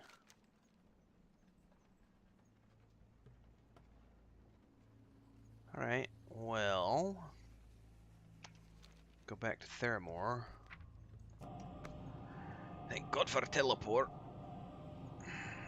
Yeah, I mean, it is what it is, and adopting them in the United States is a costly venture because someone would have to pay for, you know, all the plane tickets and everything else for an animal, cargo costs, whatever it is.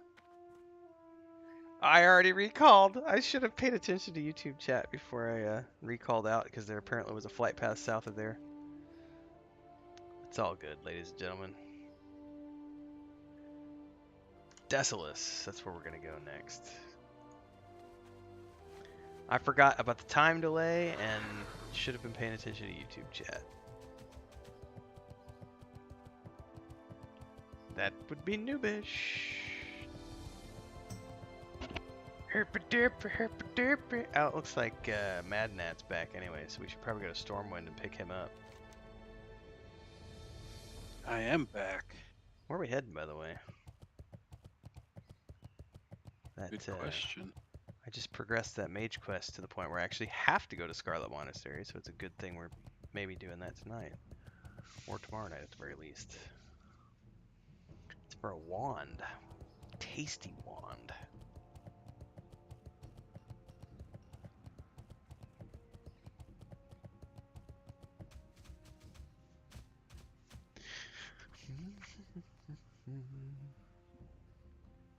Didn't you say prereqs for Oldemon was something we could do? Yep, we sure could. Where's that at? Those will start. Some of them start in Ironforge. There's one in Belzamar and Lochmadon, and then some other ones in the Badlands itself. So meet you in Ironforge? Yeah, that'd be a good place.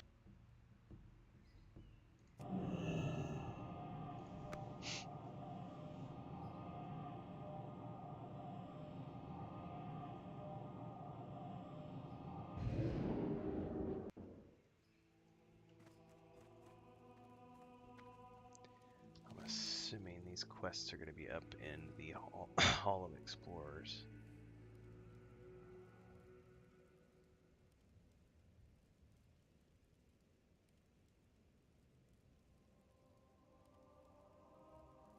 Those are the only ones I see available.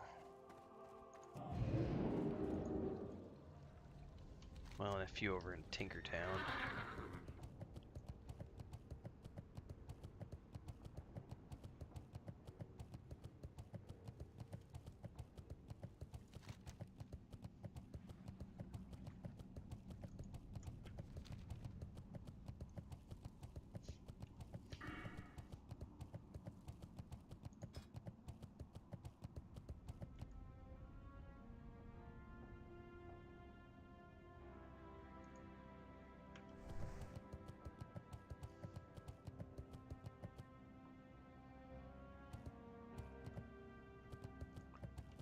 This guy must wander.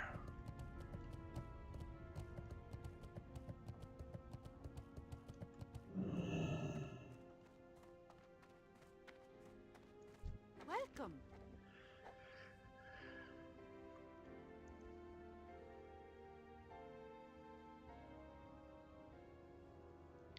Retrieve the mythology of the Titans from the old monastery in Trifall Glades. Off with ya. Yeah, that'll be another one we'll want to do if we're going to Scarlet Monastery then. That's in the library wing. What's on your mind?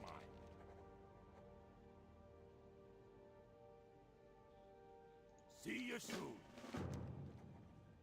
Find Safe travels. Baylog. Great to meet you. Yeah. Watch your back.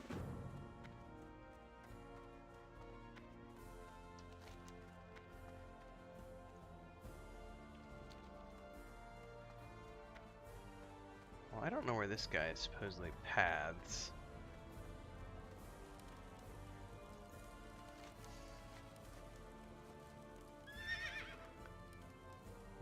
Renton Stonehammer, Reclaimer's Business of Desolus.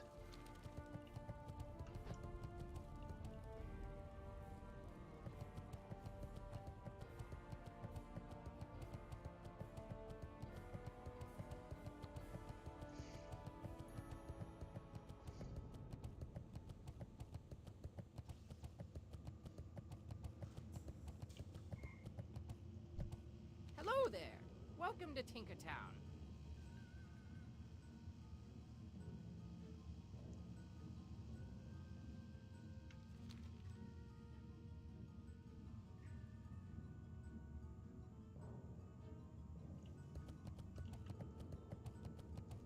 Hey!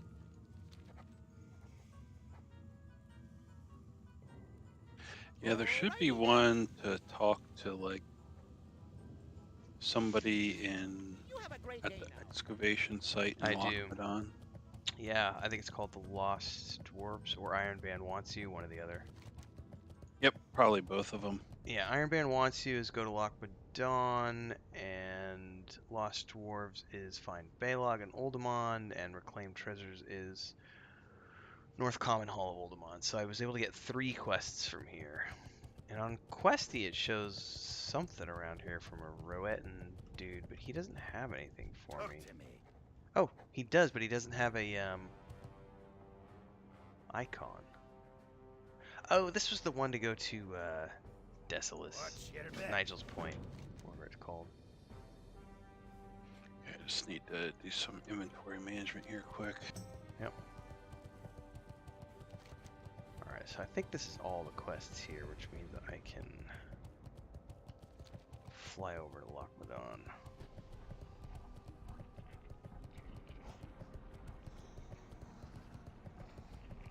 Great to meet you. Be good. I have not played the Total War games, Jackson.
What's up, Aaron?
So I'm gonna give a shout out real quick to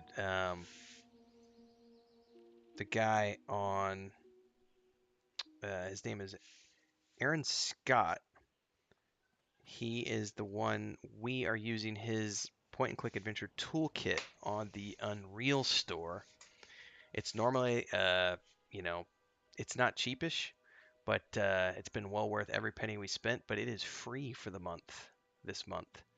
I would highly recommend anyone who has even a passing interest in perhaps using Unreal 5 or Unreal 4 to do any sort of like point and click adventure game type stuff, or if you just want to learn how to do game dev.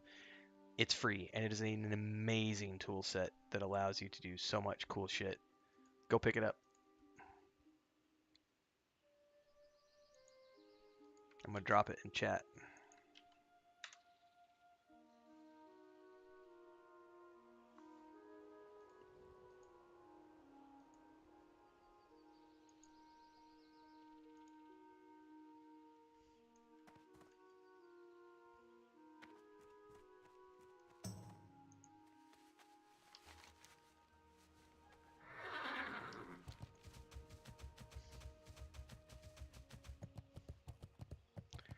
Badlands Reagent Run. Might as well grab this. I don't know what it's for. Yep, that's the one. Interest ya in a pint? That's like there's several steps it will do, and eventually it leads into all of them. Okay, perfect. So I've got that one now. And it looks like this other one is to turn in at the excavation site.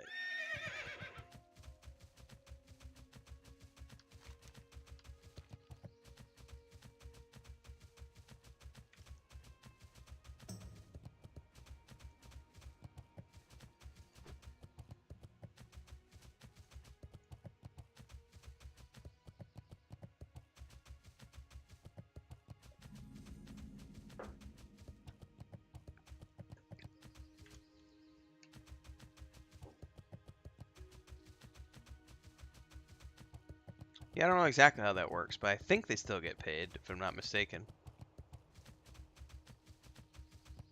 I mean, I think it's worth. Joey and I have discussed it. Like, I think we paid 50 or 60 bucks for it, which is not that much money. I mean, we feel that that pack alone is worth easily a couple $1,000s. Like, it's an amazing pack that I would have had to pay someone several $1,000s to develop for me. So I mean, it's worth any amount of money. It's such a powerful tool set that he built. And he's constantly updating it, and he's been really cool with communication with all of us. So he's got a Discord where Joey and I can go ask questions, and he's helped Joey do some custom stuff with it, and it's been really cool.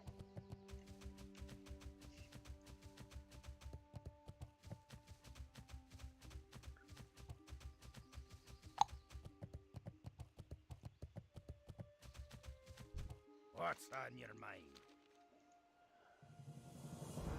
Alright. Oh, this is Off with that you. other, like, run You back got and my forth attention. quest. Find Agmond. This is the one for the Badlands. Be good. I think Here this other there. one is, like, the one where you go back and forth to Watch get, like, your the back. powder or something. Yeah, it's level 15 quest. Screw that. Alright, I'm gonna go hang out at the Badlands Canyon.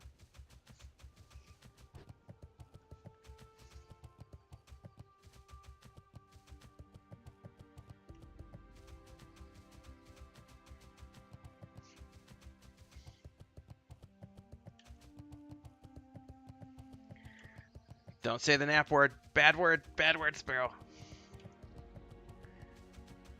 Thankfully, I'm caffeinated, Sparoh, so the thought of a nap is actually... It's all good. I can nap tomorrow. Today we're going to power through. If we think about it in a different light, I think we're halfway through the stream. Halfway? Are we halfway? No, we're not. We're not quite halfway.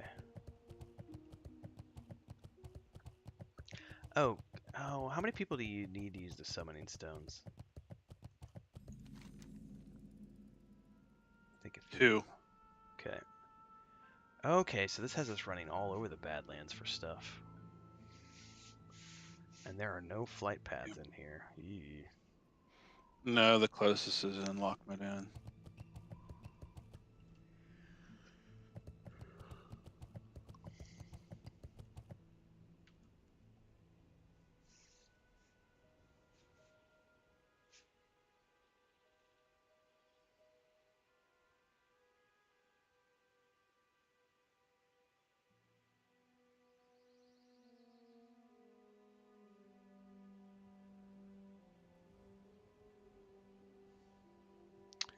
Minimum of 2 for summons. Okay.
Yeah, I'm on my way. No If you worries. want, you can start the area like right as you're coming in and you ride past the stone for Alderman. Mm-hmm.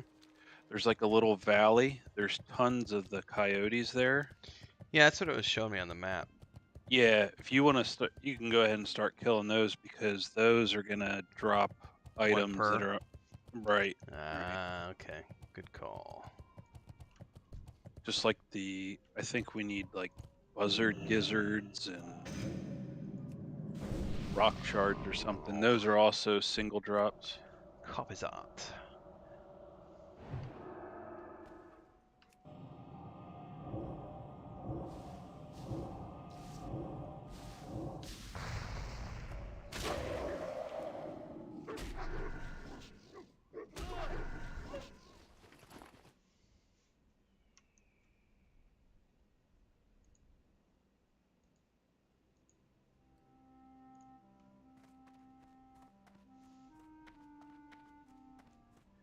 Oh no, I see another player on a horse who has killed several coyotes. Go away!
Are any of these quests in the Badlands that we can pick up before Oldemon?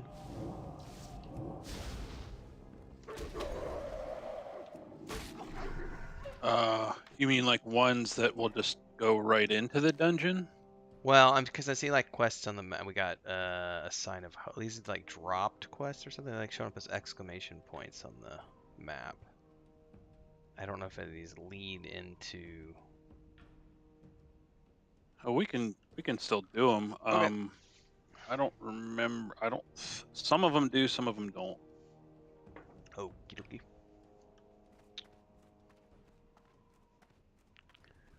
Well, I'm assuming the map is a dropped quest off of these dwarves, which I don't need.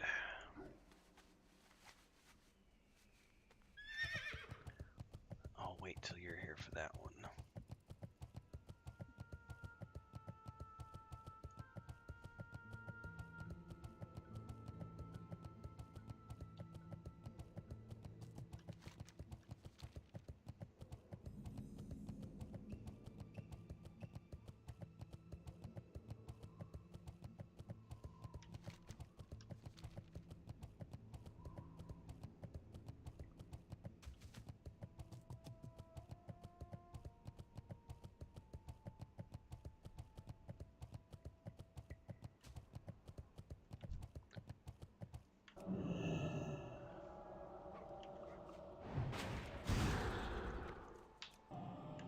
Most of them do pretty good thrown.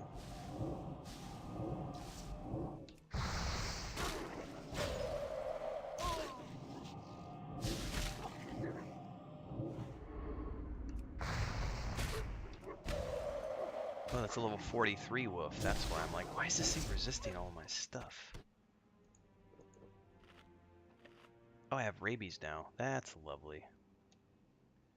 That was not a coyote. That was something else, maybe.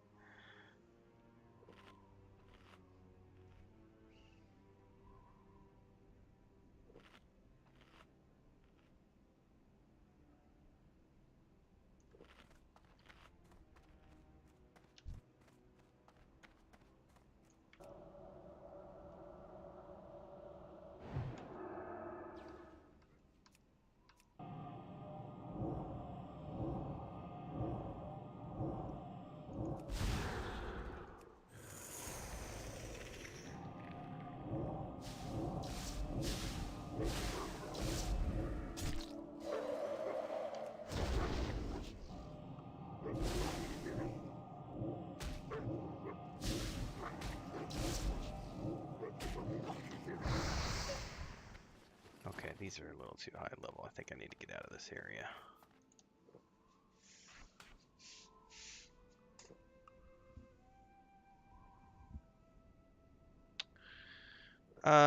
The most recent one?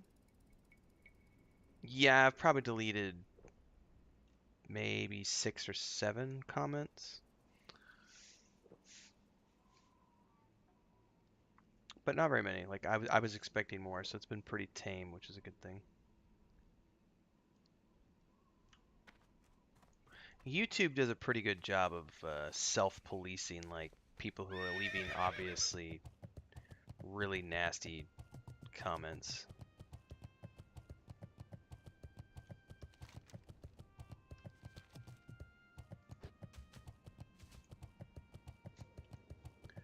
Oh, I actually need buzzards.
So everything here. Oh, that's like a patrol.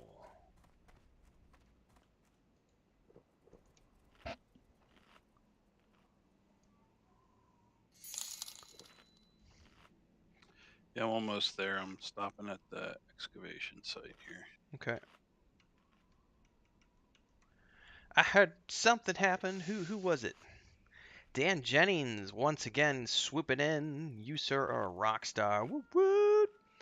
I'd tell Lucas to celebrate too, but he's passed out behind me. Thank you so much for the $10 super chat, Dan. Thank you for being so supportive the last few days. You've come in and dropped 10 bucks quite a few times over the last few days, so I really appreciate the support. My second month of full-time content creation, we are into stretch goal number 1 of the day. My original goal when I started the 12-hour stream this morning was 100 bucks, and Tom got us like immediately with only like the first 5 minutes of the stream and left me kind of speechless this morning. Since then, we've had some more stuff. We had William coming in, aka Rolf, our steadfast group mate from EverQuest 1, dropping 5 bucks. And we got Dan coming in, swooping in with another 10 bucks. We're up to $115 today. Thanks so much, guys. I appreciate the support. For those of you who are wondering what's going on, you can always, if you're not familiar with YouTube, you can drop super chats and stickers on live streams to support your favorite streamers. You can also join as a member and gift memberships these days as well. So there's a variety of ways that you can do so. And yes, Lucas needs to save his energy to keep me awake tonight.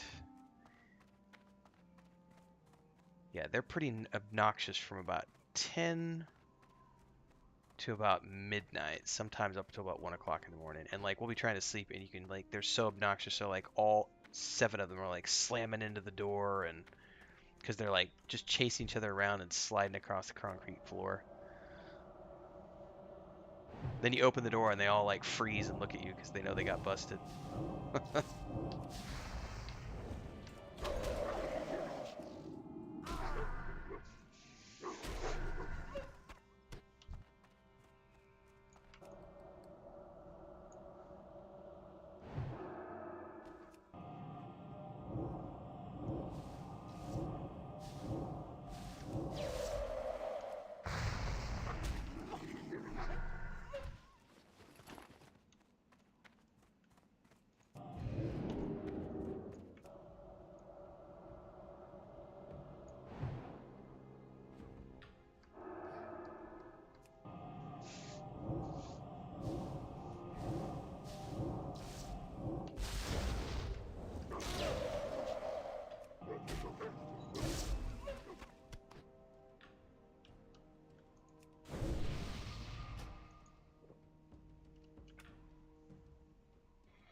Did you get the crumbled map over here? No. I was waiting for you to get here before I picked up any other quests, Okay. so I'll turn around and run back real quick. I think that was a body drop or something. It's, I think it's on the table over here. Okay.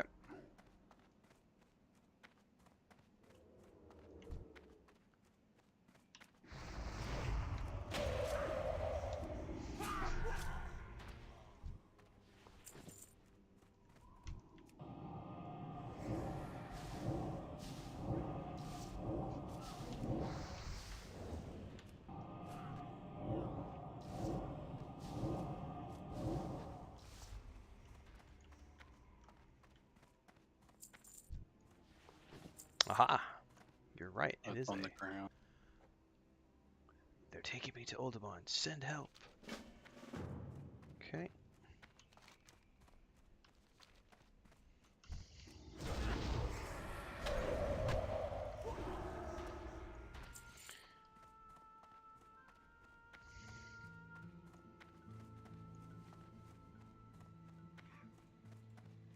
Yeah, they don't realize sound travels.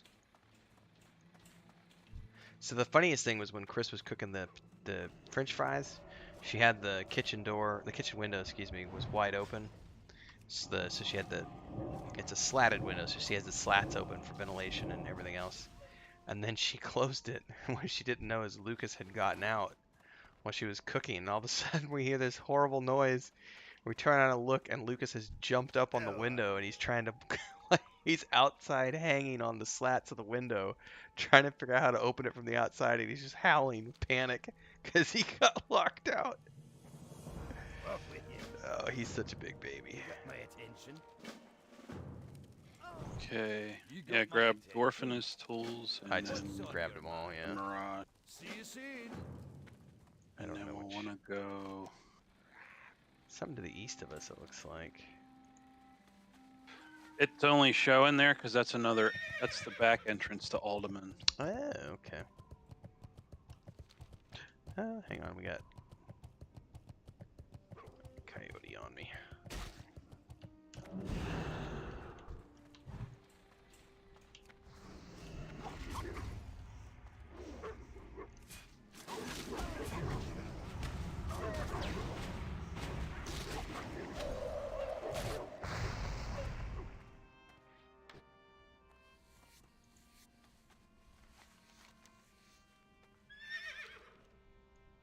Or if you want to kill these, I guess there's 3 of them right here. Yeah, we can kill him. A few anyway.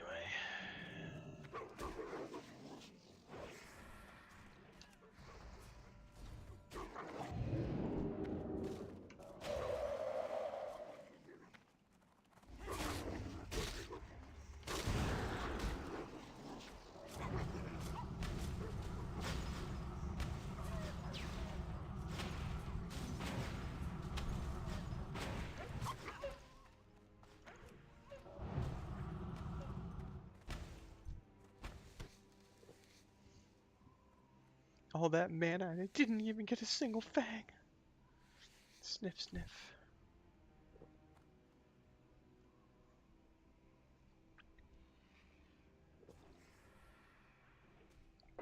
I think the worst of this is the early stages of kittens, where they don't have any sense of danger.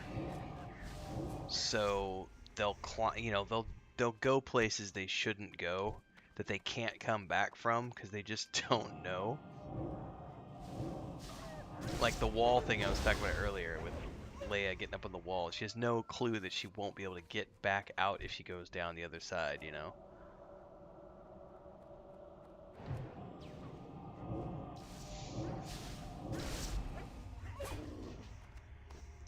I suppose the same could be said of humans. You never know if you're going to like mushrooms or not until you try them. And then you're like, oh shit, I can't come back from that.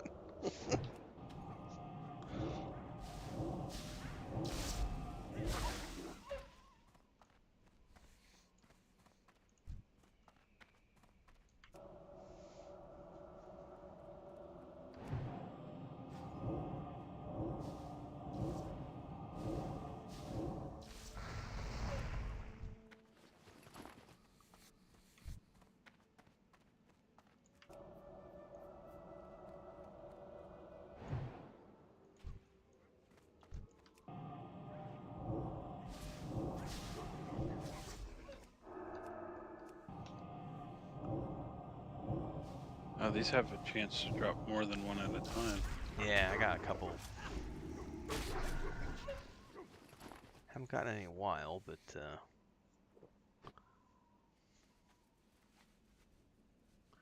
or at least I need to remember to come work on these quests with Renfill, because it looks like you're getting lots of heavy leather. I'll need to come out here. Yeah, I and think skinny. just about everything in here will give us heavy leather. Very nice.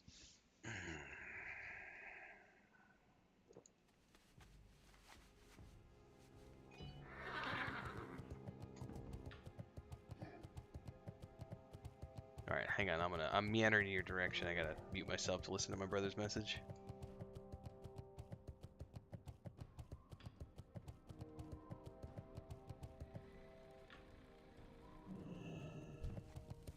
Hey, how you doing? Keep it real. I got the best deals anywhere. Be good. What's up? Have a good one. The only quest I would say, the pearl diving quest, I would avoid that one.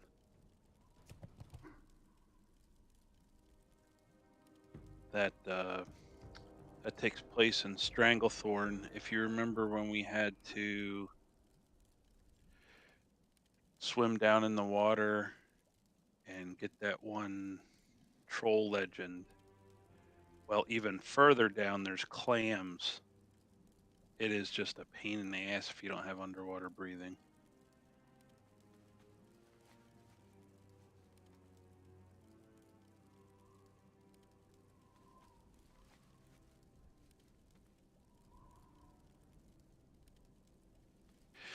It's a good quest to take if you're if you're an engineer, because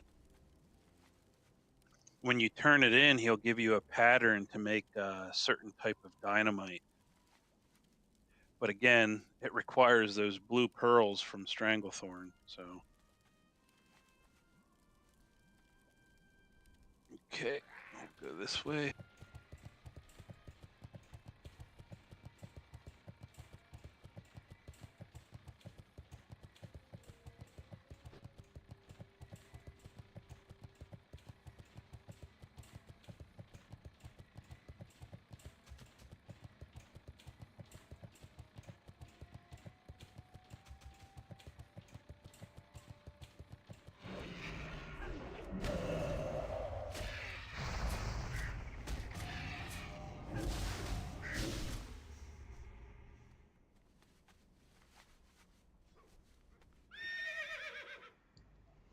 Alright, that was my brother giving me ongoing adventures in his internet.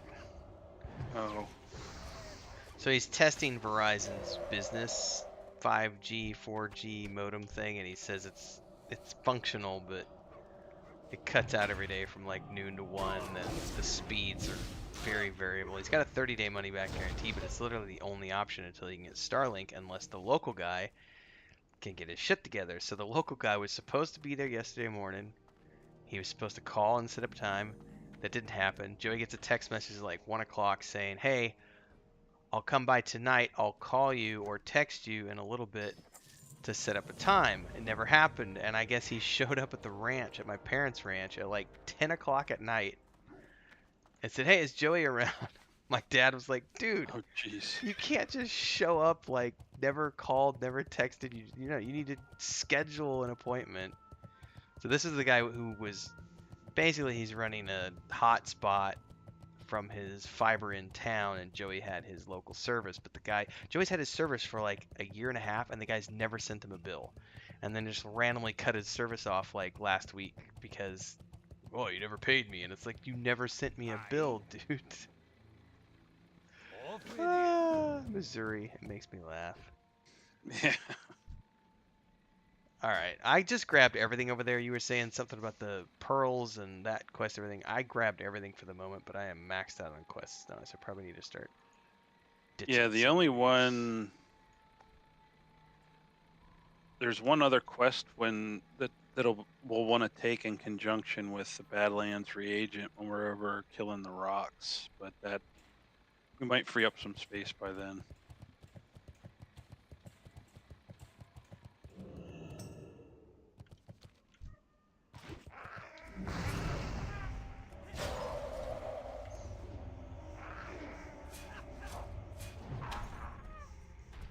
Do you have the quest to kill these? Yeah. Yep. Murloc and Okay, yeah. Stone Vault Bone Snappers.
Oh, I guess those don't count, do they?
Oh, I cast it just on the wrong side.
I see.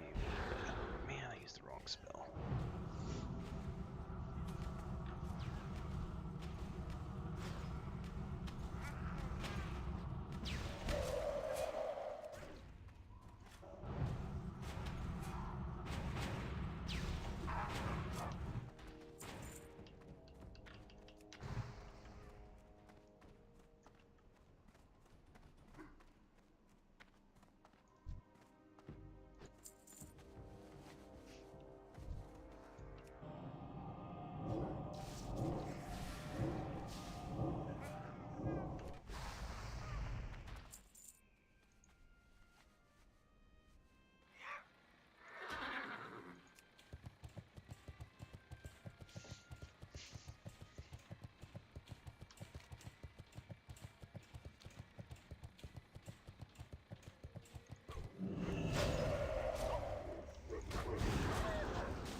Do I want what now?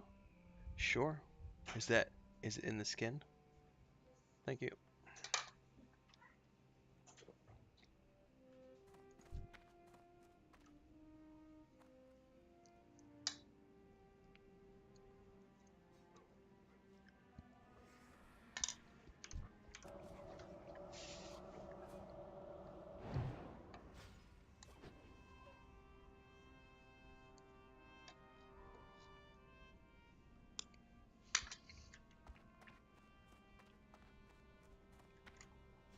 Sorry, I'm munching on mango here.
Right, a mango is not easy to eat when you're streaming. I'm learning this one.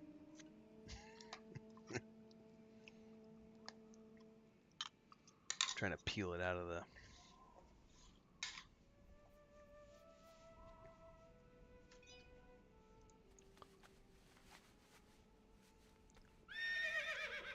Do we have a better date for Wrath of the Lich King, Maduros, or is it still just anticipated late August?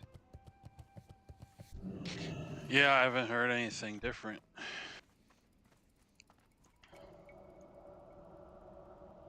Well, there you go, Dan. I think the estimation is mid to late August. Yeah, and I haven't heard any issues coming out of beta, so Alright, you're done with those. yep. I know a really good spot for the buzzards in. Okay.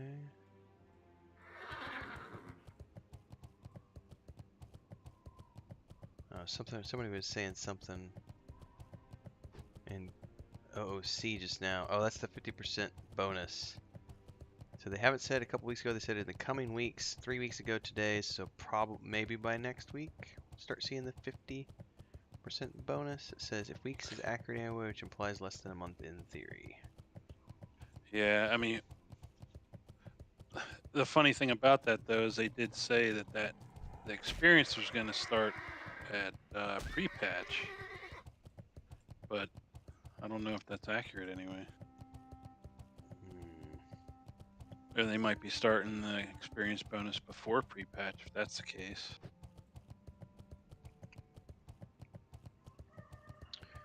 I don't know anything about it, Jackson, so the question being asked in YouTube is, well, I know it's not War of the Lich King, it's Wrath of the Lich King, but he says that the Burning Crusade is the stuff about the Burning Legion, question mark. Yes, Burning Legion. There you go, Jackson.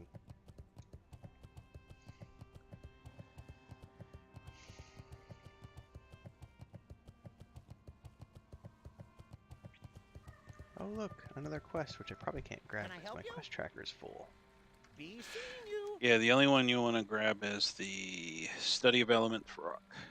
So what you're saying I should ditch the... Hold on, I gotta go through here now and figure out which woods to drop.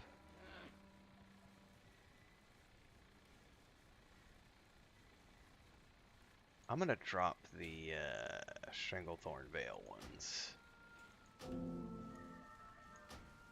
Which one did you say? Need assistance? The Study of Rock. Okay. Off and away. The other one requires a frost oil, which sells for no less than 7 gold on the auction house. It's retarded. It's so expensive.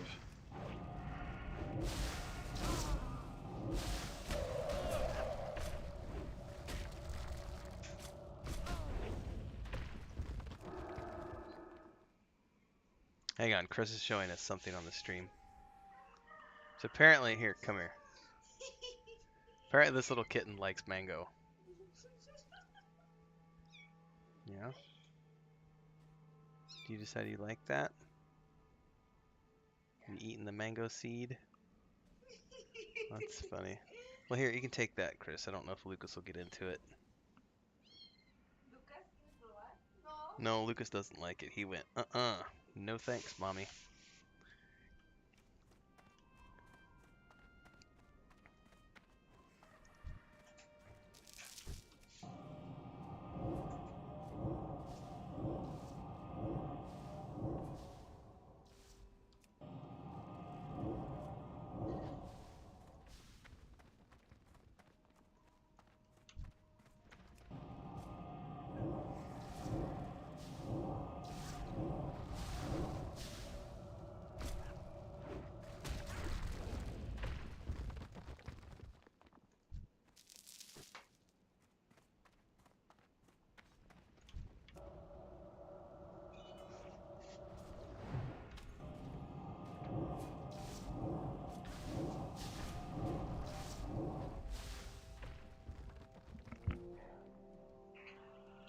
Oh, that's right. These guys drop the deep rock salt. You'll want to save that for your hunter.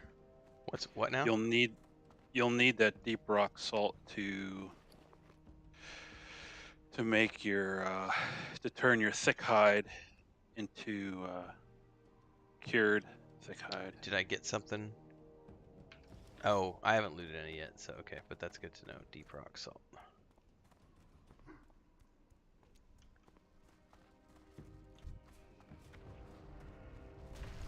I need to listen to this message from my brother. Just a second here.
At first, I thought that was just a corpse there, like not a player character, but you know.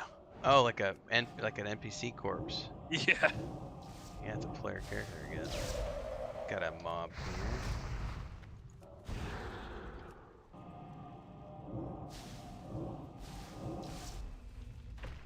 Yeah, that's a U loot.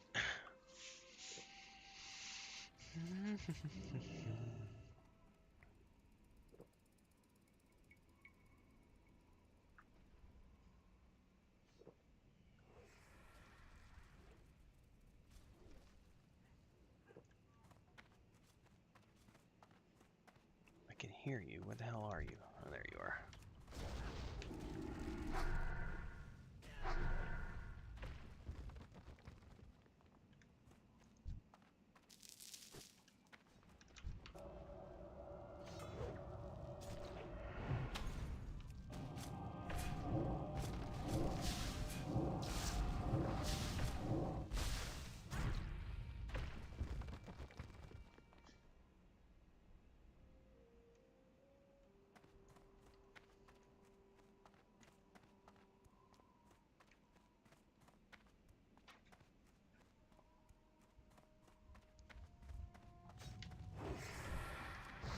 Uno aquí.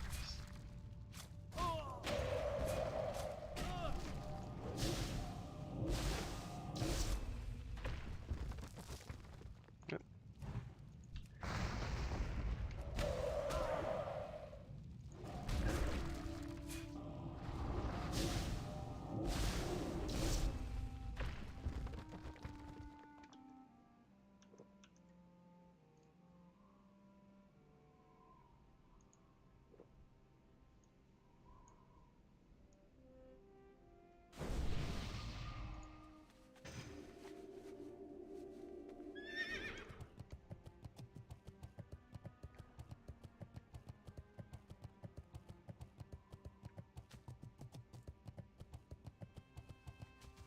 Yeah, might want to wait for repop so we can go to the buzzard area. Alright, well there's a few more over here. Are they the lesser or just the regular? It says rock elemental. Do they have to be the lesser? Just regular old rock elementals. The lesser ones for study of earth elements, but these will drop the item for the Badlands reagent. Okay.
Being stingy with the drops.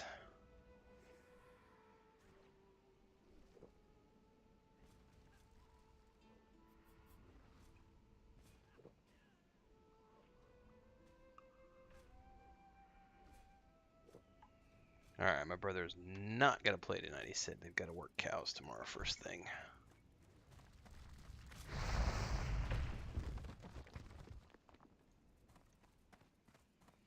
Well, Nathan had said he might be available tonight, so if he is, we can maybe run a dungeon.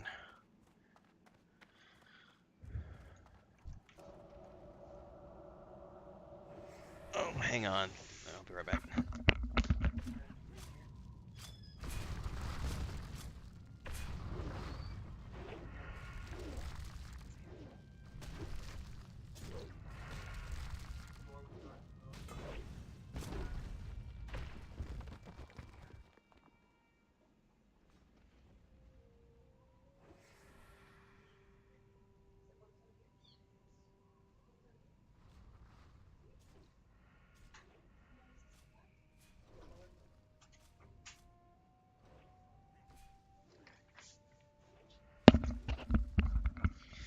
Sneaky little Leia got in here and was jumping on desks.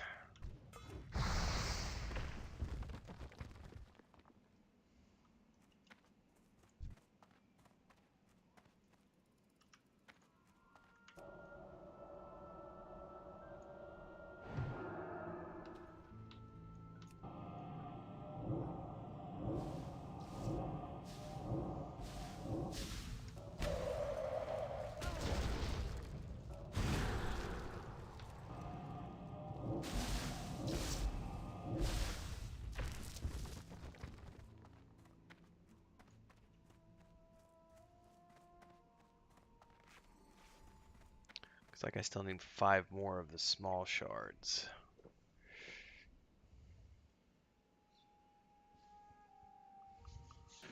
Yeah, hang on to the. If you get any solid stone, hang on to that too.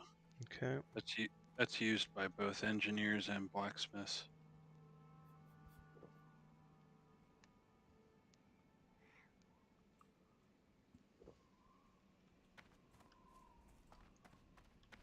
You said solid stone?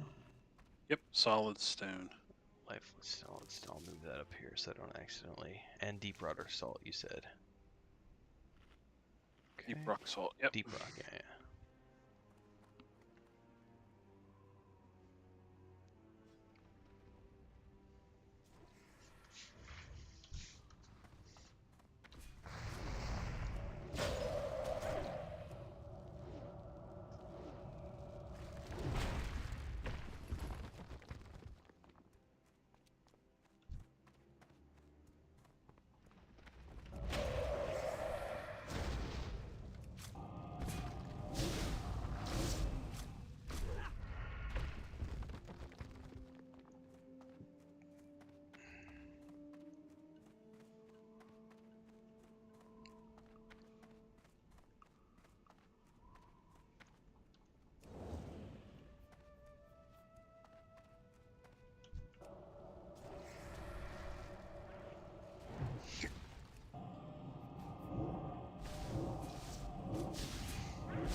I have not gotten a single drop off of any of those.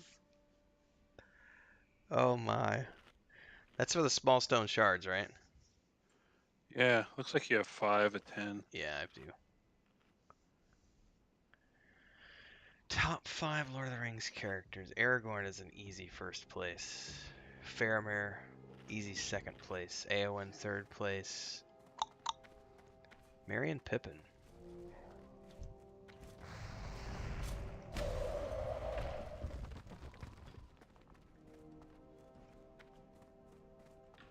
You can gather these up.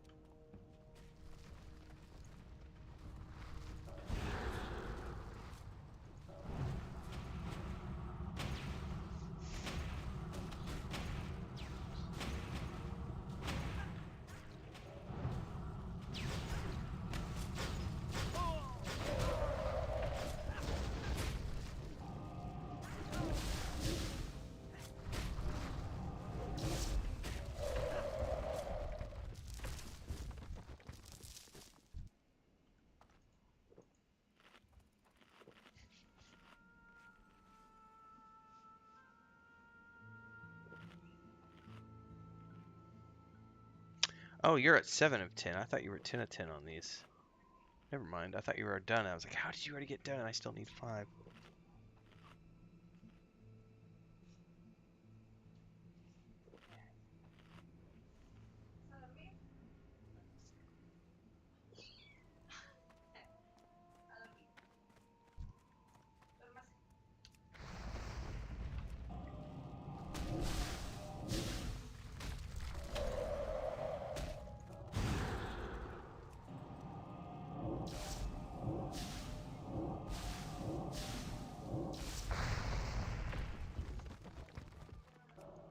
There's loot back here for you then. Okay.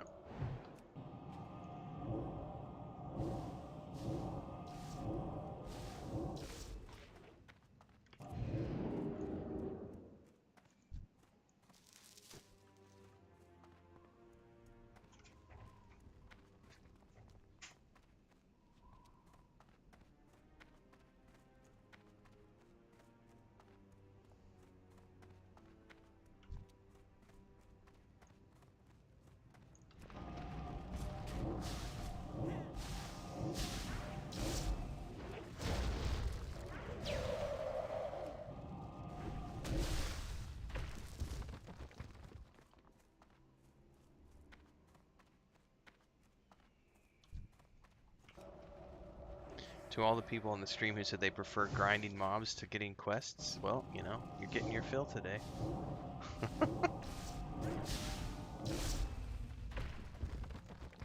Because these are stingy. That's not going to give you what you Oh want. yeah, I just noticed right as I was casting that wasn't one of the...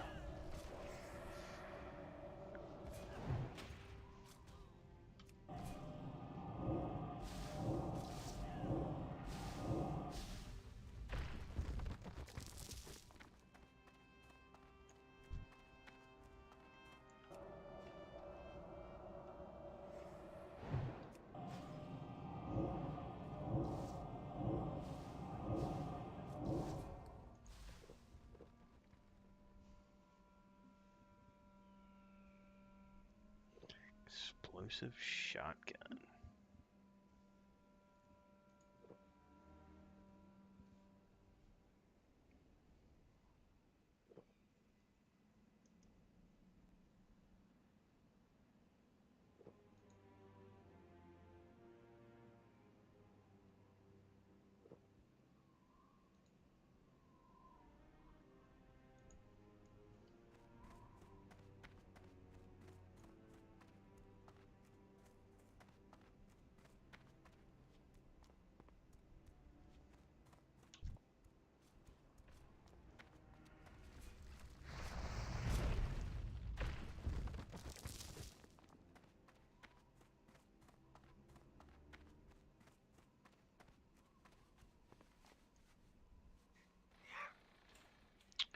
I don't think anyone knows yet, Dan. They may do a Cataclysm Classic, but I don't know that they've talked about that far ahead after Lich King. I think Nathan was saying something like they've made statements that they want to continue to build upon the classic experience, but I don't think anyone knows what that means yet. That's a very vague statement.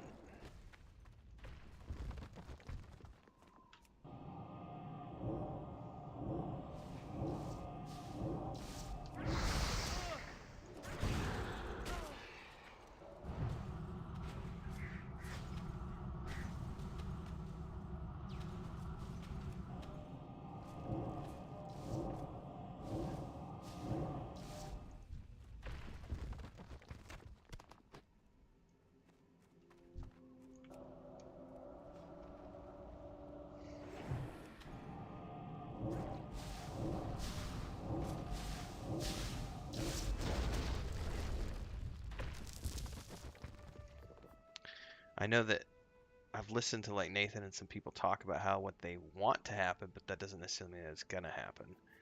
There's this dream theory that maybe they're gonna learn from their past mistakes, and rather than just turn around doing Cataclysm, they will launch new content for the game post Wrath of the Lich King, but take it in a different direction, therefore having live being like an EverQuest 2 and whatever classic turns into as something different. I don't know.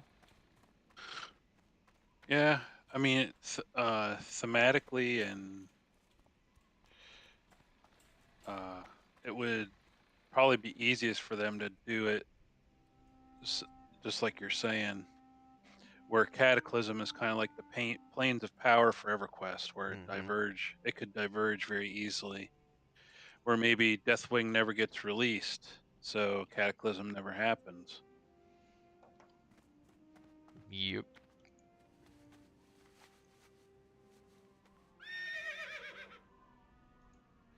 But I like Pandaria and the Legion expansion. Yeah, it wasn't like everyone disliked everything that came after Rich, for sure, from what I understand. Yeah, I think it's more going to be along the lines of not doing the looking for dungeon and looking for raid parts. Yeah, which is what they excluded from Wrath, as far as I understand things. Yep. Try to promote the social experience. But if they decide to do that, what they should do, though, is how we currently have the looking for group tool. they need to patch it in to be more like the one in retail where it's you can set your role. It's nothing like you don't auto port to each other or anything. It's just basically an easier way for you to find people that are looking to So do it's a a dungeon. filter. Okay. Yeah, where you set, that you're a healer, a tank, or maybe you can do both. And then when people queue, instead of just seeing them like their class, and they might have the current iteration, they have to put a note like maybe what spec they are. But in retail, you can just queue and select your options.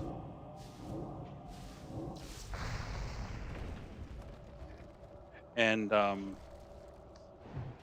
other part that I like, so it's very similar to what we have now, with the addition of you can set what your spec is, and then when somebody, if you're looking for other people, say you already formed a group, as soon as somebody queues up that is something you're looking for, you get an audible sound, almost like a level up ding, to let you know that somebody just queued that you're looking for, instead of having to sit there and refresh.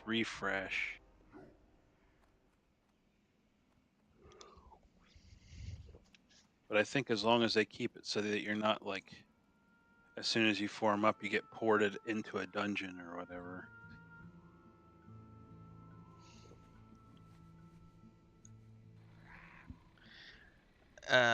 Jackson, yes. I've heard that there might be some bugs on the Xbox version, but Solasta is oh yeah, it's so worth it.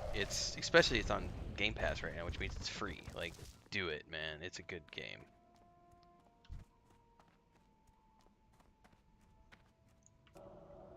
So does that play more like It's like the Baldur's Gate. Yeah. Yeah. Except it's turn-based as opposed to pause-based, if that makes sense. So, like Baldur's Gate 1 and 2, Dragon Age Origins, Neverwinter Nights, all those games you can choose to pause. Solasta is a true turn-based, which means you have to take turns. That's the only thing I've seen some people are like, I wish I could do it like Baldur's Gate. Maybe they've patched that in, I don't know, but when I played it, it was 100% turn-based, and that's a wrap on that one. Nice. But it's some it's other grid-based games like that I thought were really good was Shadowrun. I haven't played that. Shadowrun was pretty good, and I tried what was it called? Wasteland 3? Wasteland, yeah. The one that came out like 6-8 months ago. It was really good, but for more my headspace that was at the time, I own it on I think GOG. I need to go back to it one of these days, because when I was playing it, I just wasn't ready for like a super in-depth RPG with like branching storylines and everything else, because it was super in-depth. You have a great day now. All right. You can take the follow-up. Okay. We may or may not do it. We're gonna go get some buzzards. Yeah, and they threw in some very interesting, you can get, that cat you come across right near the beginning. You can get him as a follower or companion pet or whatever that will attack, but doesn't take up one of your character slots for your party. If you give him a cigarette, he starts to smoke it and joins your party. I did not know that. Yeah, it's got all kinds of crazy, wacky stuff like that.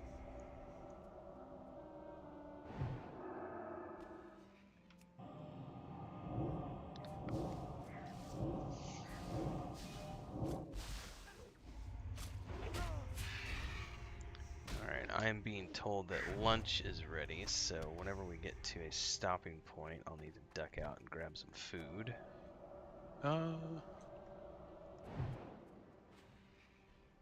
Let me just send her a text message.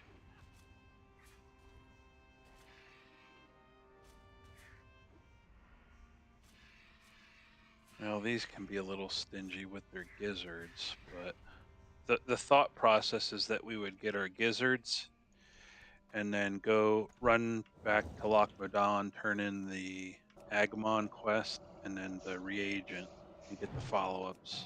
Copy that. Well, what we could probably do is if we get these to drop, were we after the wings or the gizzards? Gizzards. The wings are for another quest, which Where the hell you is can buy off the auction house too. gizzards? Oh, I see where they're at now. I need 3 more.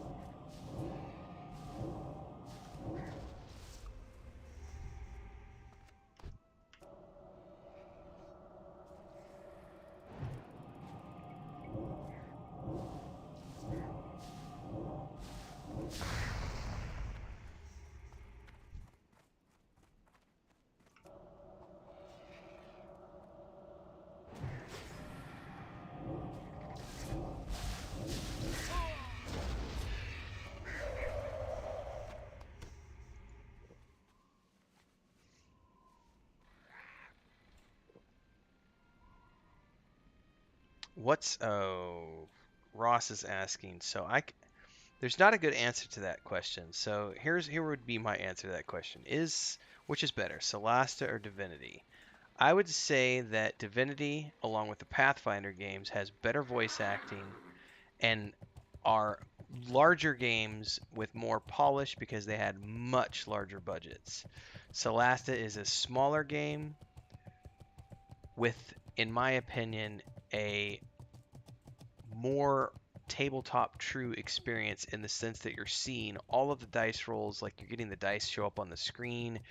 It's the turn-based combat. It's a very rugged, like, tabletop feel, as opposed to a highly polished, streamlined RPG feel. So, like, Pathfinder and Divinity are games based on tabletop rule sets, but they play like single-player RPGs. Solasta plays like a tabletop game set in a virtual environment, if that makes sense.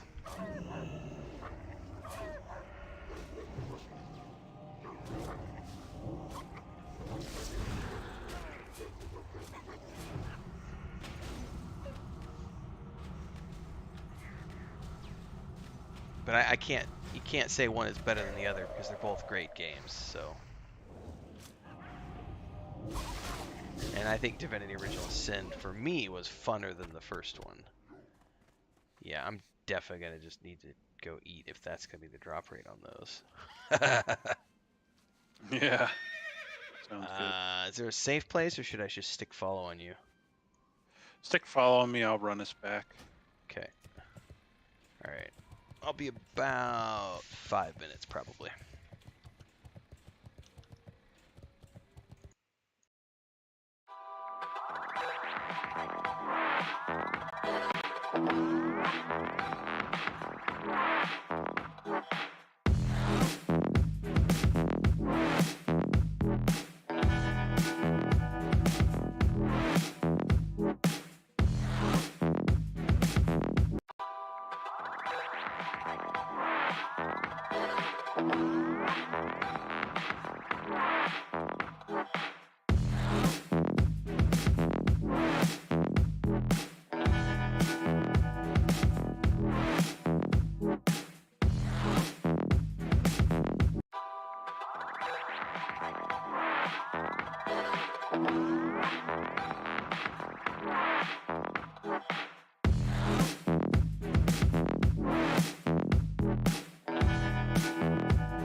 Alright.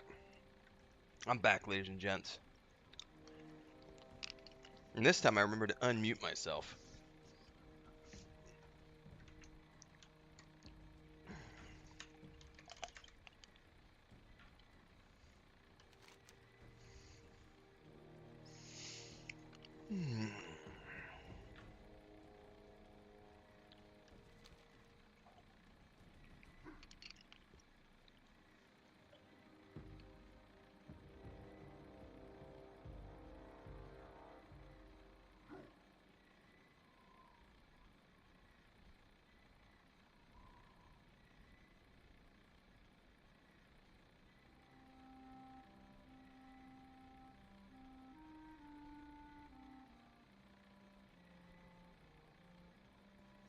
Poor Chris is cutting chicken and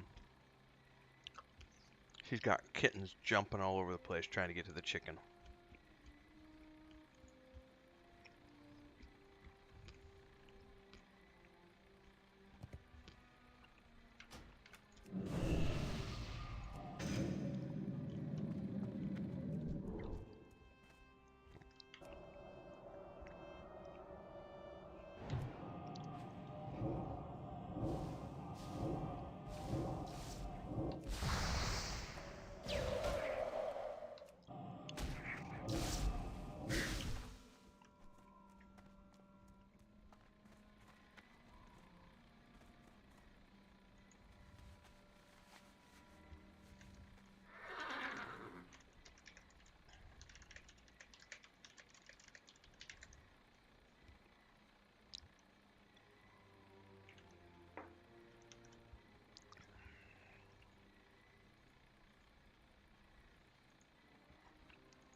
Alright. I can also say I've got a meeting with my brother tomorrow morning at 10 a.m. to do more Kickstarter stuff, so his internet is theoretically getting stabilized a little bit. His new service.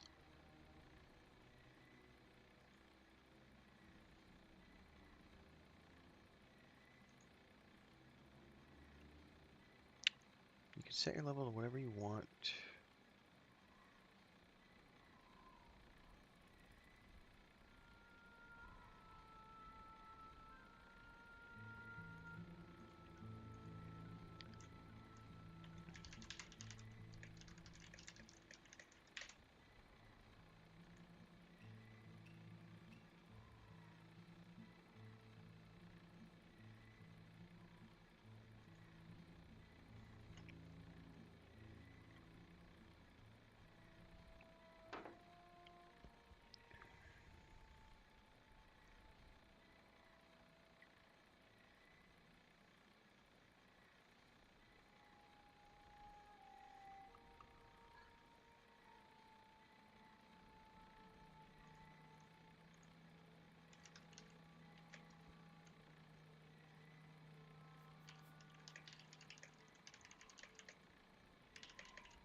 Oh man, that was good. Did you guys get a new member of the family? Oh yeah, the baby was born on Tuesday. Or sorry. The baby was born on Sunday, Dan. 2:30 in the afternoon. They did a C-section, which was right before Chris went to the hospital. All right, back. Sorry about that. Back. Hey man, it was less shorter than my FK. I had chicken salad, and then I had to help Chris fend off the army of cats that were trying to climb up the cabinet because he was cutting up a chicken carcass, and those kittens are... I got a pretty nasty gash on my finger this morning because they haven't learned not to jump at the hand that feeds yet. They get a little. They're fine with dry food, but the moment it's like lunch meat or chicken, they turn into frickin' carnivores. Yeah. I had chicken salad for lunch as well. Yeah.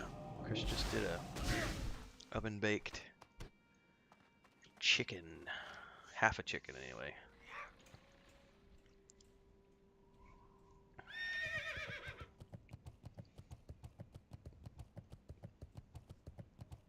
The one good Probably thing. Head back to that. Speaking of carcass, head Yeah. back to that carcass. Get more of those vultures. That's the one good thing I can say about living out here is it's forced me to not eat red meat, because there aren't any. I tried it's a Brahma Angus mix, the breed of cows they have around here, and I do not like the flavor. It is not for me. So I have What does not. that even taste like? It's not. I did not Buffalo? like it. No. Buffalo and elk are really, really good. It had a really gamey flavor to it, but also because the way they do it out here, they kill the old. They don't kill the young, fresh, tasty ones. And so you're eating a gamey old, it's just not high quality meat from the butcher shops. And there's no chain grocery stores here that we can get good quality meat. So I haven't been able to get no steaks and no ground beef. And when we went up to the city last month, we were doing all my immigration paperwork for my updates. And so we were like, screw it, we're not doing a grocery store the same day. But I think we're going to go maybe next week and do like a Costco run or something and just buy, do the $300 worth of meat in a cooler run. Bring it home. I am craving a steak. The other day, I was like walking through the grocery store and they had hamburger buns, and I'm like, no, what I wouldn't give for a hamburger. I like chicken, but I would love a hamburger.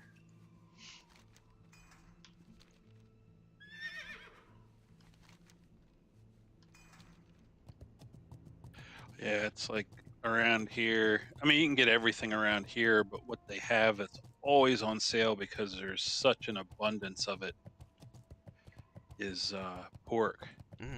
That's the same. Like we have an overpopulation of pig here. Yep. In PA. And Mexico is that's the #1 meat source is pig. So if I go to the market today, I can get every single part of the pig I want, and it's fresh. Like they just butchered that baby this morning. But red meat, on the other hand, if I want good Angus, I gotta buy USDA from the US, which means I gotta go to Walmart or Costco, or one of the big Mexican chains that imports stuff from the US. They do sell. I will say the one thing they do sell here, which is the USDA meat, is they call it Milanesa, but it's just that take the sirloin or something, and they'll cut it into like 1/4-inch thick strips, which is like for fajitas or tacos and stuff, so you can easily chop it up. So the flavor's there, but you can't have a thick cut steak out of that. It's already thin. Yeah. But on the flip side, if I wanted to go buy a meat grinder, I could totally make my own. Hey, matter of fact, I need to talk to Chris about that. I hadn't thought about that until I just said it out loud. Like maybe just go buy my own meat grinder, and I could just make my own ground beef. Excuse me. It almost sounds like flat iron steak or a skirt steak. It's that kind of stuff, exactly. It's not bad. It's just not a badass ribeye or New York or something. You know what I mean?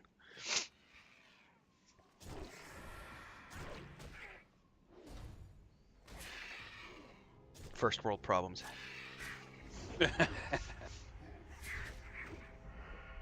Because I will tell you what, man, the chicken we get here is the best chicken I've had in my life. Like, without a doubt. It is corn-fed, tortilla-fed. Like, they feed their chickens well, and they make them big and fat.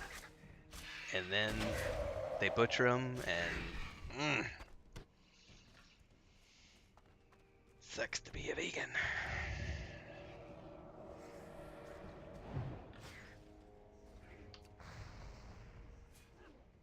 There's nothing to do other than wait, Jackson. First time daddy, you're just gonna be a nervous wreck no matter what. I'm not even a first-time daddy, but I know that much. Just wait. It sucks. But you gotta wait. Did I finish mine? I think you need one more gizzard. Is that for the Regent run? Yep. I'm done. I just need the wings, which is a different quest, so we are good for the run back to Loch Madon. We gotta turn in at the excavation site and back at Telsamar.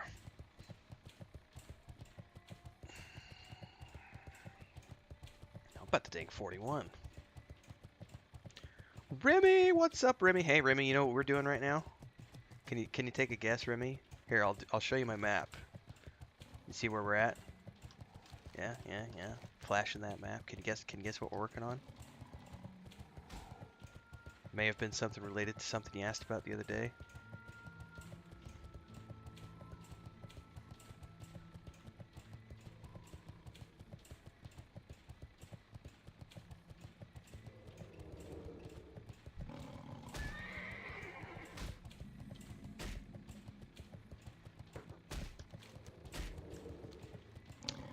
Oldemon, baby. That is correct. Or were you asking about Maradon? You might have been asking about Maradon the other day, and not Udamon. I may have been gotten confused about which dungeon you were asking about. Either way, we are getting closer to mid-40s dungeons.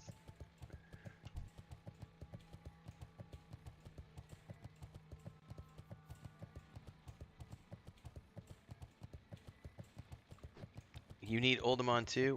Well, we are getting closer to it, sir.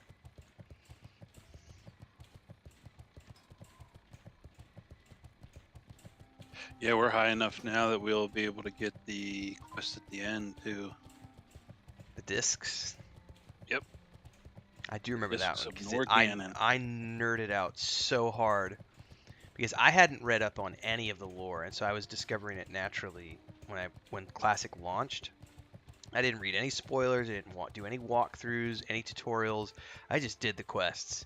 And when I came across those stone discs and it told me that dwarves were once stone golems, I was like, what the fuck? This is so cool. I still need a gizzard. Can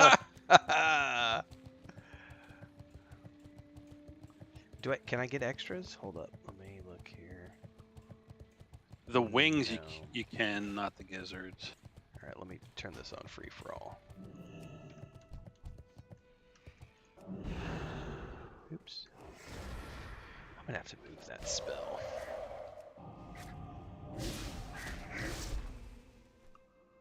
Woot! Talk about luck. It's because the game likes gnomes. You shut up, you Jackson, with your 16-ounce ribeye talk. I've got double middle fingers for that one.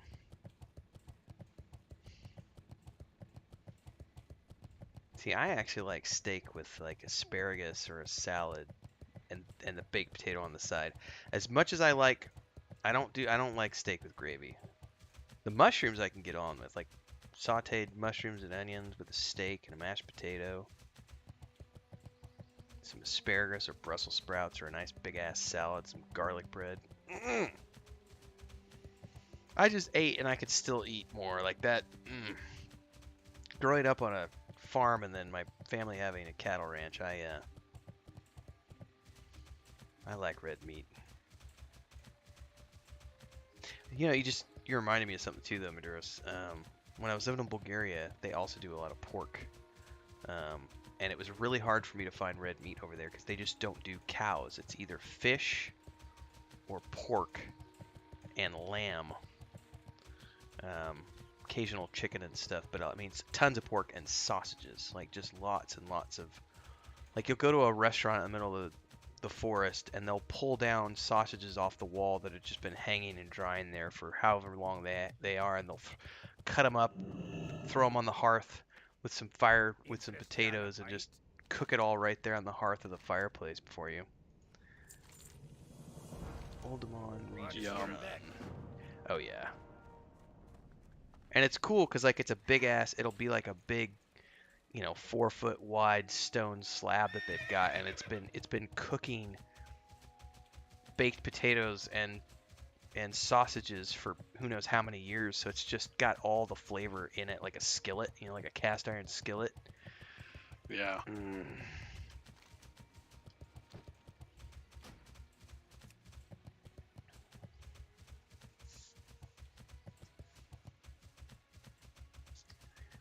I'm not gonna lie, Remy. I prefer New York over the ribeye because I like a leaner cut. But if I have my preference, I go with the fillet every time. The loin, which I think is called filet mignon in the States, but that cut is my preferred. But I will take a New York above a ribeye. Yeah, before COVID, my wife and I would go to Costco, and we would buy a tenderloin. It was like $150. Yeah, but you it get was the like, whole thing. Yeah, you get the whole thing. You pretty much you have to butcher it yourself. Yeah. You get the whole tenderloin. You have to cut it up yourself, which we did. We got a nice set of knives, got a giant cutting block, and I cut it up and we got like, I forget how many fillets we ended up getting out of it. It was quite a few, but then we also got like stew meat and all kinds of stuff. Very good.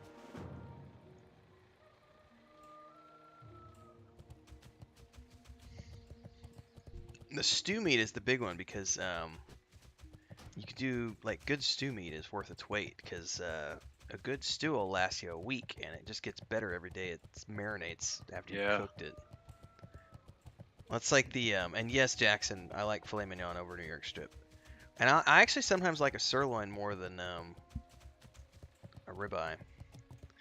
But so we cook a lot of beans here, and the one thing I can say is that also with a big pot of beans, at least the way Chris makes them, they're really good the first day, but they get better the second and third days, kind of like with a pot of chili or spaghetti sauce. Ooh, deer tenderloin. Yeah, elk unfortunately, backstrap. As soon as COVID hit, it's like they have been sold out nonstop. Yeah. Everybody cooking at home then, so. I'm trying to convince Chris to let me buy a goat for the backyard or a sheep. But okay, so we can start killing these guys. So these are all non-elites. We have a bunch of quests outside the instance. Okay.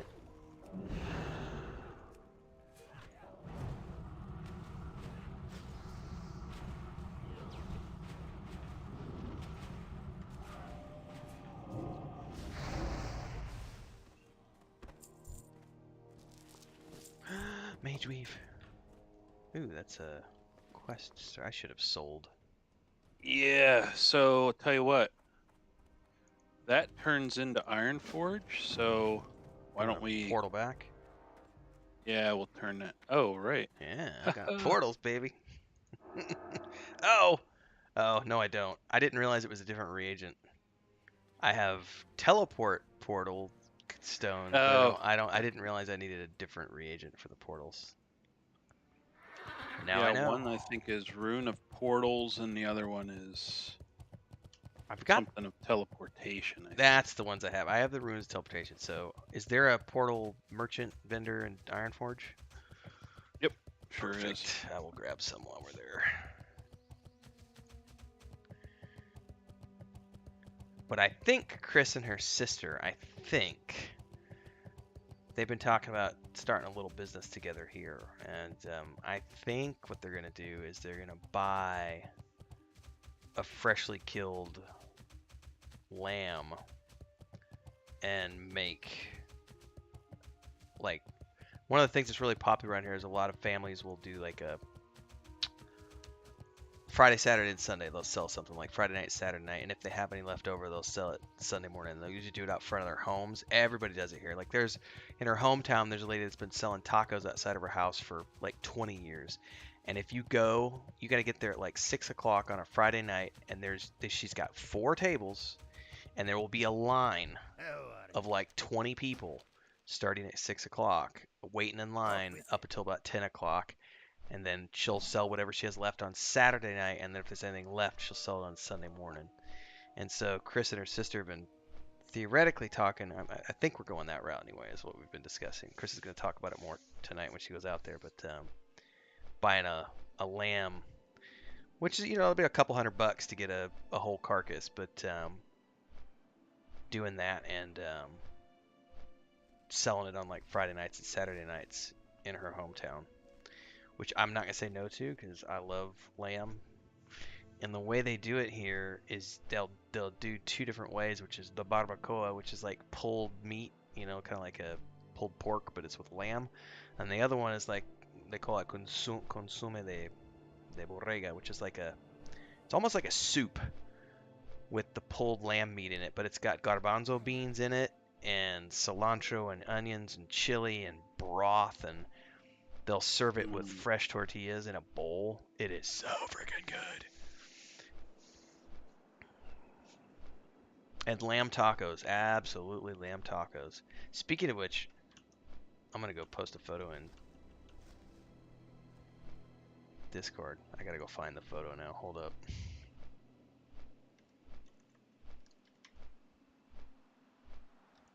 So when we turn this necklace in, I think he wants like 5 silver bars or something. Okay. Which I have on an alt, so I'll just switch over. Okay.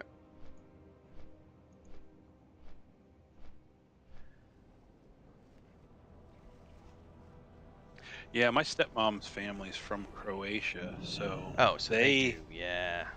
Tons of lamb every single way you can think of. Yep.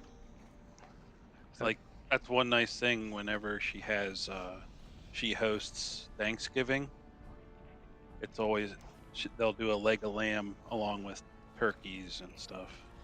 Yeah, I got spoiled when I lived in Sofia in Bulgaria because there's a huge Iranian and Iraqi population, and they do kebabs, like doner kebabs, like you would not believe. Like, oh my god, they were so good.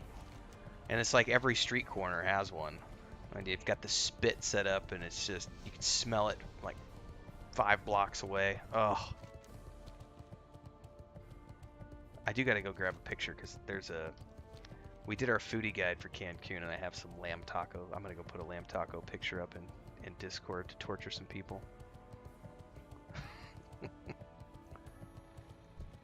Oh, this is the same guy you turned the ring into. Yeah, from Nomergon. All right, 5 silver bars. Just wait here, I guess. Well, if you want your reagents, I think. Let me see if he's in here. Oh, reagents, portal trainer. No, not in here.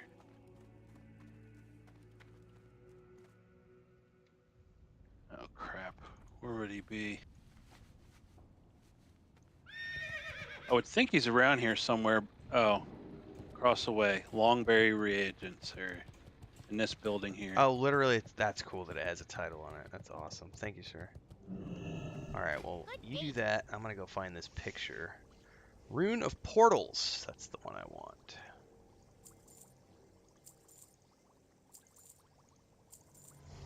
Nope, nope, nope, nope, nope. Buy the buzzard wings back.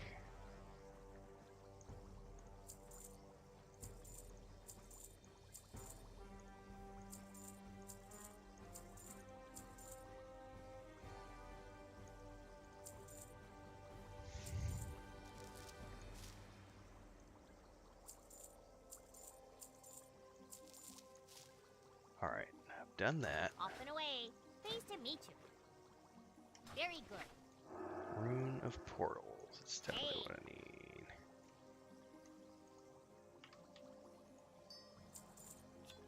Very well then. Alright, let me go find this picture.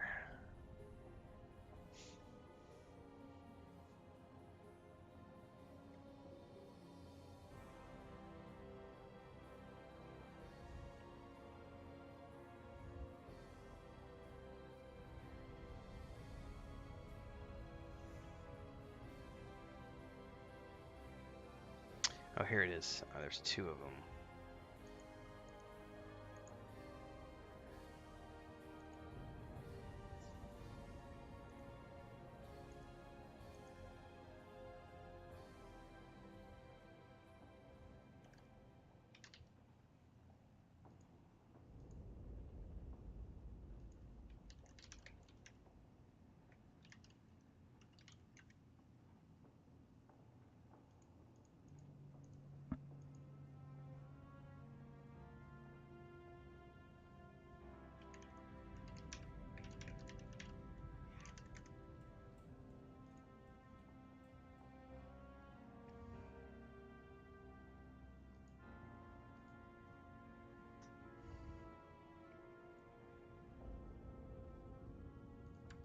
Alright, so I'm dropping these photos in the Discord for y'all. For the people who are here wanting to know about tacos. Those are the lamb tacos and the lamb consume de borrega, which is like a soup type dish. Feast your eyes. And then go drool in your corners.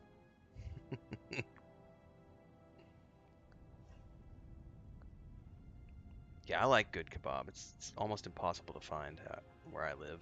Even in Mexico City, we couldn't find kebab. I need doing a kebab. Alright.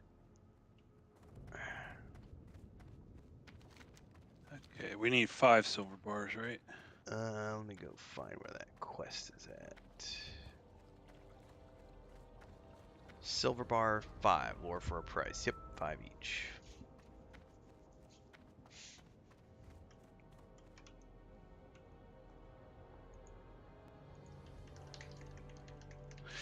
Yeah, the best kebabs I have ever had was I was in Australia, and they had a mom and pa kebab place, and the people, they were like Syrian refugees that were there. Man, That, good stuff. yeah, like true ethnic cuisine is something that if you can find it. There was also, it's just funny, we did an episode on them too, in Cancun. It was called The Taste of India, and it was the only Indian food place at the time that was in Cancun, and it was literally a family-owned operation, 3rd generation. They'd been there forever, and the only staff members were from India, and what they did is they all rotated, and so they basically flew in, and every 3 to 4 months, family members would come in and do anywhere from a 3 to 4 to a maximum of a 6-month shift, and they would come in and work, and everybody would live and etc. in Cancun, and then they would go back to India for 6 months and then repeat. And it was some of the best Indian food I've ever had, like just ridiculous. They were really good to us. We got free food there for quite a long time after we did that photo shoot.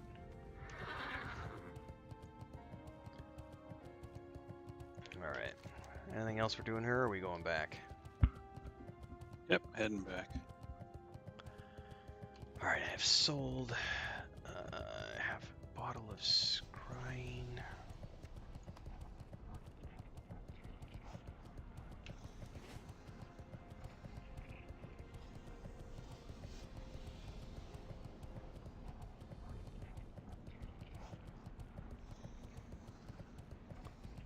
Lockwoodon. No! Keep your feet on the ground. Alright, I'm gonna AFK while in flight. Be right back. Yep, sounds like a plan to me too.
Yeah, it's pretty cool, Remy, when you have to do the different, like, it's a great way to integrate all the different spheres.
I'm back.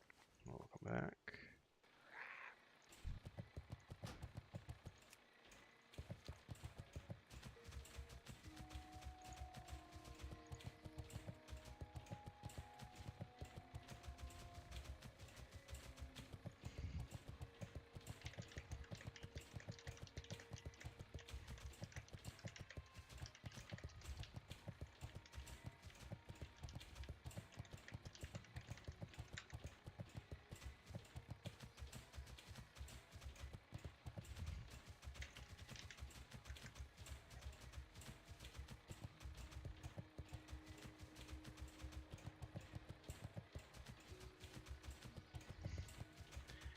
Dropping more food pictures in Discord for the YouTube chat.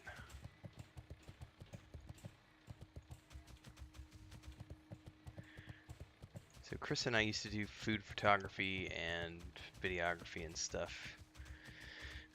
I do actually miss that part of the job. That is one thing I do miss from the previous occupation, was we got to eat very well on a lot of photo shoots. Come here and have this 9-course meal and take pictures of it. It's like, yes, I think I will. Thank you very much.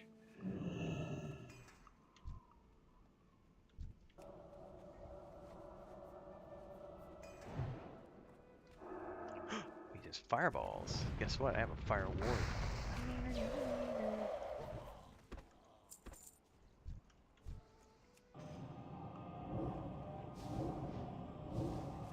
Do you have, is that just like an interrupt, or is it damage that's interrupting him? No, yeah, rogues get a interrupt called kick. Nice. Yep. And I can also interrupt with blind or gouge. Very nice.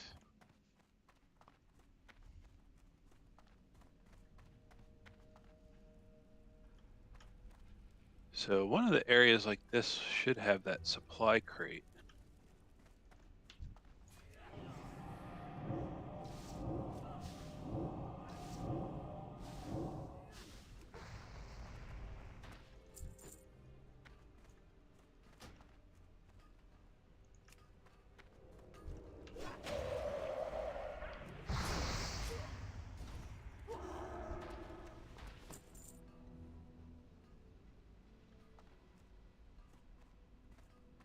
Oh yeah, we also need to be on the lookout for urns.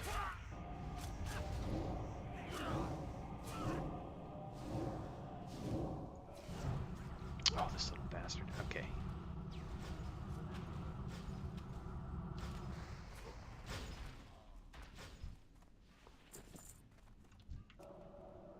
Oh, I see those things up there. Yep, that's one of them. And that mushroom cap. We're looking for those too, like this right Okay. here. Gotcha. So you go ahead and get all yours first. Okay.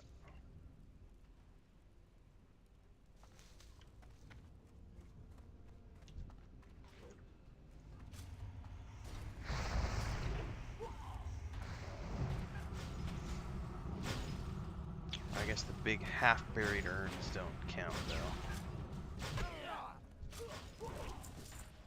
Power stones.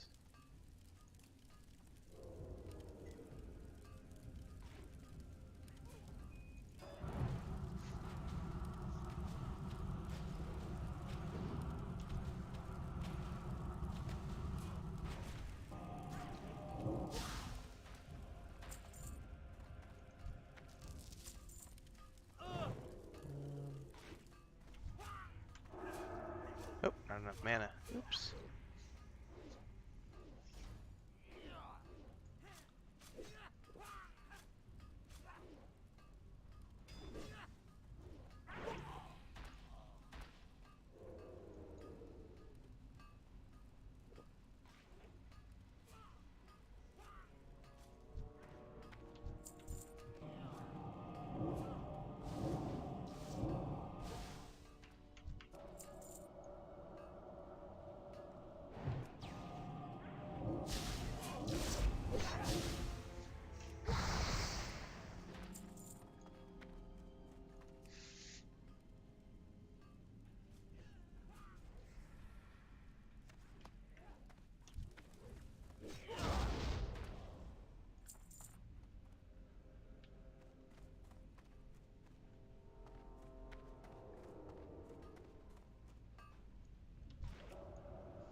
Find me amulet.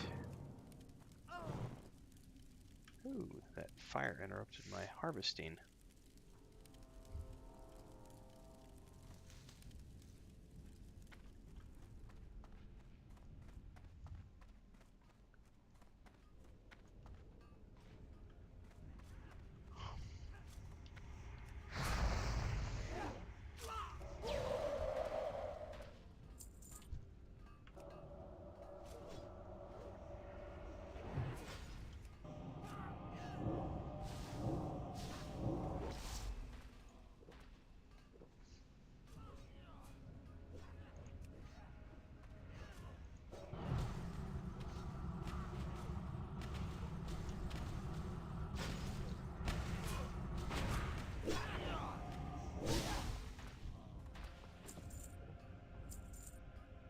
There's another urn.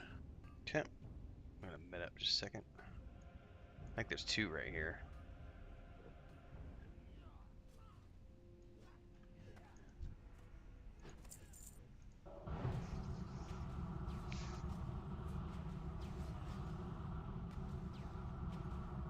Oh, looks like I'm gonna get a few of these.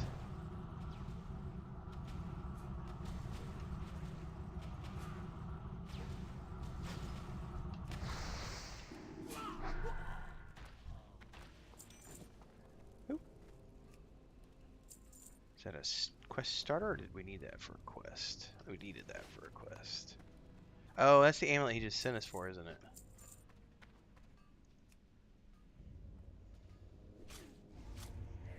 Dude that was like laying down in the tunnel.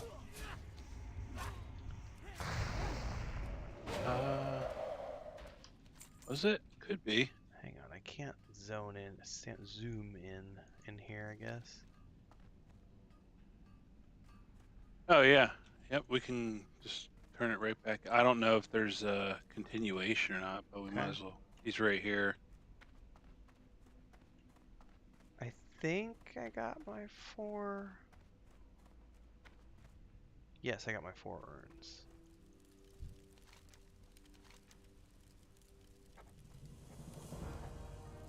Alright, take his... Oh, he dies. Oh. Oops. What was the follow-up quest? What was it called?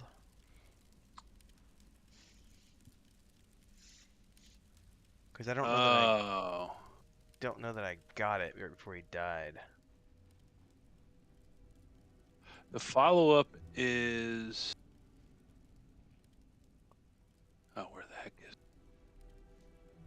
Prospect of Faith is the follow-up. Yeah, I don't think I got it because he died. Yeah, we can. Is it shareable? Out of curiosity.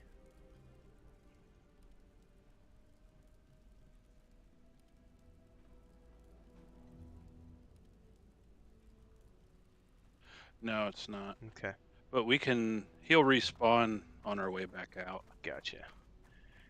Yeah, because I was reading it and I was like, cool, except, and then he fell over and I was like, wait a minute. I'm done with the urns, by the way. I just need Okay. mushrooms, and then I think you said there's something about a crate we need to find.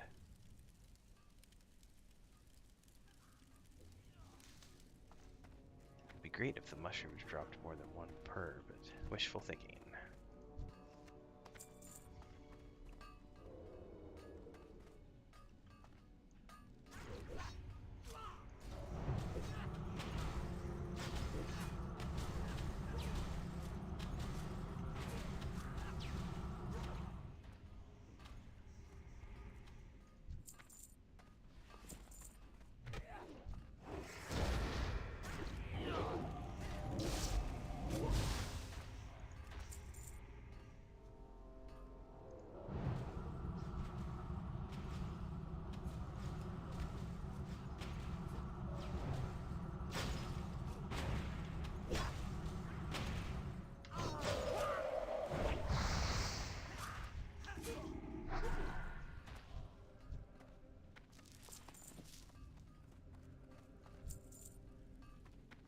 Alright, that earns for you.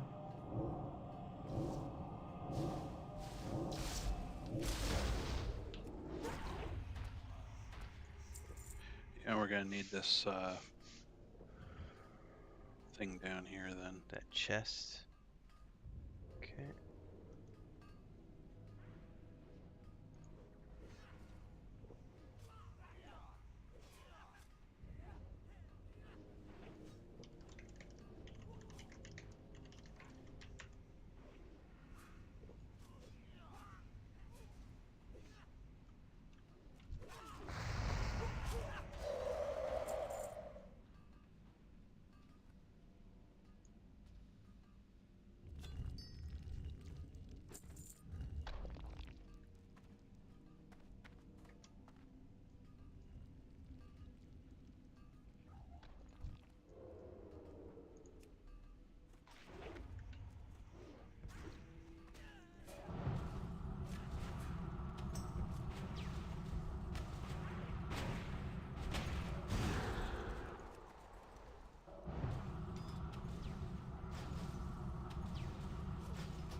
I think I can get them all. Yeah, there we go.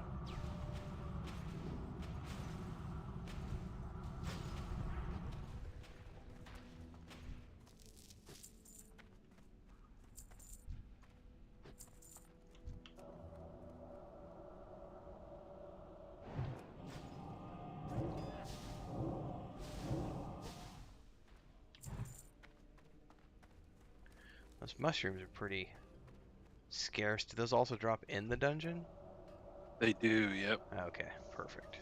Yeah, you can get them all outside the dungeon, or you can just, get them inside and out.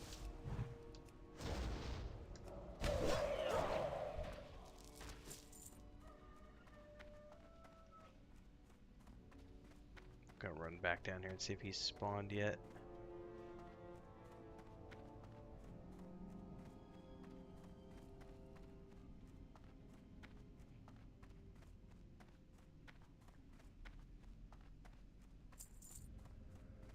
He has not. My goodness.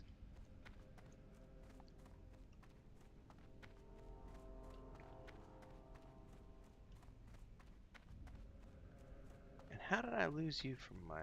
Oh, there you are.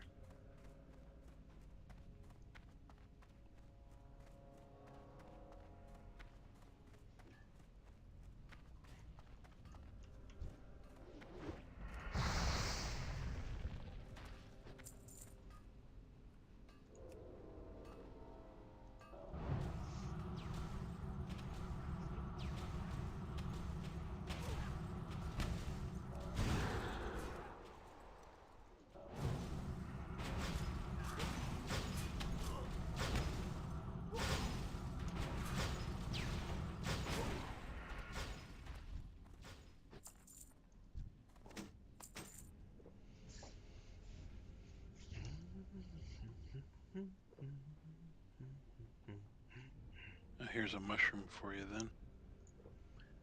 Okie dokie.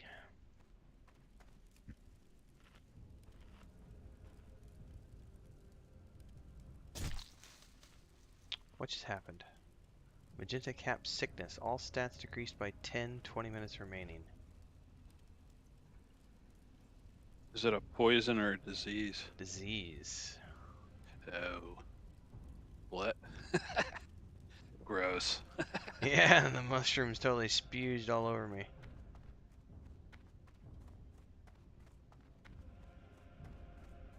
That's pretty powerful as a debuff. My god, -10 to all stats. My strength is 18, agility 21.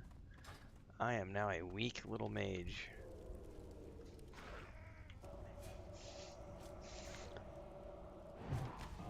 Yeah, that's why. I mean, unless you have somebody that can cure disease, it's best to try and do it before you go in the instance.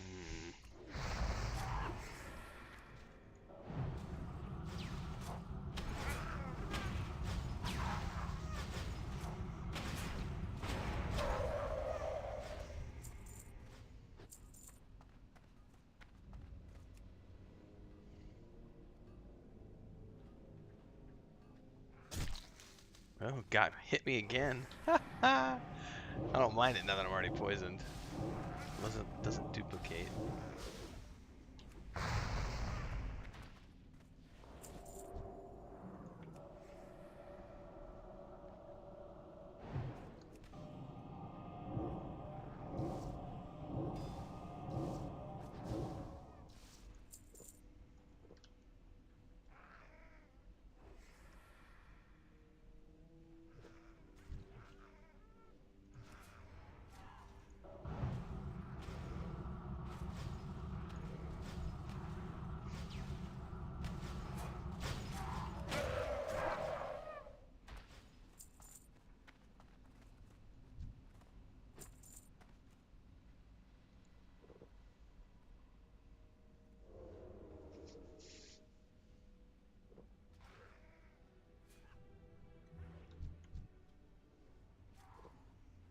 That's brutal, Liswis.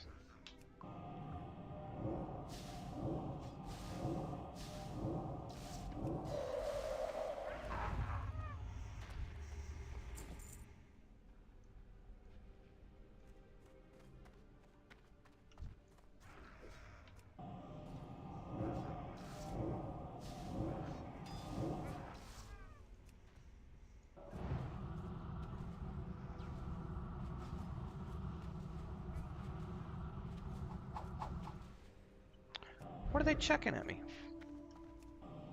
Nets to capture you. Or they root you in place with.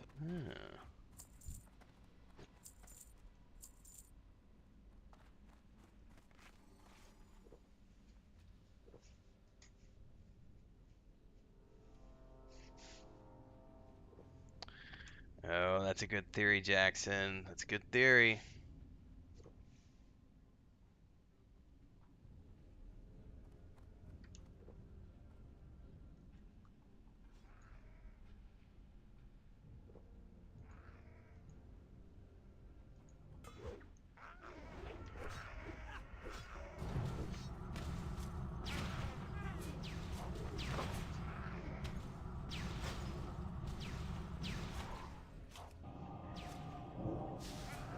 Oh, I forgot to charge your phones, babe.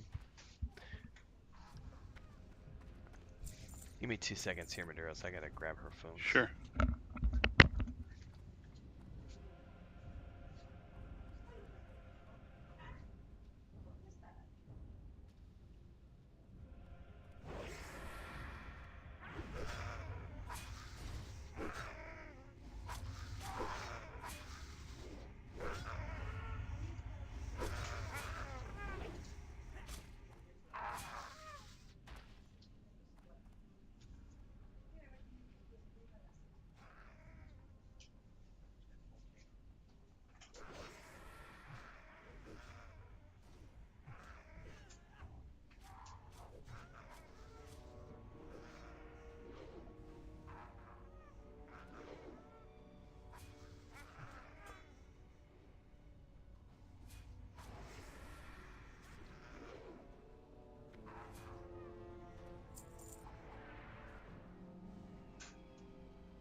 Alright, I'm back. Got some other people in here, it looks like. Is that the chest we need? Yep, right here. Does it despawn? It does not. Doesn't look like it. Oh, I got interrupted.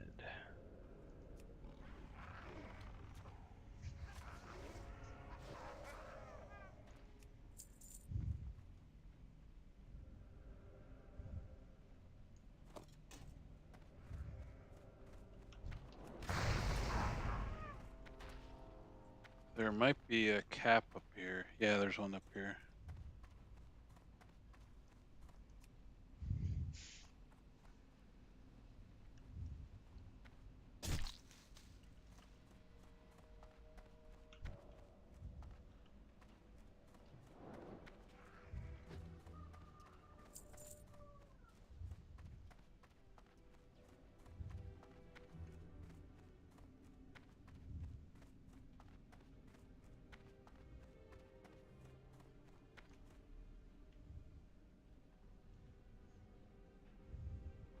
I need 2 more caps, and then obviously if that dude is respawned. And a lot more power stones, because those apparently are rare drops. Yeah, and they drop from any of the dwarves in here, so. We can check to see if that guy's back up. Mm-hmm. Looks like he's there. Woot. And there's a mushroom cap. Alright, talk to him first.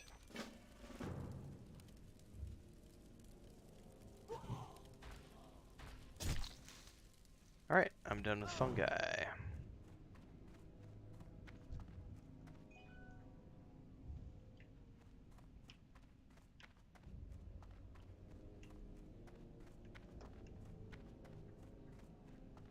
Oh, and I dinged 41 somewhere in there, apparently.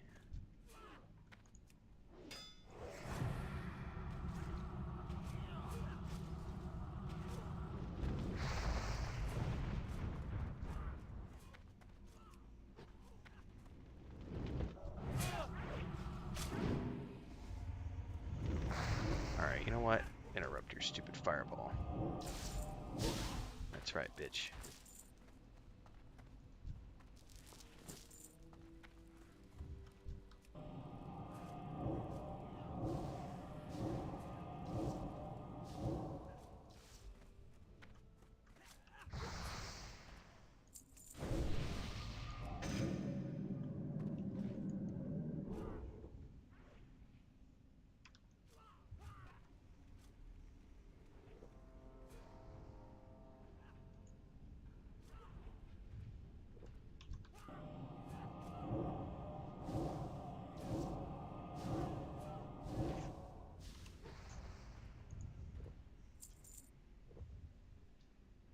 ¿Tenía o no tenía? Ok, perfecto. ¿Tu mamá no está? Ok.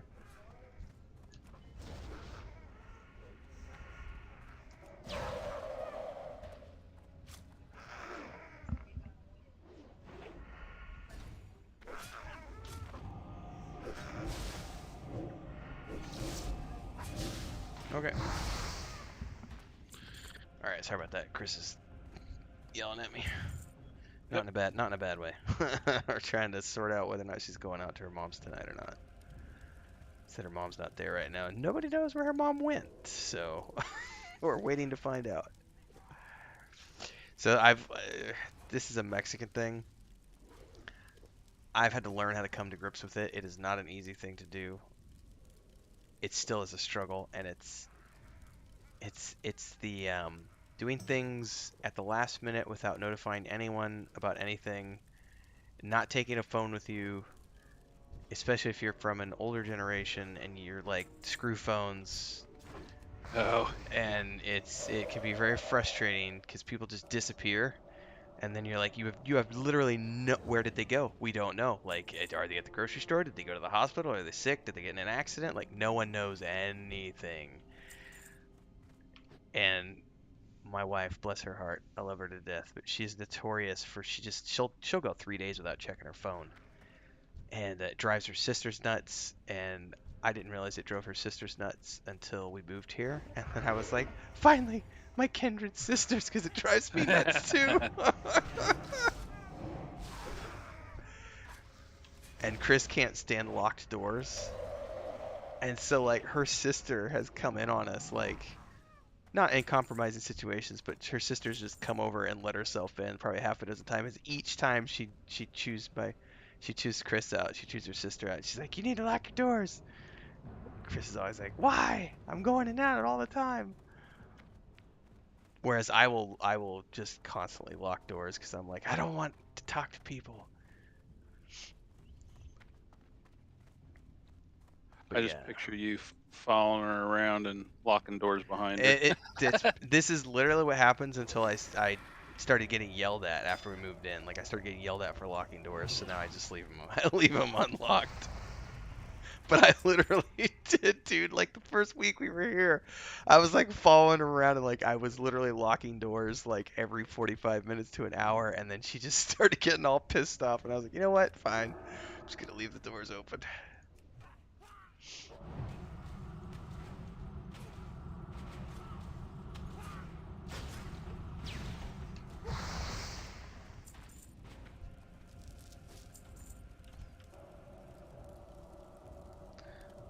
Welcome back, Jason. Glad you got off work.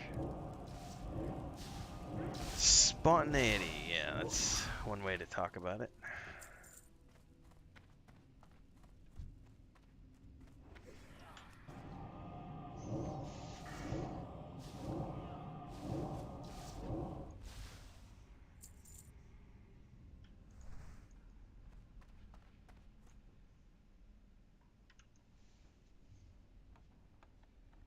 Ooh, that'll actually give me a skill up. Nice.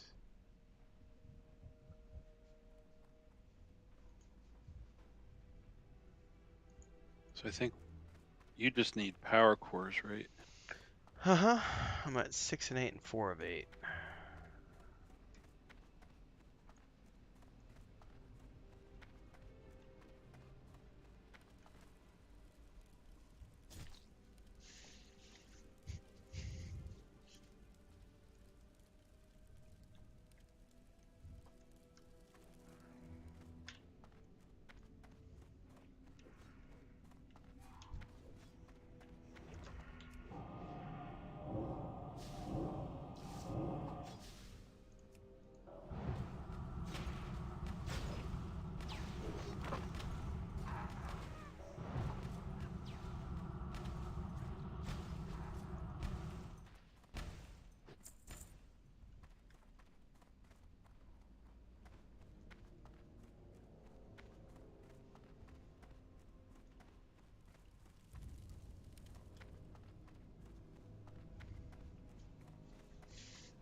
Looks like none of the caps have respawned here.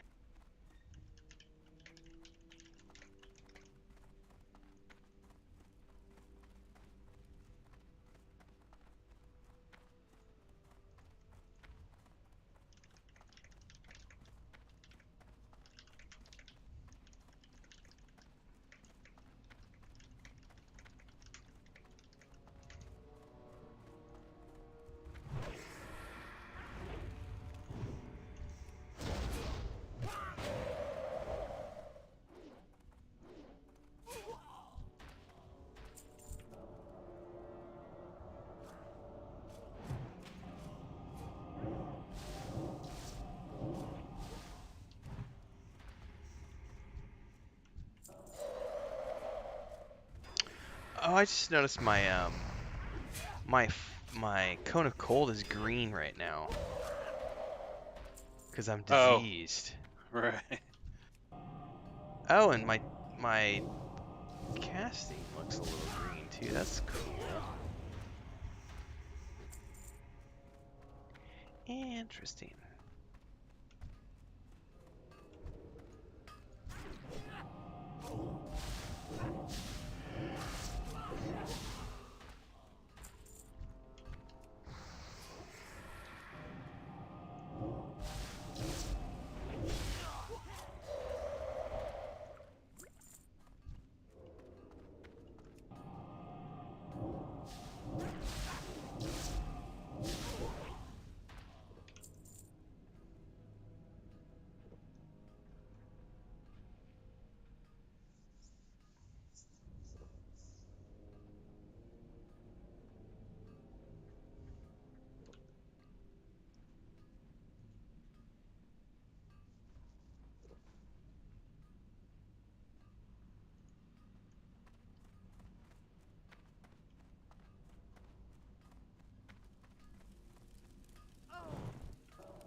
Seven and a half hours in, ladies and gentlemen.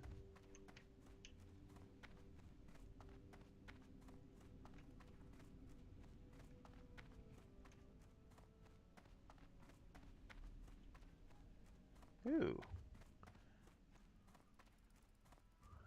Kind of forgot what the outside looks like.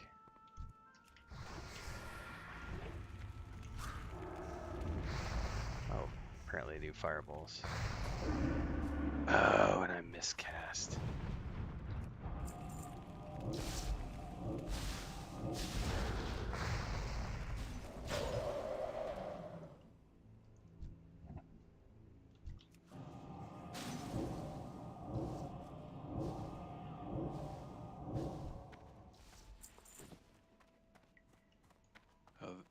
So far, these have better drop rate out of here.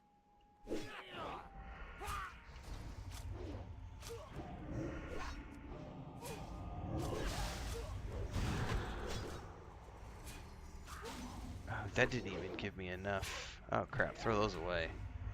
Minor mana potions don't even give me enough to cast a single spell. I've been holding on to like mana potions and I think I slotted, I was using the wrong ones up until now. Like I was using higher level ones. So, if I just need to sell those. 455. It's gonna be these are the ones I want. 455.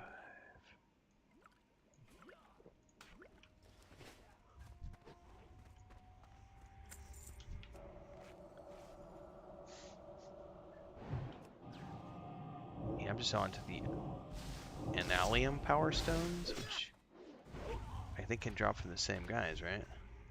Yep, they all drop from the same.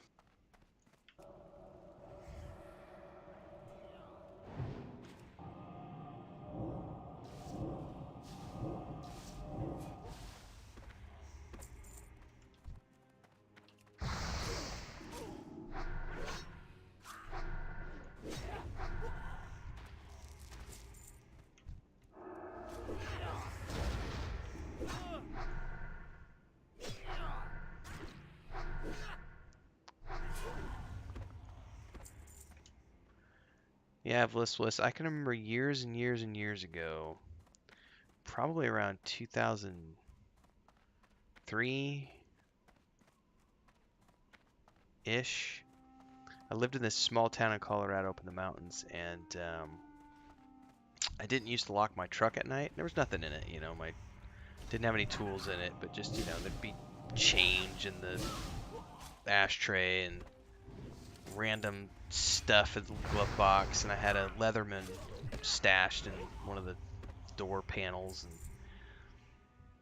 and I'd never locked my truck, and I moved up to this small town, and like the first 3 months nothing, and then one night my truck got, like, I say broken into, that's not necessarily true because it was unlocked, but they literally like cleaned out everything, took the radio, like it was a cheap stock radio in a cheap ass like little Ford Ranger. It wasn't even a Ford Ranger, it was a Mazda something or other, but you know, like a Ford Ranger-ish vehicle. And I just was always puzzled, like, why would you steal a stock radio? That thing's only probably worth $20.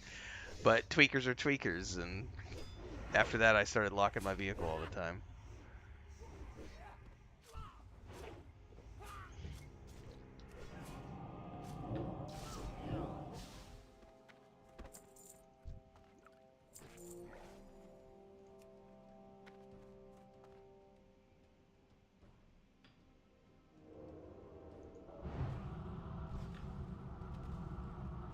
Oh, those guys are both fireball casters?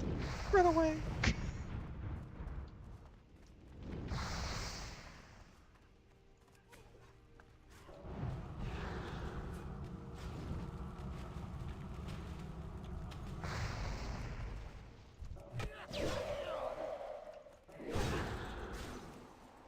He ran up on me and tried to, like, root me like I do to them. That's pretty good AI for an older game. He ran up and used his Frost Nova on me.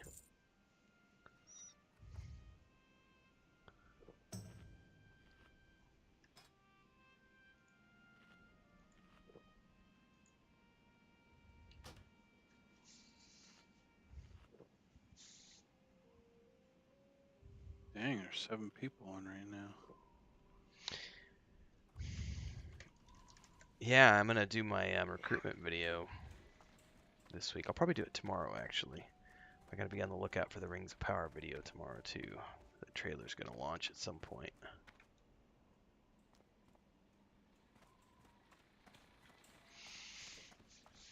Start building up.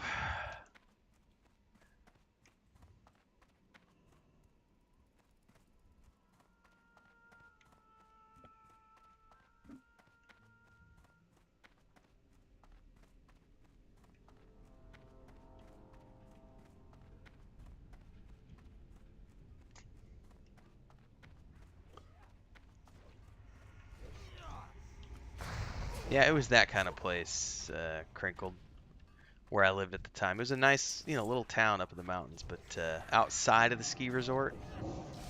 It's called Oak Creek, outside of Steamboat Springs, and it was unfortunately filled with meth heads, and they would go for the change in your cup holder.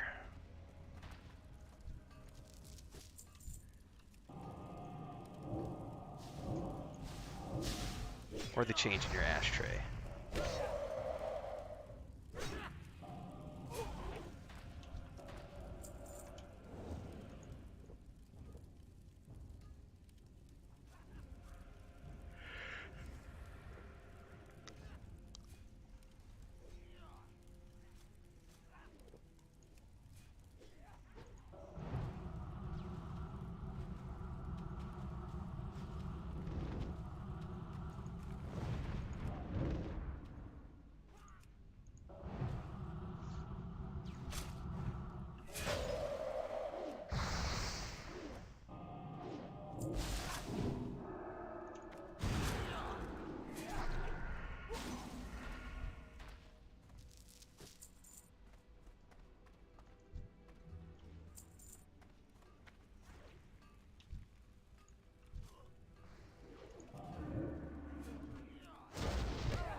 many more shrooms you need?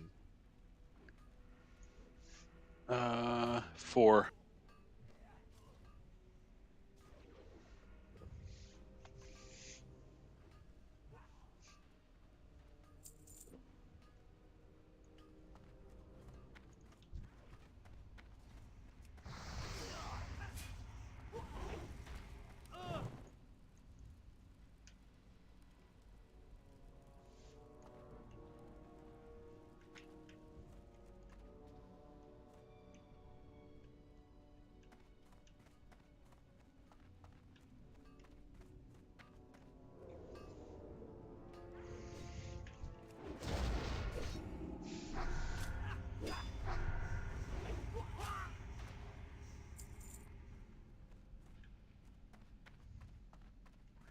That's a fun one, Crinkled. I can also remember when I took a flight with my dad to California when I was probably 6 or 7, and this is an early memory that I have. My very first plane flight.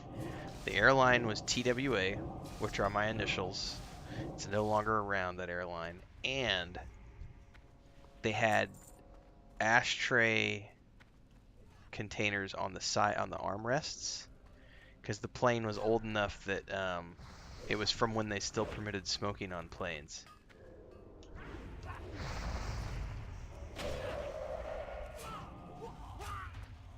But I'm not so old that I was on a plane that had smoking on it. That was definitely before my time.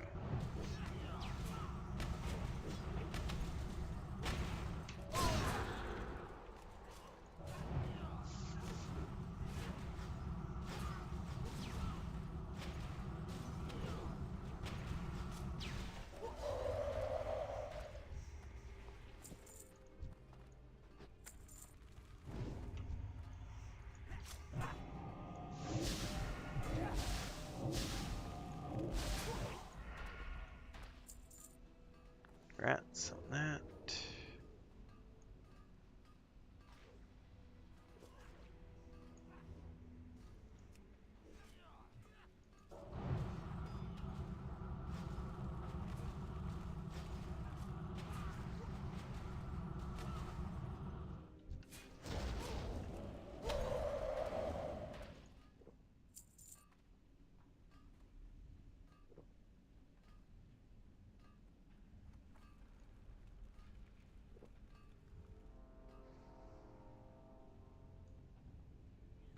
Nope, I don't see any mushrooms.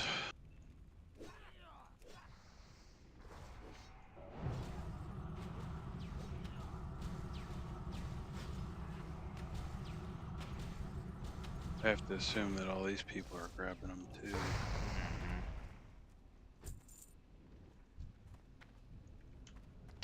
Oh, I think I fell down. How do I get out of here?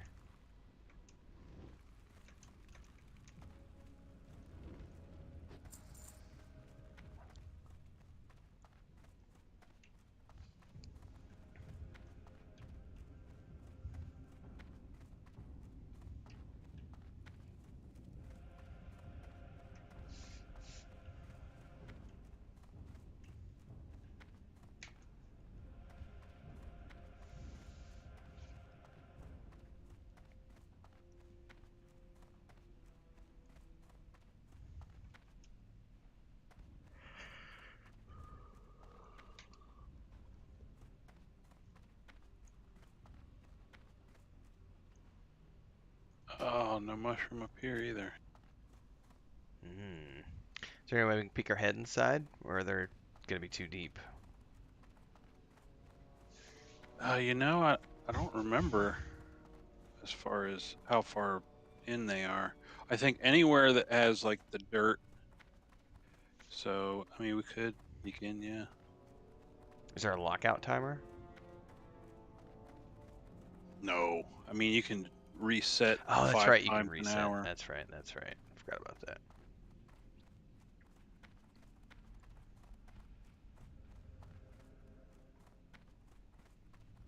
There is a little offshoot over here. Did we go back there? Yeah, we did.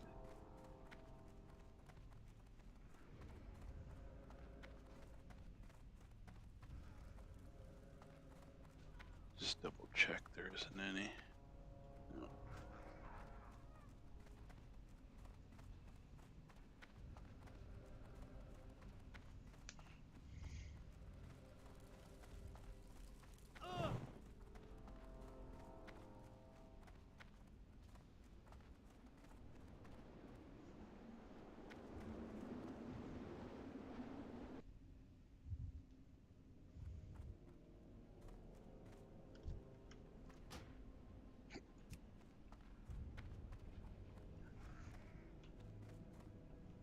Oh shit. Sorry, I was dealing with the air conditioner and not paying attention. I'm gonna mez the pillager.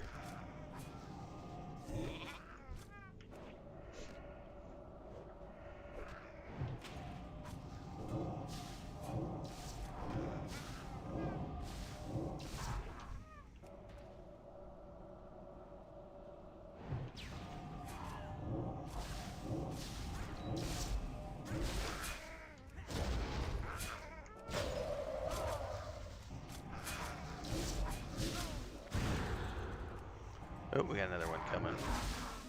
I'm gonna duck over here.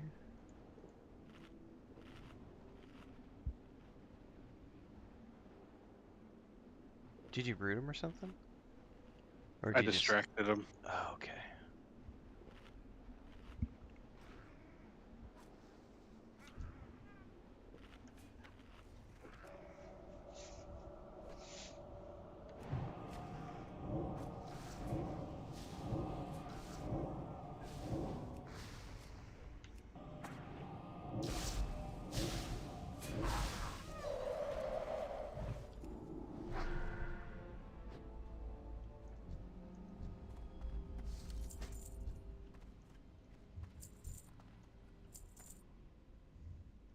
Oh, there's a runner. Yeah, those ones are non-elite. Okay. Well, there are some cat. Oh my god, that's a lot of mobs. I bet if we pull.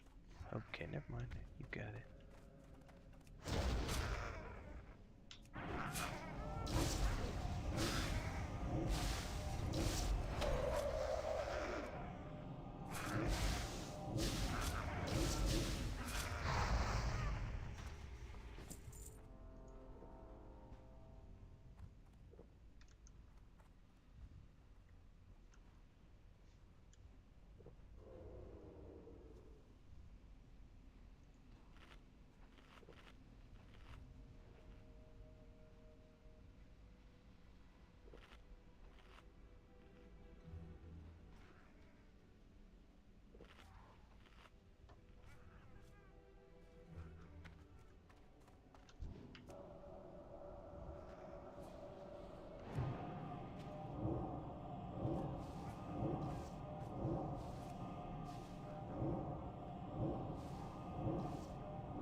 I was doing heavy stone. From heavy stone is like solid stones. Probably need to hold on to that for my brother. Yeah, definitely.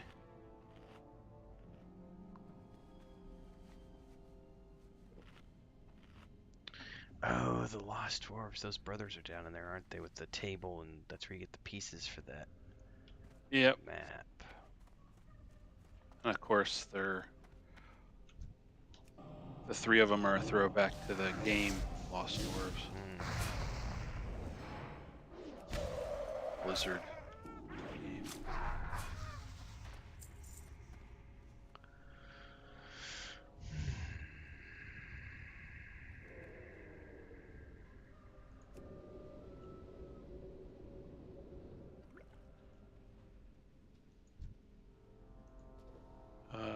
Sheep the pillager, I guess.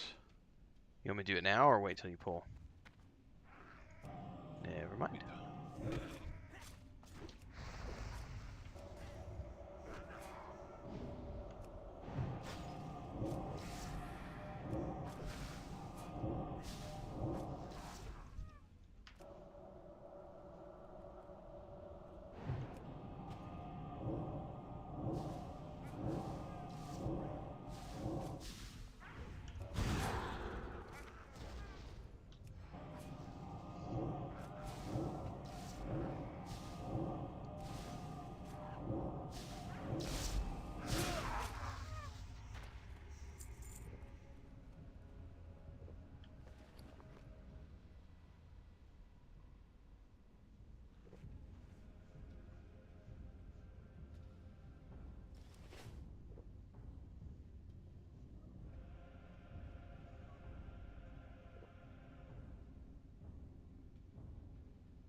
Well, I can sap one, you can sheep one. Yeah, I'm gonna get some mana here. Yep. I'll Sure probably sheep the there's- Oracle. Alright, I'm ready here. Tell me when. Go ahead. It's gonna pull that one.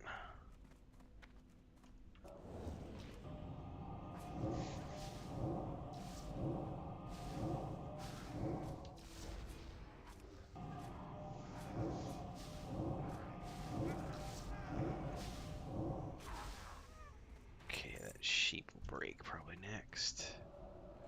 The sap will. Okay, my bad. Let me remove. That's alright. Ooh. Yep, pull him back.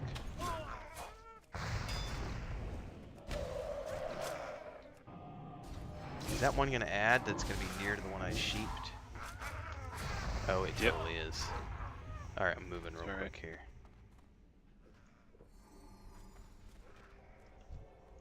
Alright, he's gonna heal himself.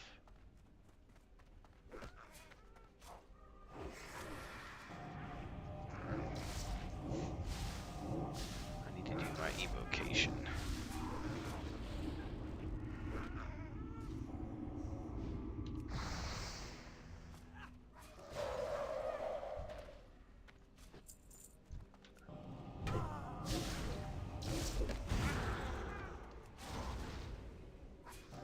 Oh, I don't think so.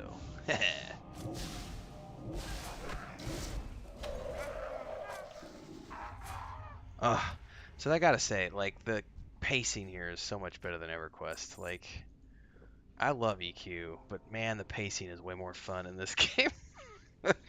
Yeah.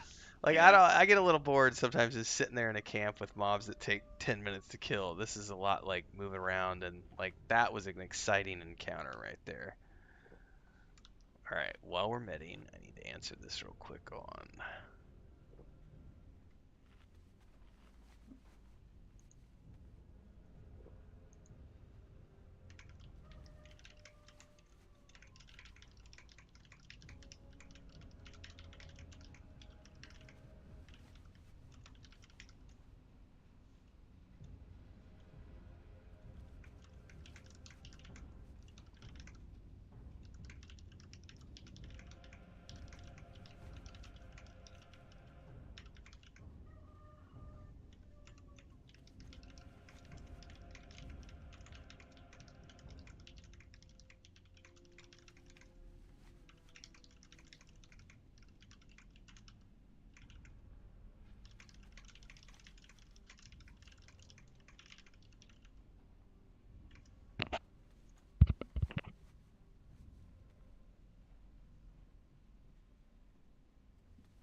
it's not rolling on things the way it's supposed to.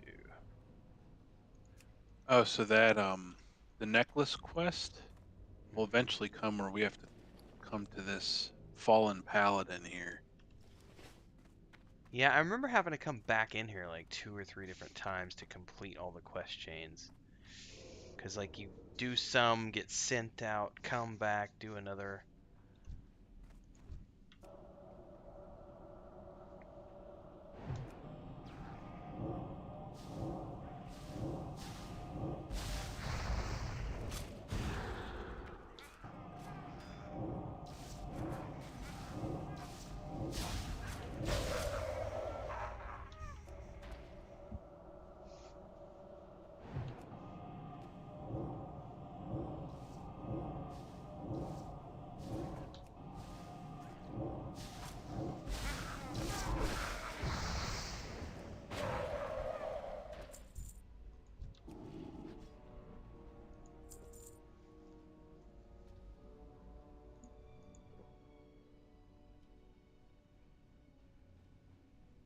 Now there's stealth guys in this little tunnel here, so I'm gonna pull this guy back.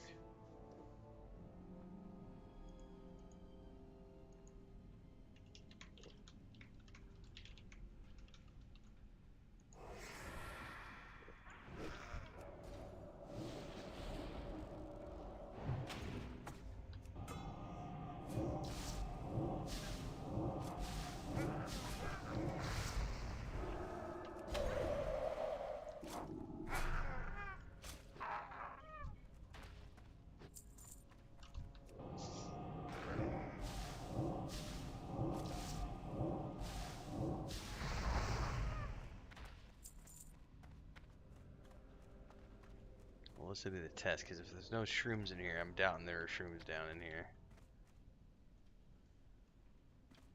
Shit, there's an invis mob right there. That scared the hell out of me.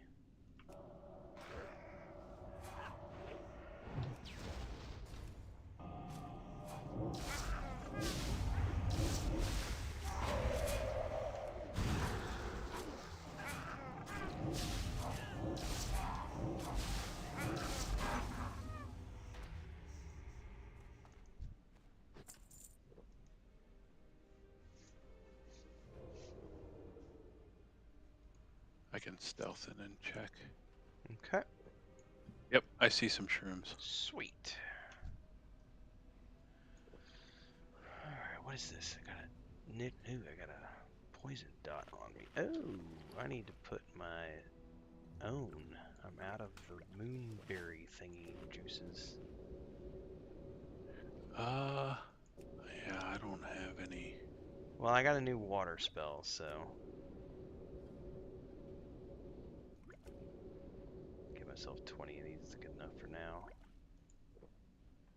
They're not as, I don't think they're as good as the moonberries, but 'tis what I got. Coming up on the 8-hour mark, ladies and gentlemen. Doing a 12-hour stream today. So we're gonna want to pull this oracle back because there's some stealth mobs in there. Okay. Is he gonna bring stuff with him? Shouldn't.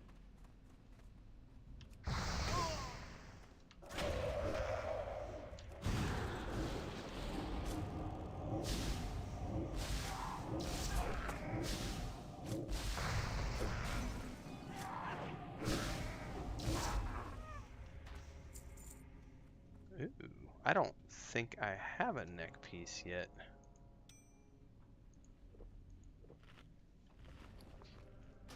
Woot! That's my very first neck piece, and it's a nice neck piece. Oh wow, nice, yeah. So there's 2 stealth mobs. We'll have to CC one. Okay, I'm full mana.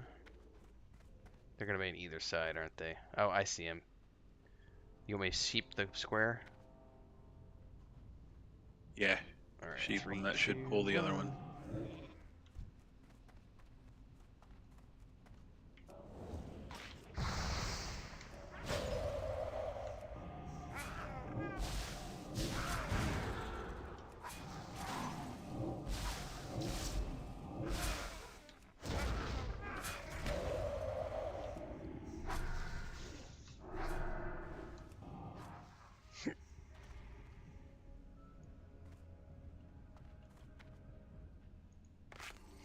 Here he comes.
And I would say pull that skull with like frostbolt or something. What's that? I marked a stealth mob here with skull. Yeah, pull him with frostbolt.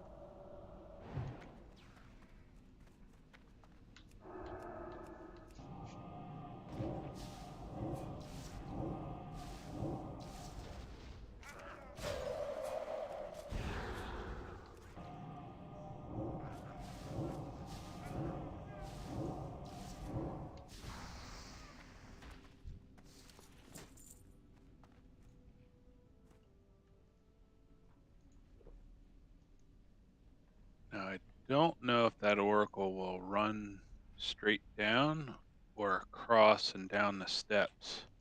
So just to be safe, there's 2 stealth mobs we should take out all around the steps. Okay. All right, I see it.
It only gave me 1. Ooh. 5 minutes to the 8-hour mark, ladies and gentlemen. We're doing a 12-hour stream today.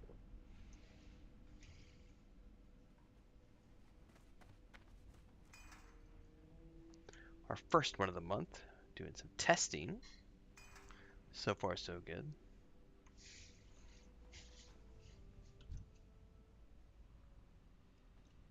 The thing by itself. Well, I'll check. Yeah, looks like it.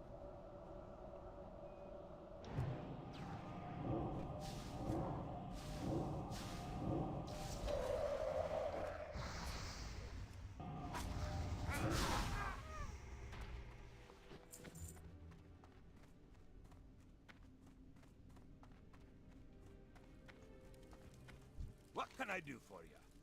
See you soon.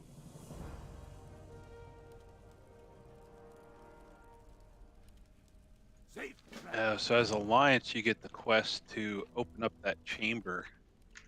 The whole Yeah, I remember the Indiana Jones sequence. Yeah, I do remember that. Yeah, there's like a As Horde, you have to kill all these dwarves Yeah.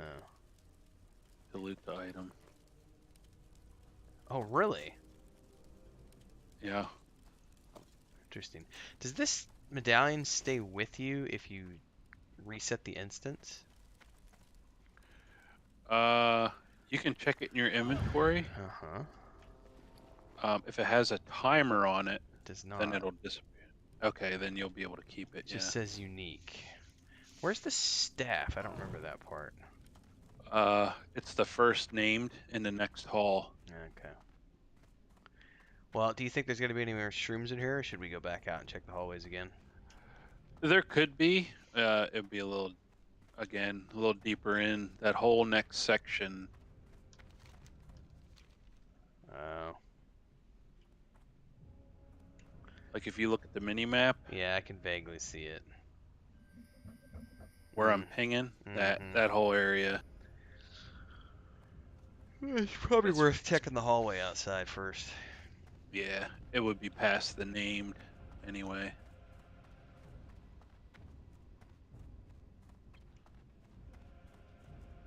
Oh, you know what?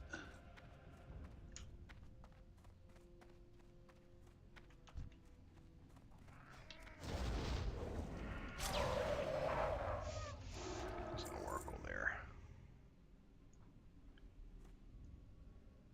We can do this now. What did you do? I think. Is this not the right guy? There's another corpse in the next hallway over that we need to click on, I think. Hang on, let me read the quest real quick.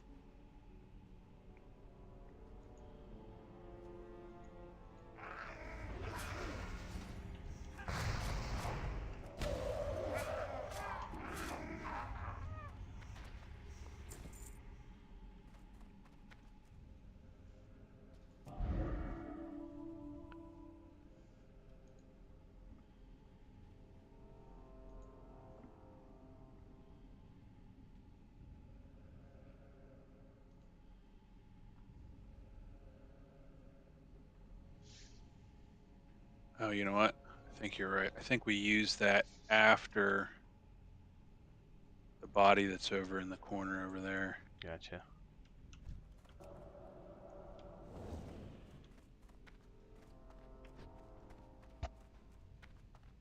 Which we could get to if you wanted to. It's no big deal. We'll be in here eventually.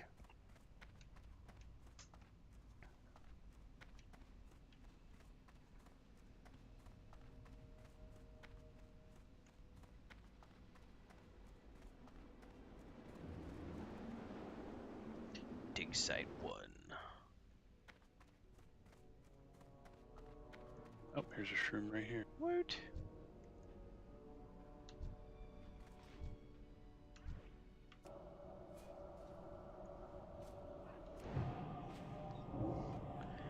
Alright folks, we've officially hit the 8-hour mark of our 12-hour stream.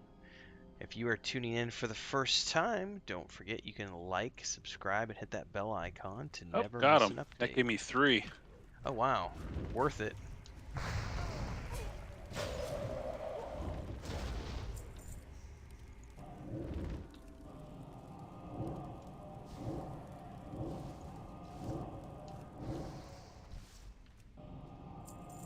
This is also the perfect moment to do the commercial break, which is, don't forget, if you like what you see here today, that you can support the channel with a membership. It's $2.99 a month to join the Adventurers Guild.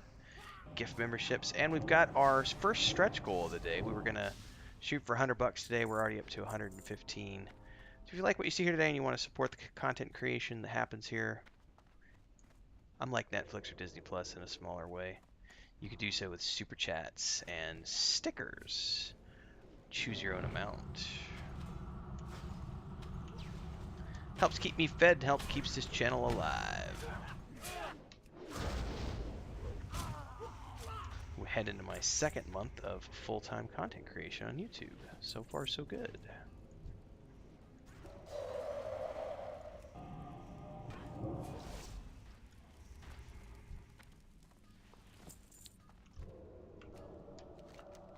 Gonna a slew of turn-ins now, don't we? Yep, sure should. I mean, we should. That's all. Grammar what? Yeah, I know. I are English.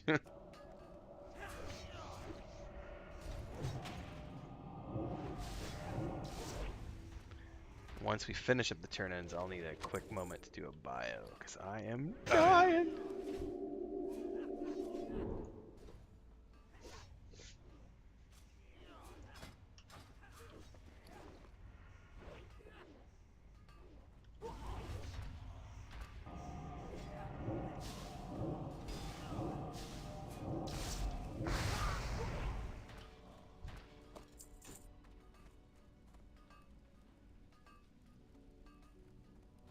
Wait a sec, we don't want to go that way. I'll start to get turned around there.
Woot! Maybe the way is clear.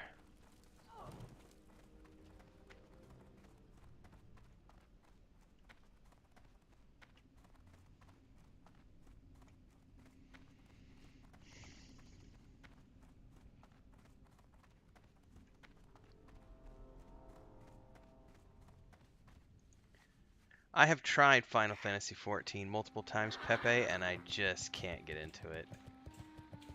Matter of fact, the most recent time was this last fall, right before the final expansion came out. I bought the entire collection on the PlayStation 4, and I played it every single day for 30 days.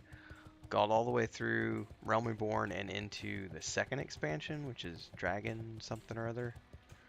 And I can't get past the weebiness and the art style and the ooh woo.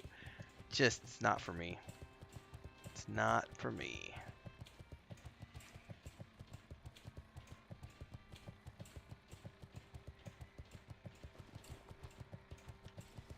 Which is unfortunate because I loved like Final Fantasy VII and the single player versions of those games, but as an MMORPG it just doesn't work for me. I did not purchase one of Nathan's gamer potty chairs. The prototypes are too expensive. Talk to me.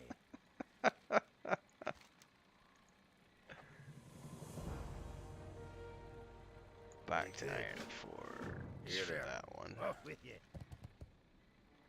Do we need that lucky pick quest? Yeah, we can do it. It's just actually right. If you face the way I'm facing, it's just right up in there. We just kill the dwarves that are up there. Okay, I didn't know if that was worth doing or not. I didn't know if I needed to ditch that one for my quest journal. Oh, Power Stone's over here.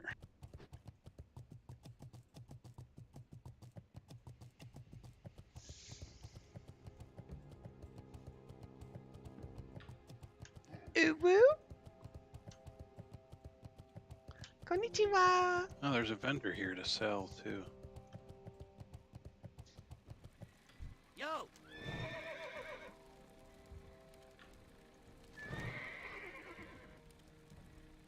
Keep it real. All right, Oh, this do I have a deal for you? is probably a good. Well, we're gonna have to fly. Well, no, I got stones to go back to. Holy shit, what's going on outside? Yeah, it's pouring down rain all of a sudden. Did not know it was supposed to rain today, which I bet means Chris probably isn't going anywhere today. Oh my god, it's like.